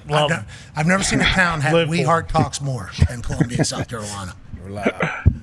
That crowd was awesome. Yeah, you screamed, the other half screams cocks. It's a good time. Dawn Staley, whenever they started doing it in the stadium, she was like, dang. And then she was saying cocks. And it was during the picks. I was like, Dawn, say that into the mic. Keep it rolling. Dawn, say that into the microphone. National anthem in the middle of the picks. Always a cool moment. 4 fighter jets come flying over there. It was cool. South Carolina was a good time. No home team has won with College Game Day in town. Oh, no. What are you gonna do? Game day curse. Watch it.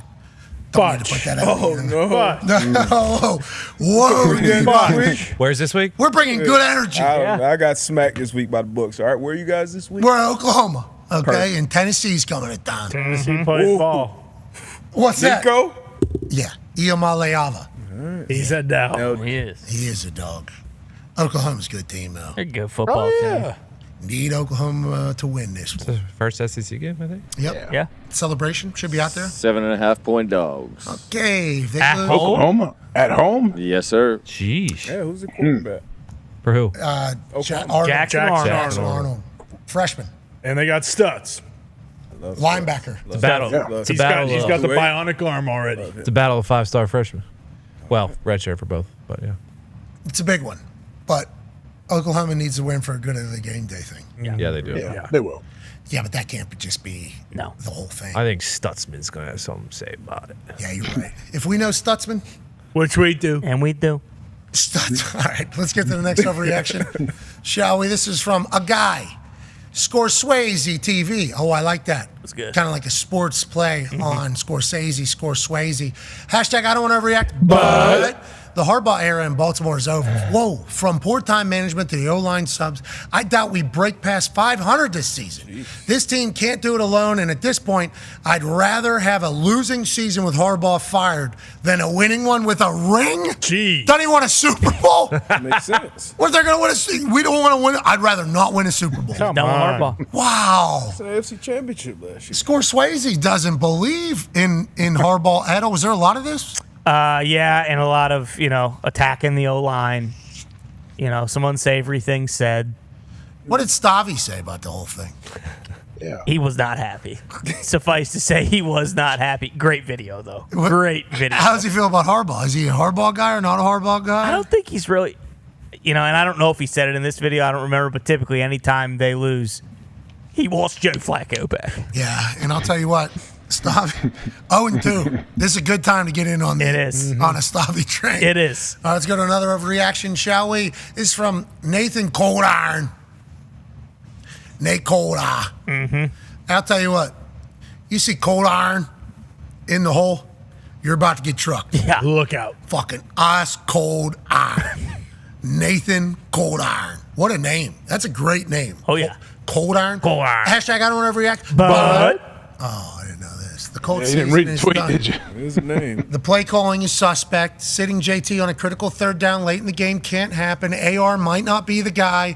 Just terrible decisions, and this loss is inexcusable for Coach Stinkin'. Oh, you can't do that. Hashtag the Coach Stink. I thought we agreed that there was going to be no Coach Stinkin'. And any of the, this does not need to become a thing. Stike is a good coach. He is a great coach. This is not on coach. Coach Stinkin'. This is not how this is. We need the Coach Steichen needs to get propped up a little bit more. He does. Yep. Yeah, it's the other guy everyone on the internet isn't too happy with. Who's that? Chris Ballard. Well, and the other guy. And the defensive coordinator? Gus Bradley. What about the quarterback? A lot of games left. I think people are kind of just saying he stinks. They're not really too crazy about He it. threw the longest ball in the history of data in did. week one. That's what I was told. Hang the banner. Well, we do need to hang more banners. I do think. Celebrate the little things. Like us almost beating Houston week one. We should have been a little bit more pumped up about that. Should have been. Yeah. But I think we were. Yeah. I think we were pretty pumped up about that. Yeah. The Green Bay Packers beating us with Malik Willis quarterback when he's only been on the team for like 10 days. That was certainly, a nice gauge of where your optimism should be for the Colts this year. At least this year. They had the ball with a chance to win, though, at the end. They really did. Never got out of control. They were never winning that game, but they were potentially always going to end up winning. And that's what it's all about. That's right. Yeah.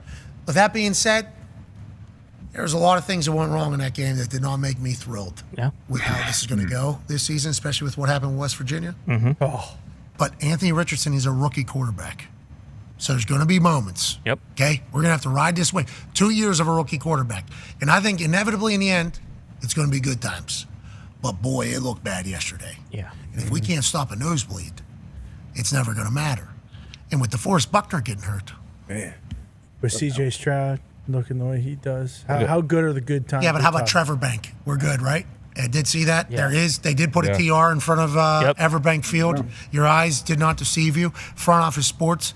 McCarthy reported that it is Trevor Bank Field down there. It's a lot of pressure on him. Will Levis. Most electrifying player in the NFL, you mean? True. Actually, but we had one of those on our team for a bit. Went to the play? I'm happy with where we are in that situation. Battle of the Rookies this upcoming week. Who's? If AR is a rookie, Caleb's coming to town, I believe. Yeah, it's going to be a packed house here in Chicago. Chicago is very close. Going to be a lot of Bears fans in this place. No, it'll be the Lighthouse, and Colts fans will be there. I mean, you could hear the Bears fans in Houston. So if you don't think they're going to be here in Indy, this place is going to be a lot of orange. I worry about that. No, it's the Lighthouse. Everybody knows it's only Colts fans in the Lighthouse. So week 3 and week 4, it's basically going to be an away game for the Colts? What are you talking about? Who's week 4? Steelers. No, it's going to be the Lighthouse. Worry about the Eberfloss. What actually might be the Lighthouse. Yeah. Revenge game? Yep. And then revenge game for just Yinchers in general. What are you talking about? Here You we need go. to call this Lighthouse.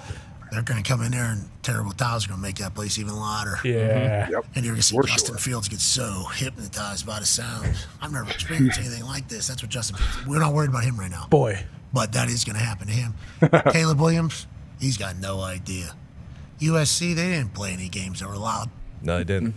Houston, Sunday Night Football, crickets. Nothing like the Lighthouse. Nope. Coming into the Lighthouse, he's got no hope. Wait till they hit that fucking anvil that you can't even see from the field anymore. Nope. Jesus. They moved it into the... What do you mean? Really? It's in the concourse now. It's in a concourse area. With the baby hammer, the one that you hit? It's a With that big thing? hammer. Yeah, it looks cooler, though. It does. The video looks cool. Everything the Colts do good. look cool. That's why it's one of those things where it's like, hey, maybe we're not winning games, but we look fucking sick.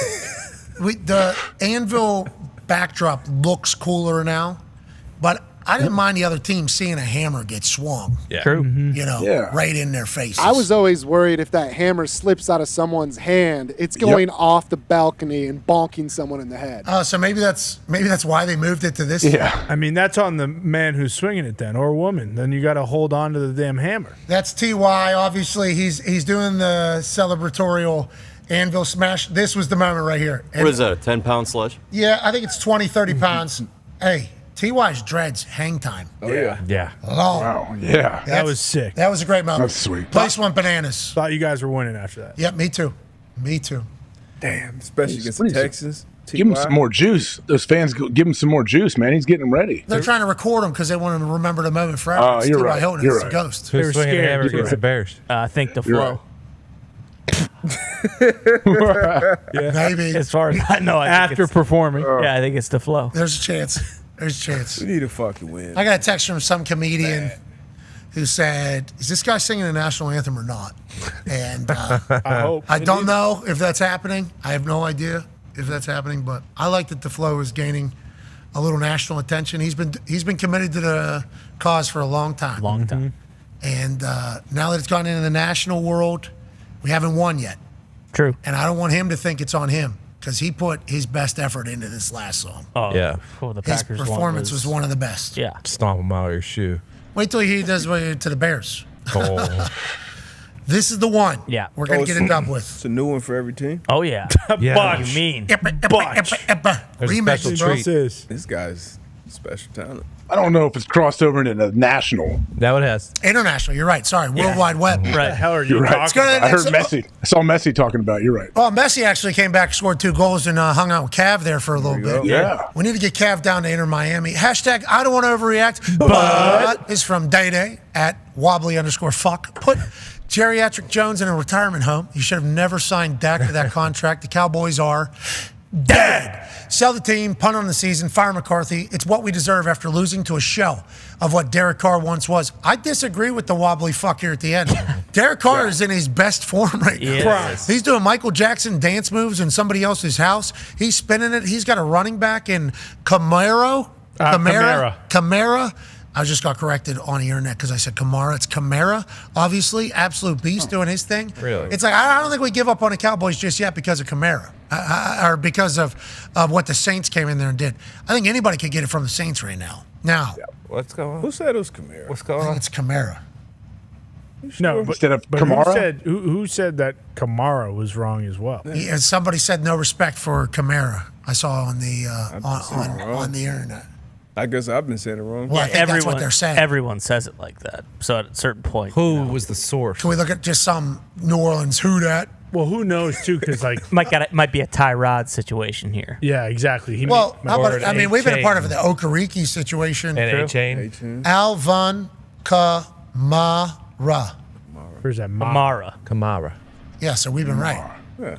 Not Kamara. Who Kamara. is this? Kamara. Kamara. Does Google know? Or is it Kamara? It might be Could be Kamara. Kamara. Could be. It could be. Very It might be Kamara. That's good work. timely name. That's really good. That's really good work. The dumbest show of all time. Thank you for allowing us to run it. If it's like a car, the Camaro. Yeah, that Kamara. I Kamara. think it's Kamara. Kamara. All right, Universe Ball. Okay. Kamara. Okay. Alvin. Kamara. All right. Come on, Kamara, eat it. come here. Oh. Let's say International. Oh, really? Bonus for what? What's Kamara. Kamara? That's what happens. All right, let's get the hell out of here. Yep. Kamara. Ooh. It's a good ball. I felt pretty good Good about ball. it. That's good. All right, ball. we'll be back tomorrow. Let's make our official picks and also see how we did this weekend. AJ, you went 7-8, I believe. Oh, okay. I went 8-7. No big deal. Wow, big pick here. Big pick tonight. Big. Deal. D-Butch, you shall go first because you're not with us on Friday, so you're not a part of the official pick segment that we've been running for years now. Years. Pretty big deal. Oh yeah. I'm pretty proud of us for sticking with it. Pretty Long cool. time. Any given week, this thing could have been forgotten about, hated, or dropped. Yes. Instead, we stuck with it time and time again. Even though in the middle of it, every single time, I am so bored. Sure. And I am normally in a stadium. Watch. Huh? To go watch. I didn't know you were bored. Is it? Okay, that's good news because I'm thinking this is the fucking worst. When I'm sitting here and people you're love on picks. location, I think it's good. Yeah. I enjoy it too, actually. All right, good. Well, I'm happy everybody You know enjoys why? it. We'll 'Cause we talk continue to about- do it. Because you talk about every team and every fan base is then happy. Okay, which we need to keep doing it. Yeah. I thought it was the worst thing we did, but we continue to do. I thought it was kind of like our gimmick. But the fact that we're actually maybe winning this year. Mm-hmm. I was above 500 last week. Above 500 this week. You're beating the books, brother. I'm having a good time. Keep it going. D-Butch, how do you feel about it? I guess since I thought Atlanta played in Carolina yesterday, I'm going to go with the Eagles to win and to cover by a touchdown, even without A.J. Brown. I like Jalen Hurts and the boys. 5.5. D-Butch likes it. AJ, your selection is? I am going to stick with D, but I was on the Eagles before I heard him. That just reinforces my plan. I'm sure you're going to take the Eagles as well. All right, yeah, I mean, it's all about the record, you know? Yeah. I don't want to just do it for fun and for content. All right, give me the Falcons. I think I like the Falcons as well. You know, I think that is. Okay. that I'll is- text you tonight and let you know my final pick. I'll text you later. yeah. AJ, who do you got? AJ, who Give me the Eagles. Give me the Eagles. Yeah, I'll me take too, it. man. I fucking had a Philadelphia cheesesteak last night, and I thought to myself, you know what? But Where from? if y'all do Eagles, you know, the Falcons going to win. Oh, that's what you want. That's a shame. All right. Give me the Eagles minus 5.5. AJ will do the same. All right. 2-0 this year, Okay. boys. All right. I didn't know. I thought there was a chance maybe you'd be able to catch up, but I guess that's how it goes. Well, maybe I should throw in an over or under situation, then I can catch up. Well, you want to add a bet? Wow, which one do you want to add? What do you want to do? I'll give me the over. give me the Eagles and the over. All right, I think it's going to be a high scoring affair. I'm going to go with. I think they're going to score over 45.5 points as well. Ooh, okay. That's good. That's really good for both of us. All right, fun times. We'll be back tomorrow. Remember, Manning Cast got Bill Belichick first quarter and got Miles Teller. Can't wait. But That's what I'm talking about. Football guy. And then they got Matt Ryan. Obviously, there's going to be a lot of stories to tell. Not Tim McGraw. Which not a bad idea. Maybe have him pop in there. Exactly. I'm gonna live. Have him lift in it, you know? Just have him fucking have a couple dumbbells and just bust out a couple curls. Monday Night Football crew over on ESPN. Joe and Troy will obviously absolutely crush it. The kickoff crew, Jason Kelsey's second week on there. I think he's also going to be in the booth for the third quarter with Joe and Troy. Okay. Ooh. Obviously, Eagles at home, so there's going to be a lot of conversation to have there. Should be a blast. It's going to be a great Monday. We'll be back tomorrow with an Aaron Rodgers Tuesday. Okay. Be a friend, tell a friend something nice that might change their life. We're in this thing together. Let's never forget it. Team on me. Team on three. 1, 2, 3. Team. Good night.